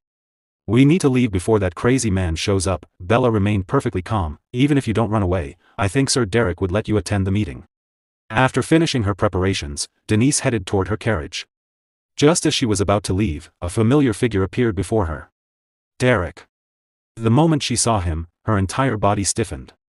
A look of fear instantly appeared on her face. Derrick spoke in his usual calm tone. Today, regarding the lessons on physical conditioning and theoretical studies. Before he could finish, Denise rushed forward and grabbed the brim of his hat. I don't care. She pointed dramatically toward the road. Today is my meeting day. Do you know how important social activities are? I am aware, Derrick replied. Denise blinked. Derrick continued calmly, I will wait at the mansion until the meeting is over. The Rosia Salon and other social gatherings are important activities, after all. Denise froze. What?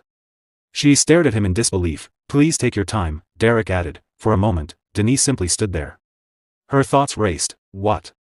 That wicked man is actually letting me go? He must know I'm only going there to waste time. Suspicion filled her eyes.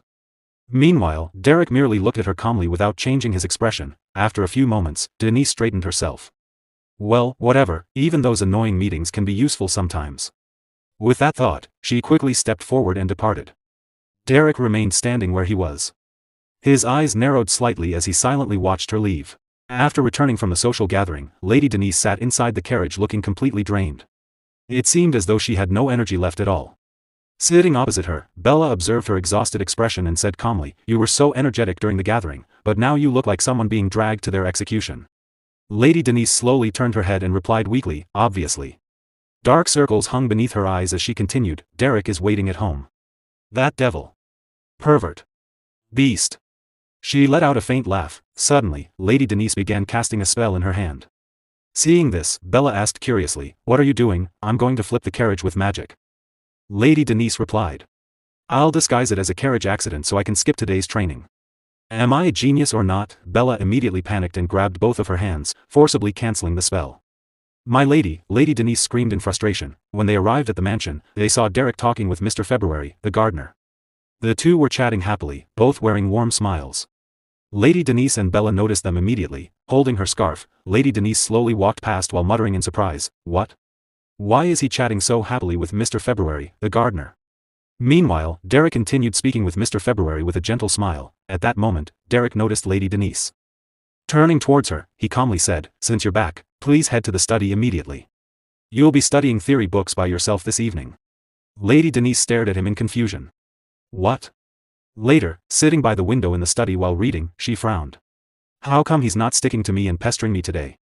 Is he slacking off? I'm grateful, but... Her thoughts were interrupted when she glanced out of the window.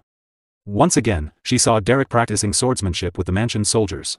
Later, she secretly observed him helping the head chef with cooking. Another time, she spotted him using magic on the plant while casually chatting with the maids. Each time, Lady Denise secretly watched from a distance. Eventually, while sitting in her room with her arms folded, she muttered, This is suspicious. Very suspicious. Bella was cleaning the floor nearby. What is, my lady? I'm talking about Derrick. Lately, he's been chatting with the servants quite a lot.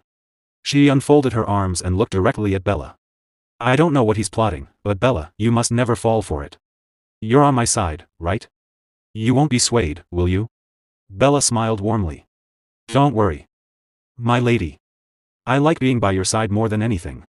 However, the very next day, Lady Denise saw Derrick helping Bella carry laundry while chatting cheerfully with her. Watching from the study room window, Denise noticed Bella blushing during their conversation. The moment she saw that, tears filled her eyes. What? That evening, Lady Denise stormed into Derrick's. Derrick. What on earth are you up to? Derrick calmly looked up from the book he was reading. This mansion is mine, and everyone here is my person. Derrick blinked. I don't understand why you're stating something so obvious. I know you're trying to win over my servants. Lady Denise accused. Stop whatever scheme you're planning and just teach me magic. Derrick closed his book and replied calmly. It's true that I've been trying to get closer to the servants, but I'm not scheming anything.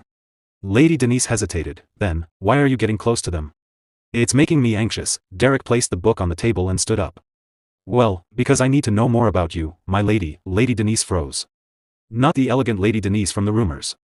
The real Denise. He continued, teaching someone isn't simply about delivering knowledge. The more I know about the student, the better I can teach them. Lady Denise fell silent. Nervously twirling a strand of hair around her finger, she lowered her head and asked, "So, what did they say about me?" She hesitated before adding, "That I'm prettier than Aisline or Elant?" Derrick replied, "I heard that you find most things bothersome and lack motivation." Lady Denise immediately frowned. "But I also heard that whenever something truly important happens, you're always the first person to step forward and take responsibility." Her eyes widened. Derrick continued, "I heard that although you act indifferent, you care deeply about the servants." He began listing what everyone had told him. Mr. February said, "I might get in trouble for saying this, but she's just like my own daughter. My second daughter was exactly the same." The head chef said, "Sometimes she complains that the seasoning is off, but the next day she orders expensive salt for the entire kitchen." The soldiers said, "Not long ago, one of us became seriously ill. Somehow, Lady Denise found out and personally provided medicine. We'd gladly risk our lives to protect her," and Bella said. Derrick glanced towards her. "When I became ill, she stayed by my side and looked after me all night. When I woke up and saw her asleep beside me, she looked so cute that I almost wanted to bite her." Hearing all of this, Lady Denise became emotional. She quickly turned away and touched her hair again. They were only being polite. A small smile appeared on her face. "I was merely doing my duty." Derrick then added, "I also heard that you're a talented writer." Lady Denise instantly froze. "Writer? What are you talking about?" "I don't know anything about that," Derrick smiled. "You're the author of the novel The Arrogant Sir Robin, aren't you?" Lady Denise's face immediately turned bright red. "What? Who knows about that, and why is Derrick reading it?" "I enjoyed it," Derrick continued. "I particularly related to Tracy's backstory. However, Sir Robin was a bit excessive." Lady Denise trembled with embarrassment. She covered her face with both hands. Derrick continued mercilessly, "Developing faint romantic feelings is one thing, but 7 entire pages describing his wild masculinity, the level of detail was quite impressive." Lady Denise let out a shrill scream and ran out of the place. Watching her flee, Derrick smiled, "I wasn't lying. Understanding my student is only natural. And so is learning about her greatest strengths." Meanwhile, Lady Denise continued running through the hallway with tears in her eyes, overwhelmed by embarrassment and unable to show her face. The next morning, the sound of knocking echoed through Lady Denise's room. A moment later, Derrick entered and greeted her politely. "Good morning, my lady." Lady Denise was sitting in a chair while Bella stood behind her, brushing her hair. As soon as Bella heard Derrick's voice, she turned around with a smile. Derrick stepped forward, folding his hands behind his back. "Did you do some writing again last night, my lady? It's better to sleep during the night." The moment she heard those words, Lady Denise stiffened in embarrassment. "What are you talking about?" she asked nervously. "Writing?" Bella looked equally confused. "Writing?" Derrick replied casually, "I mean The Arrogant Sir Robin, which I mentioned yesterday. Have you forgotten already?" He paused before continuing. "By the way, regarding the balcony scene in Volume 9, the sudden graphic description was rather startling." Lady Denise froze. Her face instantly turned bright red with embarrassment. Without another word, she lowered her head, quickly grabbed Derrick's hand, and began dragging him away while forcing a nervous smile. "Oh my. Am I still dreaming? I need to wake up. I need to train my magic immediately." Derrick simply smiled as she hurriedly pulled him away. Later that evening, Lady Elant arrived at Lady Denise's residence. The two noblewomen sat opposite each other on a sofa while enjoying tea. Holding her teacup gracefully, Lady Elant asked, "It's already been about 10 days since you hired that magic instructor. How has it been? Have you adjusted to the lessons?" Lady Denise's hand trembled slightly as she held her cup. With an awkward smile, she replied, "Yes, well, if hell truly exists, I think this might be it." Lady Elant took a sip of tea. "I don't even need to see the details to know. She must be having a difficult time." Setting her cup down on the table, she changed the subject. "By the way, have you heard the news?" Lady Denise tilted her head. "Pardon? What news?" Lady Elant replied, "I heard that Lady Dailas's debutante will be held soon. She'll be attending the next regular gathering alongside Lady Aisline." Lady Denise blinked. "The good-for-nothing Lady Dailas." Meanwhile, at the Grand Duchy of Duplain. Inside the Duplain mansion study room, Lady Dailas sat on the floor reading a book. Looking up, she asked, "Rosia Salon? Why would I go there?" Standing respectfully before her, the head butler answered, "You will be attending next week's social gathering. It is part of the preparations for your debutante." Lady Dailas nodded. Placing her book down, she looked at the butler and said, "Fine. I'll give it a try." A small smile appeared on her lips. "There's someone I want to see anyway." The butler nodded. "Her name is Denise." Lady Dailas's eyes gleamed with interest as the room fell silent. At the Duplain mansion, Lady Aisline sat across from Lady Daila, with a cup of tea resting on the table between them. Folding her arms, Lady Daila calmly said, I don't see why I have to join the Rosia salon. She glanced to the side before adding honestly, besides you, Lady Alant, and Lady Denise, the rest aren't really worth much, are they? Lady Eislein smiled gently. No, Daila. There are many people who are both highly cultured and charming. Lady Daila looked up with an uninterested expression but remained silent. After a moment, she leaned forward, resting her folded arms on the table. I'm curious about life outside the mansion, she said, but I'm not interested in social circles. Everyone just says things that sound nice. Lady Eislein listened carefully. After a brief pause, she softly called out, Daila. Resting her head on her arms, Lady Daila shifted her gaze toward Lady Eislein. Leaning forward slightly, Lady Eislein folded her hands and calmly said, think about the difference in perspective. For you and me, entering high society is something we've always taken for granted because of the Duplain name. But it's different for those who weren't born into our position, she continued with a gentle smile. For them, becoming part of high society is an incredibly important opportunity. We shouldn't take lightly a privilege we received without any effort. Instead, we should be grateful for it and strive to make the most of it. Hearing those words, Lady Daila straightened up, looking slightly nervous. Lady Eislein continued, in that sense, belonging to a salon is a valuable experience. You'll have the chance to meet all kinds of people. Lowering her head, Lady Daila replied, if you say so. I'll think about it. I was planning to visit at least once anyway. Lady Eislein looked at her with a puzzled expression. Picking up her teacup, Lady Daila continued, by the way, now that I've completed my basic education, I'll be getting my own mansion in Ebelstein, right? Lady Eislein smiled warmly. Yes. You'll also be able to hire your own servants. Then, Lady Daila asked, could I hire that mercenary from the village as my magic teacher? Lady Eislein immediately looked uneasy. Waving both hands nervously, she replied, Daila, I know what you're thinking, but, you do know that Derrick is currently teaching Lady Denise, don't you? Yes, I know, Lady Daila answered calmly. It would be rude to take someone from another house. Still holding her teacup, she forced a faint smile and added, I was only thinking about it. Just thinking. Lady Eislein looked at her in confusion but chose to remain silent. Scene shifts to the Ebelstein noble district, at the Denise mansion. After finishing her training, Lady Denise collapsed onto the ground, exhausted. She panted heavily as sweat dripped down her face. Suddenly, Derrick's voice came from behind her. You've improved a lot. Hearing him, Lady Denise turned her head toward him. Standing calmly with his hands folded behind his back, Derrick looked at her and said, you should now be able to intercept enemies even outside your field of vision. He tilted his head slightly upward, closed his eyes, and took a deep breath. Then, opening his eyes with an intense gaze, he asked, isn't magic just so much fun? Lady Denise froze the moment she saw that expression. Behind them, Bella cheerfully approached while carrying a cup of tea. Yes. It's so much fun. Lady Denise looked at Bella in complete disbelief. Meanwhile, Derrick knelt on one knee before Denise. Maintaining the same intense stare, he asked, you can feel the flow of mana changing, can't you? That heightened sensitivity, detecting even the slightest differences. There's no way that wouldn't be enjoyable. His eyes began glowing with mana once again as he continued, it's about training the mana you were born with to reach greater heights. Sensitivity, precision, bold control, and freedom. That is magic, he smiled faintly. It's enjoyable, isn't it? Feeling the overwhelming pressure from Derrick's mana. Lady Denise's body trembled. Tears formed in the corners of her eyes as she thought, he's terrifying. Bella gave a cheerful thumbs up from nearby. It's enjoyable. Lady Denise stared at her in disbelief. Bella. What part of this is supposed to be enjoyable? I'm completely exhausted, you know. Bella smiled awkwardly. Ah, well, since I'm only watching, it's fun for me. Lady Denise was left speechless. Derrick slowly stood up and placed a hand on his chin, deep in thought. It seems, you still haven't realized the true joy of magic. With a tired expression, Lady Denise replied, look at my current state. How am I supposed to find any joy in this? Derrick nodded. My mistake. It seems the training intensity wasn't suitable for you. Lady Denise froze. Her faint smile instantly disappeared.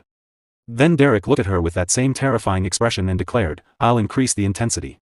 Enough for you to truly experience a sense of achievement. Lady Denise's eyes widened in horror. Without hesitation, she grabbed Derrick's leg with both hands. Trembling in fear, she looked up at him and cried, wait. It's fun. I'm having so much fun right now, Derrick. I really am.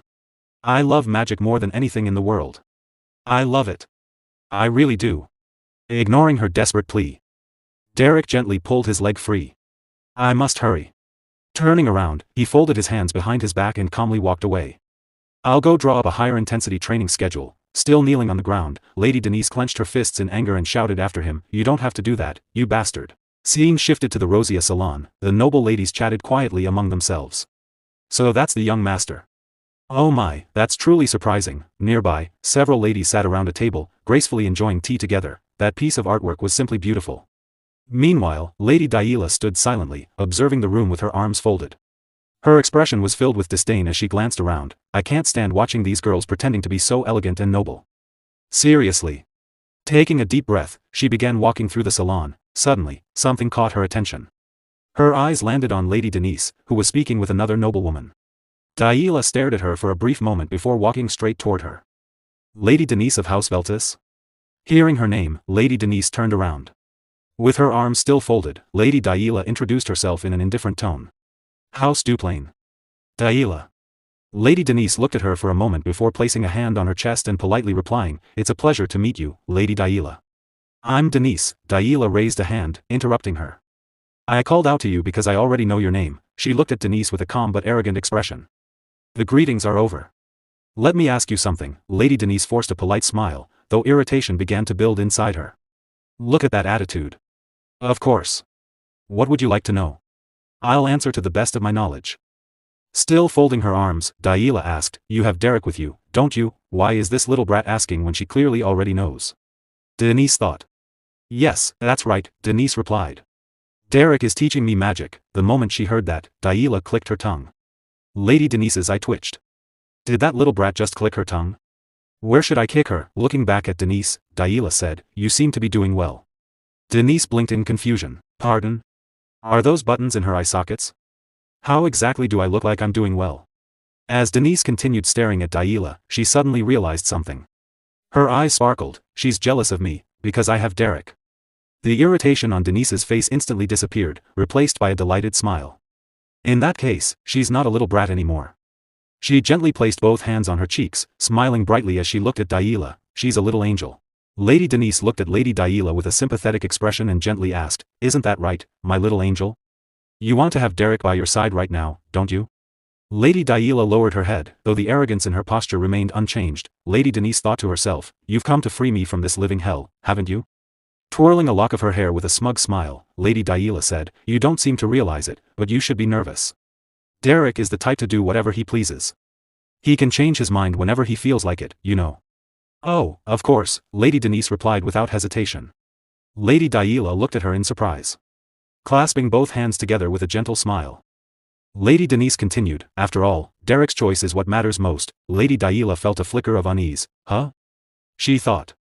I openly provoked her, yet she's so composed. Is she really that confident Derrick won't choose me? Regaining her proud smile, Lady Daila asked, "You know very well, don't you? If, by any chance, House Duplain presents Derrick with a better proposal, what do you think will happen?" Still wearing the same calm smile, Lady Denise answered, "That would be wonderful as well. Perhaps having Derrick teach Lady Daila would be even better." Lady Daila clenched her teeth in anger. What is this? She thought. She's not even flinching, maintaining her gentle expression. Lady Denise said, "If you'd like to speak with Derrick, I can arrange a meeting." Lady Daila turned away. "That's enough." As she walked away, she glanced back at Lady Denise's unwavering smile, which only fueled her frustration. Just how did she seduce Derrick into making her so confident? She thought. Just you wait and see. The moment Lady Daila disappeared from sight, Lady Denise's smile remained on her face, but inside she silently pleaded, "Please, save me, my little angel." Scene shift, Lady Denise's residence. As night fell outside, silence settled over Lady Denise's residence. Inside her room, Lady Denise, dressed in a flowing nightgown, sat quietly on her bed. She folded her arms and her feet, closed her eyes, and sank deep into thought. A moment later, a smile spread across her face as an idea crossed her mind. "Of course," she murmured. She quickly got off the bed, knelt before her desk, and reached for a sheet of paper and a pen. "After all, my little angel and I want the same thing. Derrick joining House Duplain." A teasing smile appeared on her lips as she began to write. "Make sure you read this carefully, my little angel. You won't be able to refuse." Lady Denise wrote into the letter, to Lady Daila, "I believe we are both pursuing the same goal. The truth is, I wish to dismiss Derrick, while you wish to bring him into your house. Therefore, I would like to make you a proposal. Let us settle this with a magic duel. I will wager Derrick. In return, Lady Daila, you may wager whatever you wish. No matter the outcome, I intend to lose the duel on purpose." Once the duel is over, House Veltus will have no choice but to hand Derrick over to you. Sincerely, Denise of House Veltus. Seated at her desk, Lady Denise smiled to herself as she finished writing the letter, convinced that everything was proceeding according to her plan. Heavy rain poured outside, its relentless sound echoing throughout the Duplain mansion. Inside the grand hall, Raymond Oswald Duplain sat calmly before two young warriors. So, Raymond asked, how did the White Zone expedition go? Valerian Duplain stepped forward and replied, it seems the subjugation will take some more time, but it wasn't without results. Results? Raymond repeated with interest. How commendable. What did you bring back? The other young warrior answered, well, while clearing one of the labyrinths in the White Zone, we discovered a magic weapon. Hearing this, Raymond nodded thoughtfully. If it came from a labyrinth within the White Zone, it must be an item of exceptional quality. I shall have to examine it myself. Valerian hesitated before speaking again. However, there's something you should know about it. Raymond looked at him curiously. It was a large staff, Valerian continued. Judging by its appearance and magical aura, it seems to be a weapon designed for necromancy. Raymond slowly removed his glasses, his expression turning serious. Necromancy? Scene shift, Lady Denise's residence. Heavy rain continued to fall outside as morning arrived. Inside her bedroom, Lady Denise trembled in her sleep, clutching her bedsheets tightly as soft mutters escaped her lips. Please. Derrick, stop. She murmured. I'm at my limit. Sweat covered her body as she relived another brutal training session in her dream. My mana, she gasped. There's nothing left. Even in her sleep, she gritted her teeth. Suddenly, she jolted awake with a terrified scream. I told you to stop, you crazy bastard. Tears welled up in her eyes as she breathed heavily. After a few moments, she realized it had only been a dream. What? She whispered, placing a hand against her cheek. Why did that training dream feel so unbelievably real? Still trying to calm herself, Lady Denise stepped out into the hallway. Looking at Bella, she asked, why didn't you wake me up? Bella smiled. Ah, you're awake? I thought you looked exhausted, so I decided to let you sleep a little longer. Lady Denise frowned. If that devil Derrick decides to torment me for oversleeping, before she could finish, Bella interrupted with a reassuring smile. Don't worry about that. Derrick requested an urgent leave because the commander of the mercenary corps was injured. I hope it's nothing too serious. Lady Denise froze in surprise. Without saying another word, she quietly turned around and walked back toward her room. Bella tilted her head in confusion. Huh? Where are you going? You should at least have breakfast. Without looking back, Lady Denise replied, no. I'm skipping breakfast today. She entered her room and quickly shut the door behind her. Bella remained standing in the hallway, completely bewildered. Inside the room, Lady Denise stood motionless for a brief moment. Then, unable to contain herself any longer, she threw both arms into the air. I'm free. I'm finally free. Tears of joy streamed down her face. She collapsed onto her bed, spreading her arms and legs across the soft mattress. Even if it's only for one day. I'm a free woman. How long has it been since I last felt this kind of freedom? She hugged her pillow with a blissful smile. This cozy bed, the cool morning air, everything is absolutely perfect. Rolling from side to side, she happily kicked her feet and waved her arms like an excited child. Now then, what should I do first? Read a novel. The unread ones are piled high in the study. No. I can't focus on reading right after waking up. I usually enjoy novels at night. Her smile widened. Then, maybe I should start writing a novel instead. Scene shift, Belden's Tier, Ebelstein Commercial District. Heavy rain poured over the streets as Derrick arrived at Belden's Tier, his hood pulled over his head to shield himself from the downpour. He pushed open the tavern's door and stepped inside. The main hall was unusually quiet. There wasn't a single customer in sight. Without hesitation, Derrick walked toward one of the private rooms and slowly opened the door. Inside, the mercenary commander looked up and greeted him with a faint smile. Hey there. His left arm was gone, ending at the shoulder. Blinking one eye, he added, it's been a while, Derrick. Beside him, Pauline looked at Derrick with tears welling up in her eyes. Derrick removed his hood and gazed sadly at the commander. The mercenary commander raised what remained of his arm and let out a bitter laugh. Even during the Dawn War, I never suffered injuries like this. I guess I've finally grown old. Derrick sat beside Pauline and frowned. What do you mean? No matter how dangerous the White Zone labyrinths are, they shouldn't have been enough to bring you down, old man. The commander smiled. You're right about that. I never imagined I'd run into a sandworm. A sandworm? Derrick asked in surprise. The commander nodded. I saw more than enough sandworms during the Dawn War. But this one appeared out of nowhere and caught me completely off guard. Looking down at his severed arm, he chuckled. Still, I lost an arm, but I cut that bastard's head off. I'd say that's a profitable trade. Pauline immediately shouted, geez. You're seriously making jokes at a time like this? Ignoring her complaint, the commander continued, lately, House Duplain has been exploring the White Zone. Because of that, other noble families have started submitting exploration requests as well. He narrowed his eyes thoughtfully. I wonder if they're searching for something valuable. Derrick silently considered his words. The commander then looked directly at him, his expression turning serious. Derrick, never go to the White Zone. He paused before continuing, unless you're marching in with a proper army, going there will only get you killed. His voice softened. I can't bear the thought of seeing you die, Derrick. Scene shift, Lady Denise's residence. Rain continued to pour outside, its steady rhythm echoing through the mansion. Inside the library, stacks of novels were piled across the table. Lady Denise sat quietly in a chair, holding one of the books in her hands. After staring at the pages for a while, she slowly lowered the novel onto her lap and looked up at the ceiling with a weary expression. I can't concentrate. She sighed.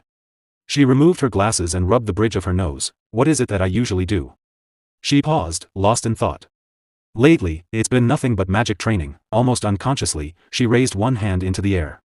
A familiar chant slipped from her lips as she began casting a spell. Without even realizing it, she was repeating the very same magic exercises Derrick had drilled into her during their training sessions.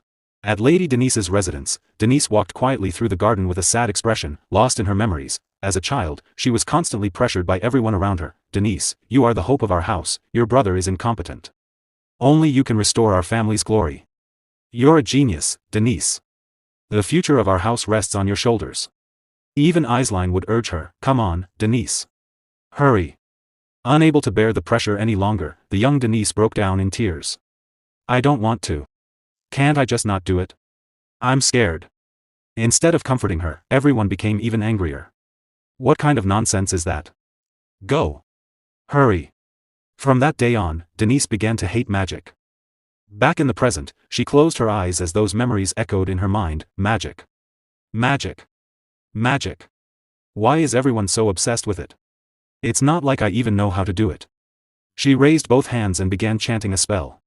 Blue mana flowed from her body, and a large magic circle spread beneath her feet like a giant spider's web. 2-star search magic, surveillance. A faint smile appeared on her face. I can do it if I try. 2-star magic? That's nothing. Suddenly, Derrick's voice came from behind her. The mana formula around the perimeter is distorted. It's creating blind spots in your surveillance. Startled, Denise quickly turned around and looked at him. When did you get here? No, how did you get here? Focus, Derrick replied calmly. Otherwise, you'll only waste your mana. Denise immediately closed her eyes again, her heart racing. What? He's clearly inside my spell's detection range. How did he get in without being detected? As Derrick observed the web of mana surrounding her, he reached out, grabbed one of its strands, and pulled it. Denise flinched in shock. On the battlefield, search mages often fight against other search mages, Derrick explained. War is an information battle. Victory belongs to the mage with the better detection abilities. He pulled another strand of mana, snapping part of the web. Let's begin your training. Denise struggled to maintain the spell as Derrick continued disrupting it. Protect your magic from outside interference, Derrick said. Only then will no one look down on your abilities. Grinding her teeth, Denise fought to keep her spell intact. Then a confident smile slowly appeared on her face. So, you want to challenge me, huh? Don't regret this. She focused all of her concentration, pouring more mana into her surveillance spell. I'm going to block him completely. There's no need to hold back anymore. I'm going all out. With unwavering determination, she strengthened her control over the mana web, while Derrick simply watched her with a calm and composed expression. The scene shifted to Lady Daila's residence. Lady Daila stood quietly, deep in thought, when the head butler approached her. I apologize for finding such a humble mansion, Lady Daila. Daila looked at him and replied, it's good enough. Why do you say that? With an eager smile, she started running toward the training grounds. I just need a proper place to train. It's this way, right? The butler quickly called out from behind her. Lady Daila, please wait a moment. A letter has arrived at the main house, so I brought it with me. It's from Lady Denise of House Veltus. Daila stopped in her tracks and looked at the letter with a puzzled expression. She opened it and began reading. After finishing the letter, she paused for a moment. Then, a proud smile spread across her face. What? A duel, she muttered in disbelief. She wants me to lose on purpose? Her trap-setting skills are worse than a monkey's. She rolled up the letter and laughed confidently. So, she's trying to lower my guard like this. She thinks she can defeat me, so I'll stop paying attention to Derrick. As she casually tossed the letter behind her, it floated through the air. Suddenly, a massive magical root burst from the ground, slicing the letter cleanly in half. With a serious expression, Daila narrowed her eyes. Derrick is wasting his time with a snake like that? That's ridiculous. He belongs with the Duplain family far more than anyone else. The scene shifted to the noble district of Ebelstein. Lady Denise sat quietly in her chair, looking exhausted as she stared at the ceiling. She had no energy left. What was wrong with me yesterday? Why did I work so hard? In the end, I just collapsed so pathetically. She thought. Just then, Lady Eislein approached her with a worried expression. Lady Denise looked up and smiled. Lady Eislein. Sitting across from her, Eislein lowered her head apologetically. I heard that Daila was rude to you the other day. As her older sister, I wanted to apologize. I'm truly sorry, Lady Denise. Holding her teacup with a gentle smile, Denise replied, there's no need to apologize. We actually had a good conversation. Eislein still looked guilty. Daila can be a little aggressive at times, but she's not a bad person at heart. Please forgive her. Denise smiled warmly once again. I told you, nothing really happened. Please don't worry about it. Inside, however, her thoughts were completely different. Forgive her? She's my adorable little savior angel. After a brief pause, Eislein spoke again. Actually, I'm worried that Daila won't adjust well if she joins the Rosia salon. I'm not sure she'll be able to adapt. She hesitated before continuing. So, may I ask you a favor? Denise blinked in confusion. Pardon. A favor? The scene shifted back to the Duplain mansion. Lady Daila walked through the mansion with the head butler and a maid following behind her. She looked around the hallway before pointing toward an empty wall. This hallway looks a little empty. I should bring my paintings from the main house and hang them here. After looking around once more, she nodded. I think the move is finally finished. Can I go train now? One of the maids bowed respectfully. My lady, guests will be arriving soon. Daila looked surprised. Guests? The head butler answered, you have a luncheon meeting with the Renful Trading Company, and this afternoon you'll be meeting representatives from the Magic Society. Daila let out a deep sigh. Can't you just handle them and send them away? Another maid stepped forward. Oh, and someone from House Veltus will be arriving before lunch. Daila folded her arms and frowned. House Veltus? Why are they coming? Tell them I don't want to see them. The head butler calmly added, Derrick from House Veltus is coming. Shall I send him back? The moment she heard Derrick's name, Daila froze in shock. Derrick. Her cheeks instantly turned bright red. She hurriedly turned around and shouted. Wait. Why are you only telling me this now? This is so sudden. She immediately began running toward her room. Bring all the makeup and everything else to my room. Hurry. Meanwhile, Derrick arrived at the main gate of the Duplain mansion. Standing calmly, he silently looked up at the grand estate. Inside the mansion, Daila was overflowing with excitement. Derrick came to see me. Lost in her excitement, she rushed through the hallway but suddenly tripped and fell onto the floor. Without caring about the embarrassment, she quickly jumped back to her feet and continued running toward the entrance. Derrick. At the Duplain mansion, the head butler escorted Derrick to the guest room. As they walked through the hallway, the butler asked, You're here to persuade Lady Daila, aren't you? Derrick calmly replied, Yes. I heard that the Rosia salon wants Lady Daila to join. Lady Eislein also asked Lady Denise for a favor. She requested that I come here and help persuade Lady Daila. The head butler looked at Derrick and sighed. Even you may not be able to convince her. Despite Lady Eislein's efforts, Lady Daila kept giving vague answers, saying she would think about it. Derrick smiled faintly. Well. I should at least try. Meanwhile, Lady Daila was waiting nervously in the guest room. 2 cups of tea were placed neatly on the table. She anxiously tapped her feet against the floor and played with her hair, blushing uncontrollably. It had been a long time since she had seen Derrick, and she couldn't decide how to greet him or what to talk about. She was simply too excited and far too shy. Suddenly, there was a knock on the door. Lady Daila, it's Derrick, a voice called from outside. Lost in her thoughts, Daila was startled by the knock. She panicked for a moment before blurting out, and no. That's not it. Come in. The moment she said it, she regretted it. Why did I make such a strange sound, she thought, her face turning even redder. Derrick slowly opened the door. Seeing him, Daila became even more nervous, her cheeks glowing bright red. Derrick respectfully bowed his head. Have you been well, Lady Daila?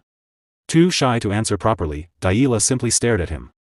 Derrick took a seat on the sofa, picked up his cup of tea, and smiled. It seems you've grown quite a bit taller.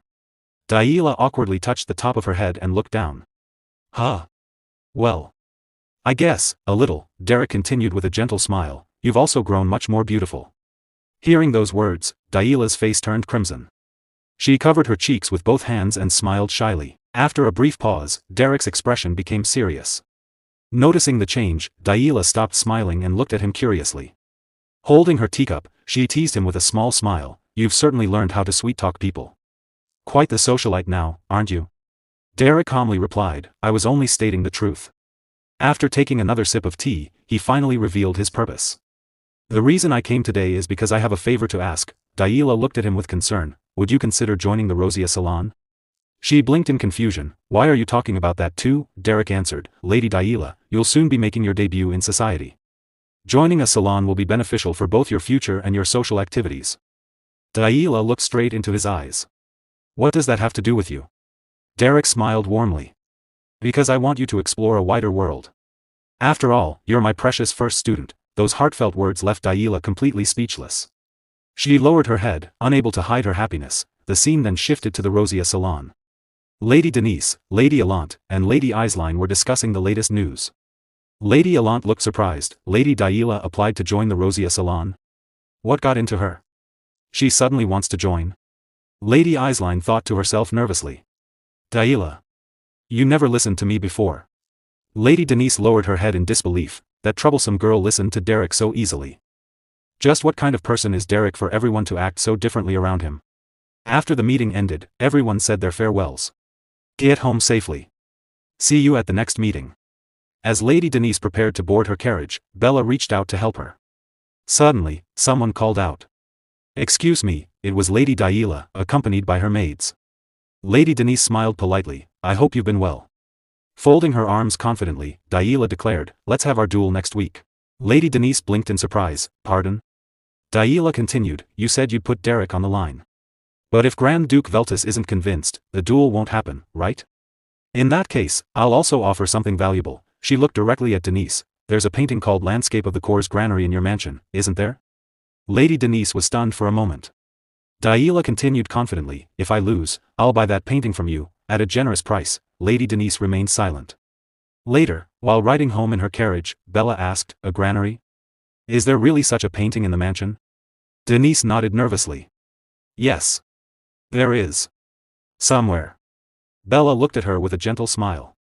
Are you happy? The duel is finally happening. You'll be free from Mr. Derrick. Denise remained silent for a moment before answering softly, yeah. I guess. I am. The scene shifted to the Duplain mansion, where Lady Denise informed her father, the Grand Duke, about the upcoming duel and its conditions. After thinking for a moment, the Grand Duke said, so, she offered to buy the Landscape of the Cour's Granary painting? Denise nodded. Yes, father. The Grand Duke smiled. If that's the offer, then putting Derrick on the line is well worth it. It's an excellent deal. He let out a gentle laugh before continuing, you don't necessarily have to achieve something through magic. If you can prove your value to the Duplain house in this way, then I, as your father, will be satisfied. Hearing those words, Lady Denise silently lowered her head. Although she said nothing, she couldn't help feeling a sense of disappointment deep inside. Later, she walked away by herself and found a quiet place bathed in warm sunlight. Sitting alone on the grass, she slowly closed her eyes and focused on her magic. Gradually, she manipulated the surrounding mana, weaving it into a vast magical web that spread farther and farther with every ounce of concentration. Pouring all of her mana into the spell, she extended her detection range as far as she possibly could. Soon, she could sense everything within the web's reach. Every movement around her became crystal clear. When a tiny leaf brushed against her mana web, she detected it instantly, a single blade of grass. She thought, a moment later, she sensed the gentle flap of wings. It was a bird flying high above her, but even it had entered the range of her mana web. As she continued expanding the spell, a thought crossed her mind. You're always watching over me from up there, aren't you? She poured even more mana into the detection barrier while lightly touching the threads of her magical web with her fingertips. A warm smile appeared on her face. For the first time in a long while, she felt the same joy she used to experience when she truly loved practicing magic. Just then, a familiar voice spoke from behind her. You seem to be enjoying your magic. Startled, Lady Denise quickly turned around while still sitting on the ground. It was Derrick. He smiled gently as he looked at her. Seeing him so unexpectedly, Lady Denise couldn't help but become nervous once again. Lady Denise remained seated on the ground, nervously looking at Derrick as he calmly approached from behind her. With an annoyed expression, she said, I failed to sense you again this time. Derrick smiled faintly. That's because I completely concealed my mana and presence. However, I can clearly feel just how much you've grown, Lady Denise. He paused before continuing, don't magic and novel writing feel quite similar? Lady Denise looked at him curiously. Your novels are filled with deep emotions and incredible delicacy. You always know where your characters are, what they're thinking, and what they're feeling. You envision them with absolute precision. He looked directly into her eyes. Magic, especially detection magic, is no different. You seek out mana, observe it carefully, and handle it with the utmost delicacy. You're someone who understands that joy better than anyone else, Lady Denise. His voice softened. Please, realize your own worth. Lady Denise lowered her gaze and remained silent for a moment. I'm not a person with that kind of worth. Derrick looked at her curiously. Without meeting his eyes, Lady Denise stood up. Follow me. There's something I want to show you. A few moments later, they arrived at another room. Lady Denise grabbed the cloth covering a large painting and pulled it away. This is the painting Lady Daila offered to buy if she loses. She looked at Derrick. It's supposed to be a panoramic view of the Court's granary. Derrick examined it for a moment before asking, or is it just that I know nothing about art? Because to me, it looks like a blank canvas. You saw it correctly, Lady Denise replied sadly. A painting like this only exists on paper. It's a fake painting our family bought purely to evade taxes. She turned away. Lady Daila is truly remarkable. How on earth did she discover this and offer to cover up our family's weakness? She even saw right through my father. Lowering her head, she continued, she knows father has no interest in my actual achievements in magic. As long as I can be useful to the family. Her voice trembled as tears welled up in her eyes. Looking at Derrick, she slowly whispered, someone like me, is nothing more than a pawn on the family's chessboard. After hearing her true feelings, Derrick asked gently, is the version of yourself that your family sees really all that you are? He stepped closer. What about the young lady who always treats the servants with kindness, even in such a suffocating household? What about the young lady who writes Lord Robaine's love story with more emotion and delicacy than anyone else? And what about the young lady who can't help but smile whenever she learns magic? Lady Denise stared at him in silence. Derrick continued, encouraging her, I couldn't care less about what happens to Denise of House Veltus. He smiled warmly. The person I'm rooting for is simply Denise, the girl. I truly hope you win tomorrow's match. And that you find happiness in it. Lady Denise's eyes widened.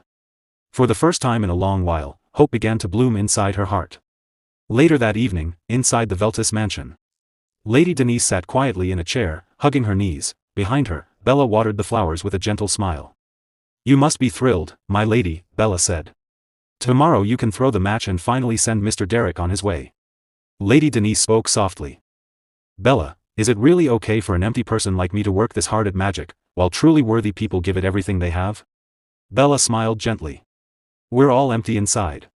And everyone spends their life filling that emptiness with something. Lady Denise glanced back at her. Just like how you write your novels, my lady. Lady Denise's eyes widened in surprise. How do you know about that, Bella? I've been reading your novels since chapter 1, Lady Denise blinked. Did you tell Derrick too? Bella smiled sheepishly. Guilty as charged, she continued watering the plants before turning toward Lady Denise. You've already done your best to fill yourself, my lady. You're far from empty. You're filled with curiosity, kindness, and compassion for others. You have eyes that can understand people's hearts and truly empathize with them. Hearing those heartfelt words, Lady Denise became even more emotional. She lowered her head for a long moment before quietly asking, Bella, what should I do? Bella tilted her head. About what? Lady Denise hesitated before answering, I don't want to lose tomorrow. Bella's smile grew even brighter, then go out there. And win. The next day, at Lady Daila's mansion, the flag of House Duplain fluttered proudly above the training grounds. Standing confidently in the center of the battlefield, Lady Daila folded her arms as she stared at her opponent. Across from her, Lady Denise stood calmly, her expression composed. Lady Daila was the first to speak. Well, look at you. You actually showed up instead of running away. A mocking smile spread across her face. I thought you'd be terrified since this is my estate. She let out a quiet laugh before adding, stripped of your family name, you're nothing, aren't you? Lady Denise smiled gently. You don't have to say such hurtful things on purpose, Lady Daila. Her voice remained calm, you're already strong enough, aren't you? Hearing those words, Lady Daila clenched her teeth in frustration, glaring at Denise with growing irritation. Meanwhile, from a distant room overlooking the training grounds, Derrick watched through the window. The head butler stood beside him. Are you sure you don't want to watch from up close? It's a duel between your two apprentices. Derrick shook his head. I'm trying not to cause any unnecessary distractions. His eyes remained fixed on the battlefield. I want this duel to be in its purest form, a battle fought solely for the sake of their own achievements. One of the servants stepped forward, holding the ceremonial bell. Then, let the duel begin. The sound of the bell echoed across the training grounds. Without hesitation, Lady Daila gathered a massive amount of mana around herself. No need to drag this out, she thought. I'll finish this in a single attack. The temperature around her rapidly dropped as dozens of sharp ice arrows formed behind her. With a swift wave of her hand, the arrows shot toward Lady Denise like a storm. Facing the barrage, Lady Denise remained perfectly calm. She quietly cast a simple wind spell beneath her feet. A gentle gust lifted her into the air. Closing her eyes, she focused entirely on sensing the flow of mana around her. Then, with graceful movements, she effortlessly slipped between the incoming arrows. Every single projectile missed. The servant who had rung the bell stared in disbelief. She's dodging all of them. Beside him, one of the maids covered her mouth in shock. Even Lady Daila's eyes widened. However, she refused to stop. With another wave of her hand, she redirected every ice arrow that had flown past Denise. The arrows turned sharply and attacked again from every direction. Lady Denise calmly cast another wind spell beneath her feet. She leaped lightly through the air once more. One after another. The ice arrows struck the ground behind her, shattering into countless frozen fragments. The remaining arrows continued chasing her relentlessly. Using nothing but delicate bursts of wind beneath her feet, Denise moved from one position to another with perfect precision. She avoided every attack by the smallest possible margin. Some arrows buried themselves in the ground. Others narrowly brushed past her before missing entirely. Finally, after evading the entire barrage, Lady Denise slowly descended and landed gracefully on the ground. Silence filled the training field. Lady Daila stood frozen in disbelief. She hadn't expected anything like this. Watching from the window, Derrick smiled faintly. Such delicate wind magic. Not a single bit of mana was wasted. With such precise mana detection, she doesn't even need to see the attacks. She can sense every arrow before it reaches her. Lady Denise kept her eyes closed as her detection magic continued to scan every movement around her. I did it. A bright smile slowly appeared on her face. I'm having fun. On the opposite side of the battlefield, Lady Daila shouted in frustration. How ridiculous. After saying you'd lose on purpose, you're desperately dodging every attack. She gritted her teeth. I knew you were a coward from the very beginning. Lady Denise lowered her head slightly. I'm sorry, Lady Daila, I ended up lying. She slowly raised her head again. This time, her eyes were filled with confidence. A joyful smile appeared across her face. I'm going to win. A powerful wave of mana surged around her as she confidently began chanting her next spell. Seeing the overwhelming amount of mana gathering around Denise, Lady Daila's eyes widened. She unconsciously clenched her teeth as panic slowly began to creep into her heart. Lady Daila glared at Lady Denise with fury. So you think you'll win just because you say so? Enough with your cheap tricks. Mana surged from her body as the protection pendant around her neck glowed brightly. Without hesitation, she began chanting multiple spells at once. Thinner and even more numerous brambles burst from the battlefield. Ice spears. Magic arrows, rapid freezing. And just give me Derrick. With a furious wave of her hand, Lady Daila unleashed every spell simultaneously. Countless razor-sharp brambles erupted from the ground while ice spears, magic arrows, and waves of rapid freezing rushed toward Lady Denise at incredible speed. Lady Denise calmly lowered her stance. Preparing herself. No, thanks. The brambles burst beneath her feet, attempting to trap and impale her, but with a gentle smile she used wind magic to leap into the air. She gracefully dodged every attack. Even as the freezing waves spread from multiple directions, she continued weaving through them with perfect timing and unwavering focus. Seeing that her attacks had failed, Lady Daila immediately chanted another spell. Several glowing mana spheres formed above her hands as she poured an enormous amount of mana into them. Watching from a nearby window, Derrick narrowed his eyes. An indiscriminate bombardment, unique to the school of the wild. She's completely abandoned conventional spellcasting. The amount of mana she's releasing has reached an unbelievable level. Without giving Lady Denise a moment to breathe, Lady Daila fired the mana spheres. Already avoiding the brambles, ice spears, freezing waves, and magic arrows, Lady Denise now had to evade the incoming barrage of mana spheres as well. Despite the overwhelming assault, she remained calm. Baby angel. No, Daila, I can see everything. The way you frown whenever you pour out large amounts of mana. The twist of your waist as you adjust each spell's trajectory.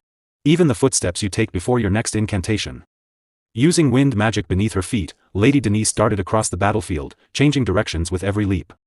Dozens of spells surrounded her, yet she continued slipping through every opening. I can see exactly what kind of child you are. From above, Derrick continued watching beside the head butler, Lady Denise. She's reading Daila's every movement and avoiding every attack, but she can't win simply by dodging forever. Lady Denise barely escaped another ice spear that grazed past her face.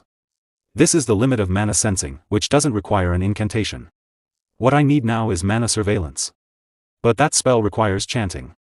If I reveal even the slightest opening while casting, Daila won't let it pass.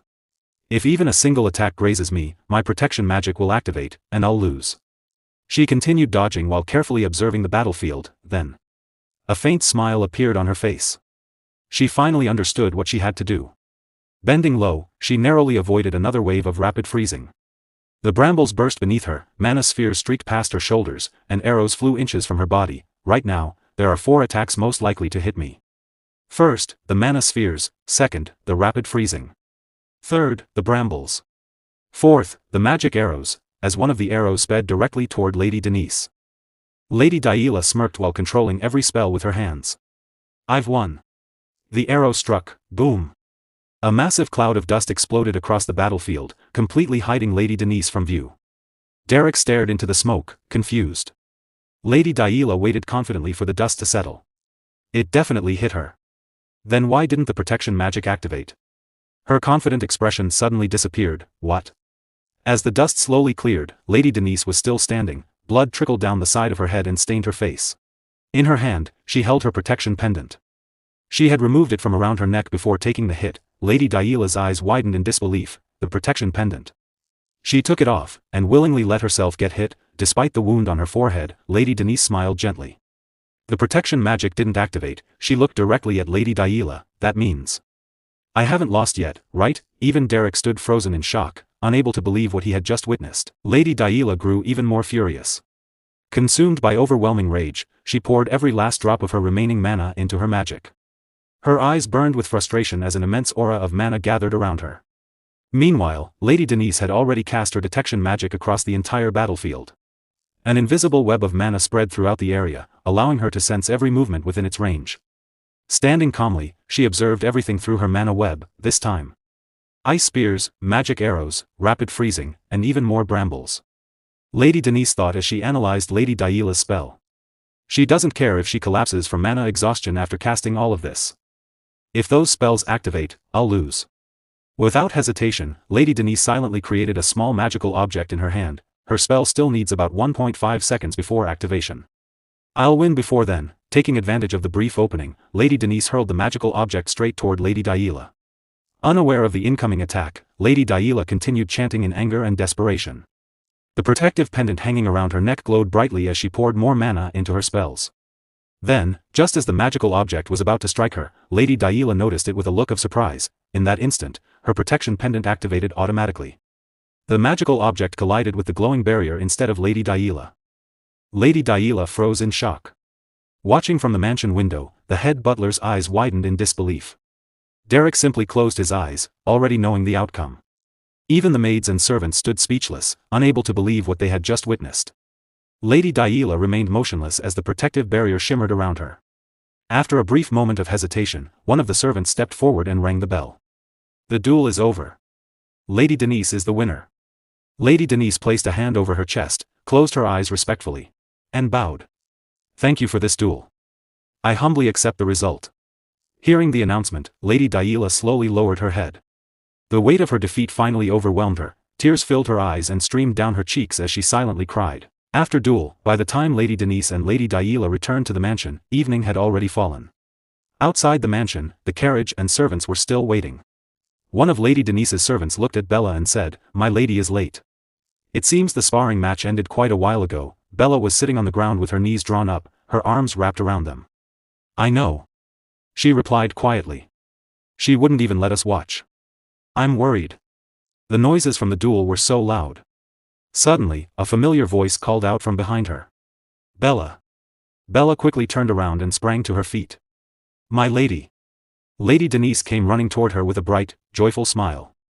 Although several bandages covered her wounds, one wrapped around her eye and others around her leg and knee, she looked happier than ever. Excitedly, she held up a certificate. Bella. Look at this. The moment Bella saw Lady Denise's injuries, her expression turned to shock. My lady. What happened to your eye? Didn't the protection magic activate? Lady Denise continued holding up the certificate with a wide grin. No. I did that on purpose. Well. I mean. She laughed excitedly. I won. I defeated that monstrous Daila. This certificate is proof of my victory. She could barely contain her excitement. That monster kept unleashing an unbelievable amount of magic. But I dodged this way and that, whoosh. Whiz. Somehow. I managed to win.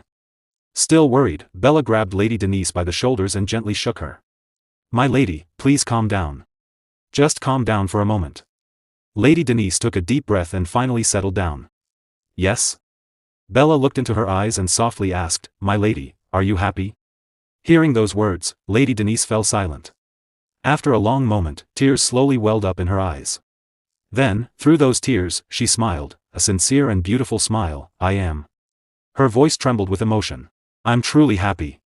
Seeing that genuine smile, Bella's own expression softened with relief. I'm happy too, Bella said warmly as she wrapped Lady Denise in a gentle embrace. Because you've finally shown me your true smile, my lady. That alone makes me happier than anything. Lady Denise returned the embrace, and the two of them stood there, smiling through their tears as they shared a heartfelt hug, cherishing the happiness they had finally found together. The scene shifted to Lady Denise's mansion. Lady Denise was sitting sadly on a chair outside the house. Derrick stood nearby and looked at her seriously. You took off your protection pendant. That was completely out of line, you know. Bella, who was standing behind Lady Denise while cleaning, quickly added, That's right. Derrick continued, and about that dual request letter you sent to Lady Daila. Hearing that, Lady Denise immediately became nervous. Wait, how did you know about that? I heard about it when I visited Lady Daila's mansion the other day, Derrick replied. You sent that letter on purpose to provoke her, didn't you? Lady Denise lowered her head in embarrassment. Still, you fought desperately and managed to win. From Lady Daila's point of view, though, you probably just seem like a mean and weird person. Lady Denise's face turned red. Bad? Derrick replied without hesitation, even worse. Bella immediately nodded. Exactly. Lady Denise nervously looked at Bella. Bella, aren't you done cleaning yet? I'm cleaning. I am. Bella protested. Derrick folded his arms and continued speaking seriously. There's nothing good about being on bad terms with another member of the Rose Salon. Your debutante ball is coming up soon, after all. So take that opportunity to explain yourself properly and apologize. Lady Denise lowered her head. Okay. Derrick then continued, and about your magic during the duel. Hearing those words, Lady Denise suddenly stood up from her chair with excitement. Finally, she thought, she might hear something good from Derrick. Ah. How was it? Impressive, right? I even managed to cast that wind spell on my own. However, Derrick's expression remained completely serious. If Lady Daila had gone all out from the beginning, those little tricks of yours would have gotten you shredded. Lady Denise's excitement instantly disappeared. Her eyes dropped as she looked completely dejected, almost as if she were about to cry. Bella couldn't help but speak up. Can't you give Miss at least a little praise? Lady Denise immediately turned toward Bella. Right, Bella? I did a good job, didn't I? Aren't I being treated too harshly? Bella shouted angrily, Are you even reflecting on your actions right now? Lady Denise's face crumpled again after hearing Bella's harsh words. Bella. As the two of them continued arguing, Derrick silently watched them. If she ever truly starts to burn, he looked at Lady Denise's pure, innocent smile as she argued with Bella. She'll shine brighter than anyone else. Seeing that genuine smile on Lady Denise's face, Derrick couldn't help but feel happy. The scene shifted to Lady Daila's mansion. Lady Daila was sitting outside the house, looking extremely frustrated. She sighed heavily, blowing a small puff of air upward as she stared into the distance. Suddenly, Lady Aisline arrived. Looks like you're still pretty upset, Daila. Lady Daila was startled by her sudden arrival. Aisline. You came. Aisline simply smiled as she stood in front of her before taking a seat nearby. Lady Daila looked at her nervously. What brought you here without even saying a word? Aisline smiled gently. I was just dying to know how the duel went. She paused for a moment before continuing. I heard that even though you lost, you showed off some amazing magic. I'm so happy to see you growing so quickly, Daila. Lady Daila lowered her head sadly. A loss is still a loss. A few tears began to form in her eyes as she continued. Derrick. I wanted to bring him along. Aisline smiled warmly. At times like this, it's better to focus on what you gained rather than what you lost. Your brothers will be proud of you. Lady Daila remained silent, still feeling downcast. After a moment, she slowly spoke, "My brothers. They're out on their second sortie, right?" She hesitated before asking worriedly, "Will they make it back in time for my debutante ball?" Aisline smiled reassuringly. "Of course. Don't worry. They'll come back safe and sound to congratulate you." Daila. Lady Daila lowered her gaze. "I really hope so." Her voice became softer. "I've always given them such a hard time." The scene shifted to the road leading toward the labyrinth, where heavy rain poured from the dark sky. Lady Daila's two brothers, Raig and Valerian, rode their horses through the pouring rain, leading their soldiers toward the white labyrinth. As they continued forward, Raig smiled and asked, "Valerian, do you think this sortie will finally make things right?" Valerian smiled as well, "Yeah. We'll return with pride and properly celebrate Daila's debutante ball." His expression then became serious as he looked ahead at the labyrinth. "This white labyrinth threatens our domain and our family. We have to defeat it, no matter what." With those words, the two brothers and their soldiers entered the white labyrinth. Meanwhile, the scene shifted to Belden's Tier. The master of the tavern looked at Derrick and asked, "Aren't you still Lady Denise's exclusive tutor? Do you really have time to come all the way out here?" Derrick sat across from him and calmly replied, "Lady Denise and I both decided to take a little break." As he took a sip of wine, Derrick continued, "After you were seriously injured, I left right away, using my teaching job as an excuse. But I always felt bad about leaving so soon." The Belden's Tier master fell silent for a moment. Then he looked at Derrick suspiciously. "Did someone hit you with a charm spell or something? You're saying some pretty cheesy stuff." Derrick stared at him. "Just what kind of person do you think I am?" The Belden's Tier master laughed while flexing his remaining arm. "It's nothing you need to worry about, so just relax. Running this little shop is nothing." Suddenly, Pelline arrived carrying a box of wine. "What the? I'm the one helping you with all the hard stuff right now." Derrick looked at her in surprise. "Oh, it was you, Pelline?" Pelline glared at him. "I just saw you a minute ago. And you're still messing around?" The Belden's Tier master burst out laughing. Even the customers couldn't recognize Pelline. Derrick remained silent, seemingly lost in his thoughts. "I need to run somewhere else." His expression became serious, a labyrinth that even Jaden couldn't handle. The Duplain family's endless deployments. Suddenly, Derrick remembered something Dreist Wolftail had told him.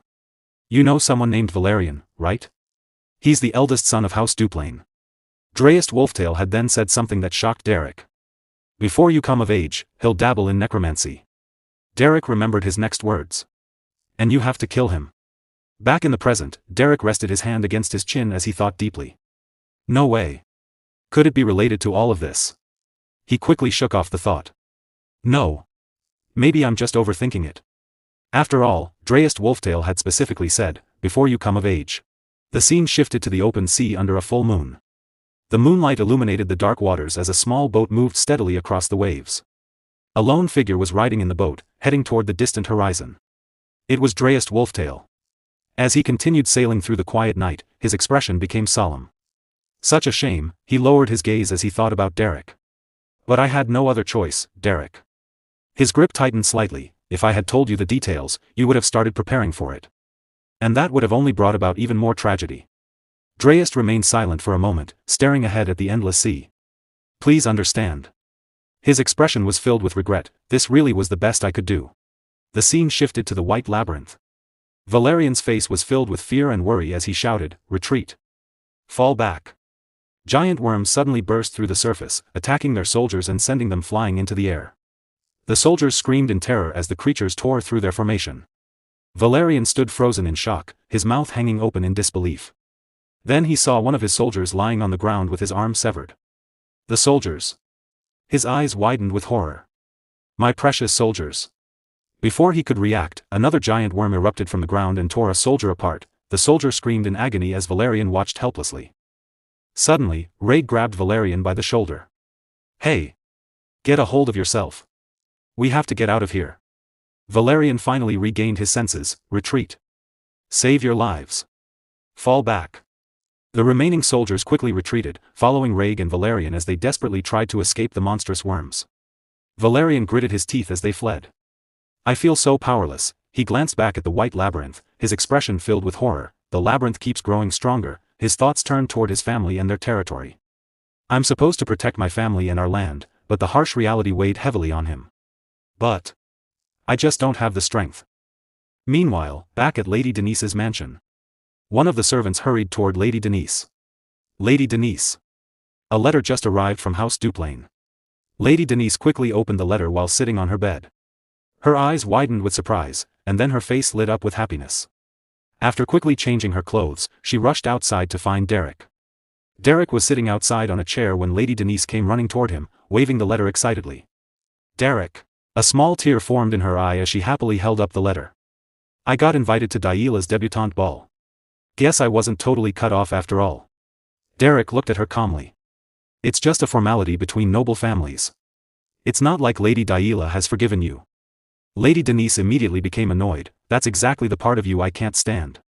She crossed her arms and continued, sometimes, you just have to bluff your way through things. Then her expression became more thoughtful. I know the truth. Derrick looked at her with confusion. The truth? Lady Denise looked down at the invitation and read it again. See? It says right here that I should bring my magic tutor along with me. Derrick's expression changed slightly. At a noble ball, someone like me? A mere mercenary? The scene then shifted to the Duplain mansion. In the distance, Raig and Valerian rode their horses toward the mansion. Raig remained silent, while disappointment and sadness were clearly written across Valerian's face. After what had happened inside the White Labyrinth, Valerian could only think about how powerless he had been to protect his soldiers, and his family.